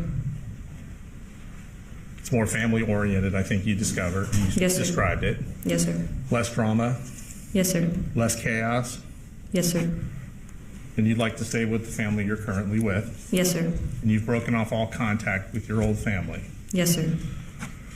And you certainly don't want to go through life known as the sister of the school shooter, Yes, sir. or the sister who knew that he had taken his gun to school and didn't tell anyone. And yeah, I'm gonna object to that. Specifically, what's the objection? I mean, I think he's badgering the witness. I don't know that it's relevant. It's just an inappropriate question. It goes to bias. It's a And staying in your current situation, that's all a lot easier if your dad's convicted at trial, isn't it? Yes, sir. Thank you. No, sir. That's what just excuse. She can leave, but as I mentioned earlier, she'll remain under subpoena until, for now. You're free to go today.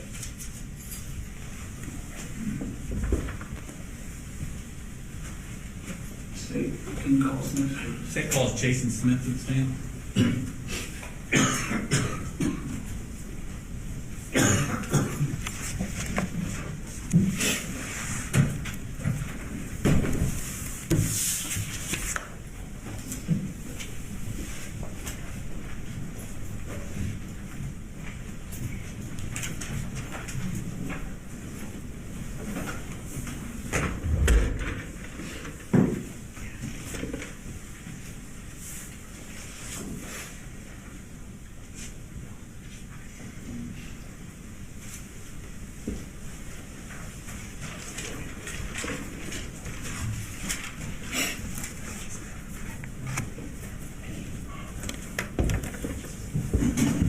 You raise your right hand, please. Swear the testimony you give matter now pending before this court will be the truth, the whole truth, nothing but the truth. Yes, I do. All right, have a seat, please. And if you could introduce yourself to the jury. My name is Jason Smith. Can you spell that last name for the court reporter? It's Smith.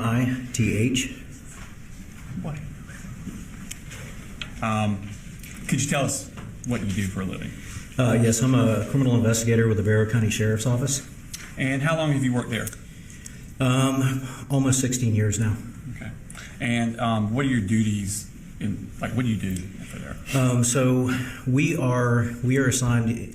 It can be anything from responding to the actual scene when something first occurs to being assigned a case much after patrol has gone. So we have a thing called a queue. And our cases are most typically assigned to us, but if it's a big case, we'll respond to scene. Okay. I want to take your attention to September 4th, 2024. Were you working that day? Yes, sir. Okay. And what were you doing that morning? That morning we were just coming in and doing like we normally do, just come in, review our emails, go through phone calls, begin working our cases, calling people.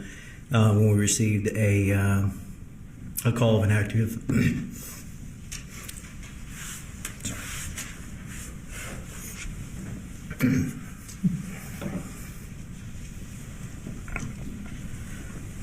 I'm sorry, 1 second. Okay, take time.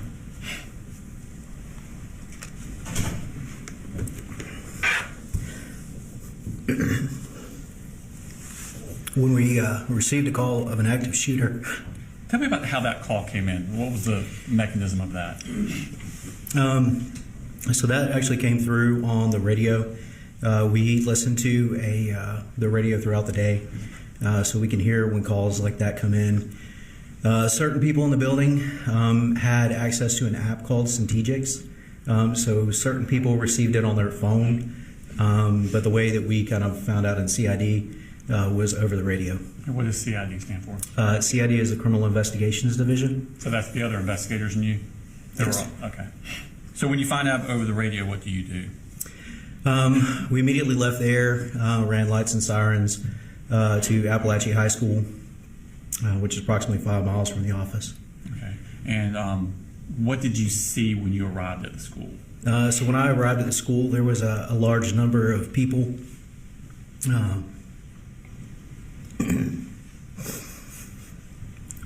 Sorry.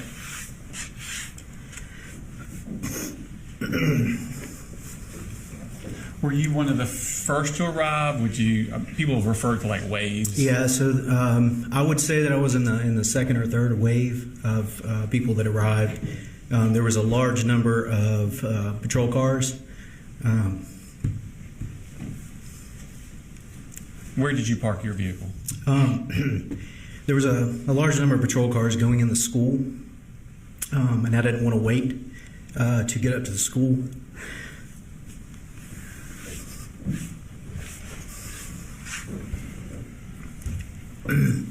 So I parked down by the softball field. Okay. And how did you enter the school? I entered the school near the attendance office. I ran through the kind of the atrium there where the flagpole is out front. I was going to show you this map, but I'll probably just pull up the main map. Yes, sir.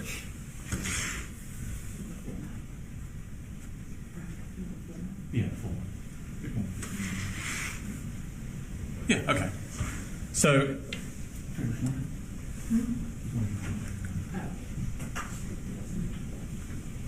I'm going to get you a pointer real quick. Okay.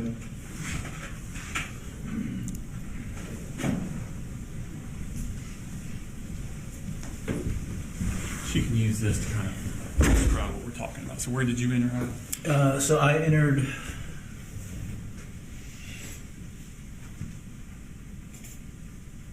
I believe the attendance office is somewhere in this area, so I would have entered right around here. Okay.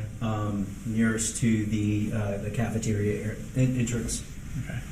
When you arrived, did you understand whether or not the school had been secured yet, or was it still in the process of being secured, or what did you know about that aspect of it? The last thing that I heard over the radio was that they had one suspect in custody and was unsure if there was a second shooter. Okay. So y'all were still actively trying to secure the school? Yes, sir. Okay. What did you do?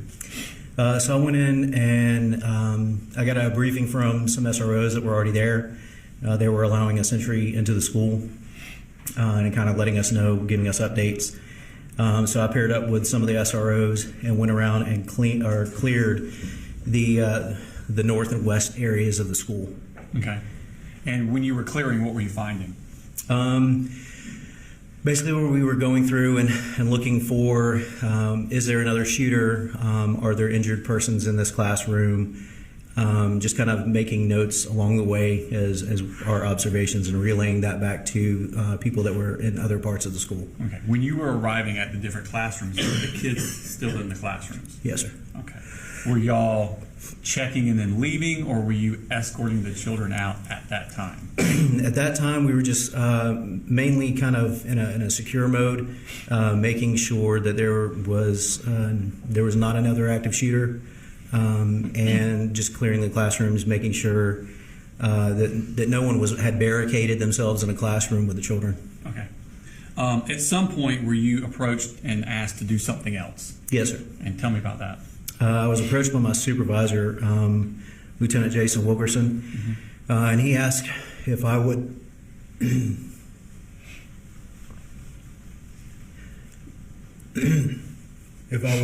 conduct an interview with the suspect that was in custody. Okay. And where was he located at on that map? The suspect was located back on what's referred to as J Hall, which is in this area right here. And I believe the classroom was 2.139, and this is the area that we conducted the interview in. Okay. How was he dressed when you saw him? I believe he had on a white shirt, a pair of khaki pants, one shoe, and he had blonde hair. Okay. And where did you do this interview with him? We did this in a nearby classroom, the classroom that was closest to him. Okay. When you spoke with him, did he give you his address? He did. Okay. Did you relay that to other people? I did. Okay. And did you notice at that time any scarring on his arm? Not at that time, no, sir. Okay. After interviewing the suspect, where did you do that, Tom? After interviewing the suspect, I went to the command center, which had been set up in the media center of Apalachee High School. Okay. And did you tell the people there what had been told to you by the suspect? Yes, sir. I spoke with the GBI, the sheriff's office, and the FBI. Okay. What did you do at that point? At that point, I left the area. I went back to the area of J Hall, which is on the back portion of the school. And I went through and I conducted a walkthrough of the crime scene with Special Agent Daniela Stewart of the GBI. Okay. And what did you do after that? After that, I went to a nearby classroom and reviewed video surveillance footage of the shooting itself. Okay. So after talking to the suspect, walking through the crime scene, and then reviewing the video footage of the crime, what did you do at that point? At that point, I left, came here to the Barrow County Courthouse, and secured 4 warrants for the arrest of Colin Gray. Okay. And what were those warrants for? Felony murder. Okay. Did you do a follow-up interview with Colin Gray later? Yes, sir. And where was that interview located at? That was done at our Criminal Investigations Division at 233 East Broad Street. Okay. Is he now in different clothing than when you saw him before? Yes, sir. And what is he wearing now? Now he is wearing a gray and white striped jumpsuit, which would be indicative of someone who had been booked into a county jail. Okay. At this point, had y'all gotten hold of a cell phone that belonged to him? Yes, sir. Okay. And by y'all, I mean law enforcement? Yes, okay. Correct. Did you ask him for the passcode for that cell phone? I did. And did he provide it to you? Yes, sir, he did. Okay. And did you provide that information to other investigators? Yes, sir, I did. Okay. At this point, did you notice anything about his physical wellness? I guess the best way to put it. During this interview, I noticed that he had, I believe it was 4 horizontal lacerations that had healed on his left arm. Okay. Did he say where he got these from or where it came from? Yes. I'm going to show you some more exhibit 184. I mean, he didn't give an answer. The answer would be hearsay. So it's the same. Actually, you recognize what that is.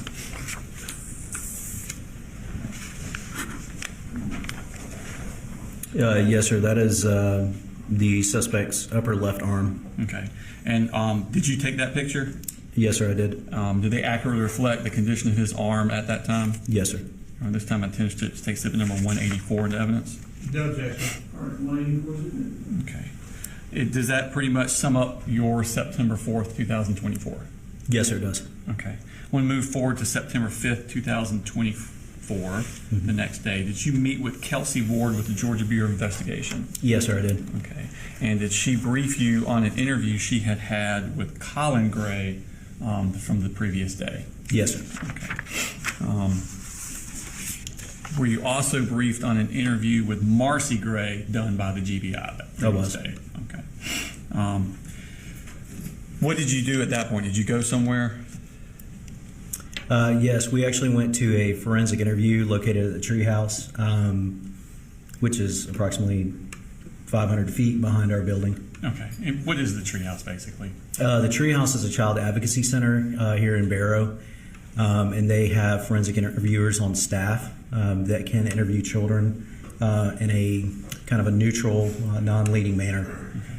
Have you been there before with children in cases you were working? Yes, sir, many times. Okay. When law enforcement goes, do you go into the interview with the child? Not into the interview. We view the interview from an adjacent room on a CCTV. Okay. And are you able to see what's happening in the room and hear what's happening in the room in real time? Yes, sir. Okay. And did you do that in this case? I did. Okay.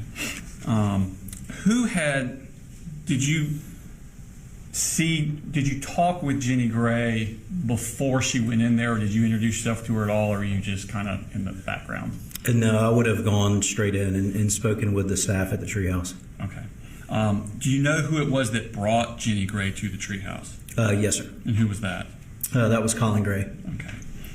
Did you interact with Colin Gray at all at the treehouse? I did after Jenny's forensic interview, yes. Okay. And what happened in that interaction with him? I asked Colin Gray if he would accompany me back to the Criminal Investigations Division to conduct a follow-up interview.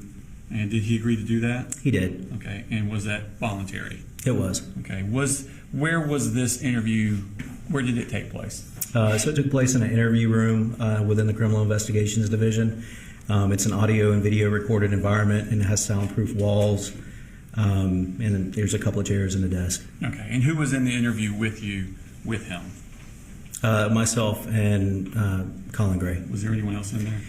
Not inside that room. There were other individuals that were viewing the interview from another room at CID on a closed circuit television. So kind of like the same concept as at the treehouse? Yes, sir. Okay.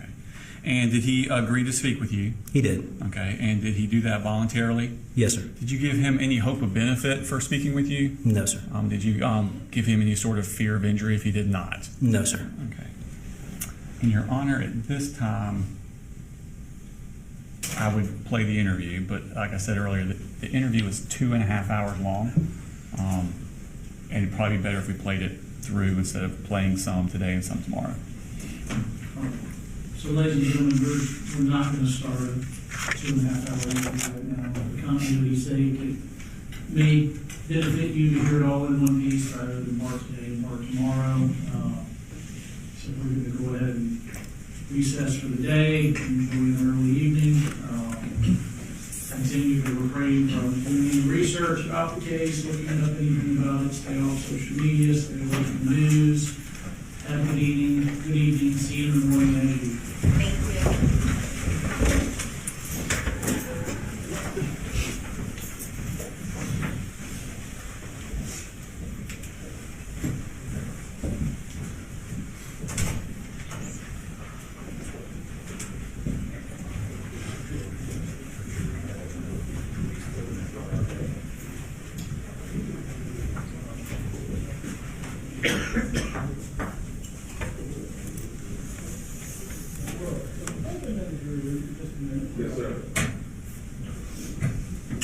Talk about big notebooks and needing some time to go through any objections. What day are we talking about for that? It should be tomorrow, but a lot of that depends on how long Investigator Smith takes. I assume we'll start tomorrow, though. We may not finish. Okay. Have y'all gone through them? Are we able to take up any of that presently? No, we've gone through part of Colin's, we've gone through all of Marcy's. Colin had 3 though. And were there other ones besides those 2 parties? And there was Colt's and Jenny's, but I think to expedite it, I'm going to, maybe right now. I have the exact text messages that we're introducing, we've been kind of cut down. Okay. And the exact website searches that I can give them today and talk through what other stuff we plan on getting into, so they know what, if anything to object to. How much time do you think we need to sort through objections and rulings? Just trying to avoid dead time with the jury here tomorrow. I mean, just for most of the text messages that are not with the defendant have already been introduced through other parties, and we may reference them here, but I think the majority of the messages are with the defendant, so I don't think there will be much objection to that. There are searches of the defendants, there are phone call logs, Marcy's searches that we've already gotten into with her, and then Ms. Gilliland is also going to go, or Investigator Gilliland is also going to go through some of the financial records that we just introduced through Investigator Hyatt. So a lot of it, I think, is not, I'm not the defense, but I don't anticipate there being a large number of objections, so, but I won't speak for them. And I realize they don't know exactly what all we're talking about necessarily. Do you think a 30-minute delay is sufficient? Like if I told the jury 9:30? Meet at 9 so that we would start court at 9:30? I think that should be fine. Like I said, I can talk through with them. I mean, just the thing's 2.5 hours, but he'll probably go through lunch till lunch, don't you think? I think so too. Yeah. We could do it, give him a long lunch after. I don't know that long lunch benefits them a whole lot. Because he can't go anywhere. No. Yeah. I think. I think 30 minutes in the morning will be fine, and then if there's anything that we do need to take up, we can also take up at lunch, unless you want longer. No, I was going to suggest it might be better for the jurors because I do anticipate investigators that did quite a lot on this case. So his cross may be a bit longer if it's a 2.5-hour video. Plus the rest of the direct, that kind of gets us closer to lunch, meaning the cross is going to go into the afternoon. It might be better, the juror might like to get out early as opposed to coming in later, I guess is what I'm getting at. Now, it depends on how much stuff they're going to give us. And I think after today, there's going to be some text messages from Jenny that we're going to want to try and get into, but we have to discuss that after. Here's what we'll do. I'm going to go ahead and tell the jury, instead of meeting at 8:30, meet at 9. So y'all are meeting 30 minutes later. We're going to start court at 9:30 is the plan as far as the jurors go. So have them meet at 9. We'll meet at 9 o'clock, understanding the jurors will probably be here at 9:30. Y'all can spend a little time this afternoon, maybe get through some of it. Right. And then we'll just go from there. But that'll at least give us some lead time to work through it. Maybe all of it, maybe not. But, okay? So, have them meet at 9, Brooks. Yes, sir. Can you only start this tomorrow? No, I'm going to get it tonight. Okay. Unless they have a ton of stuff and keep us here all night. Okay. It sounds like they don't, but who knows after today. All right. Anything else for us to do officially? I realize y'all have to talk and look at things. No, Okay. No, All right. We'll adjourn. We'll start at 9, work through any objections. Start the trial at 9:30. please.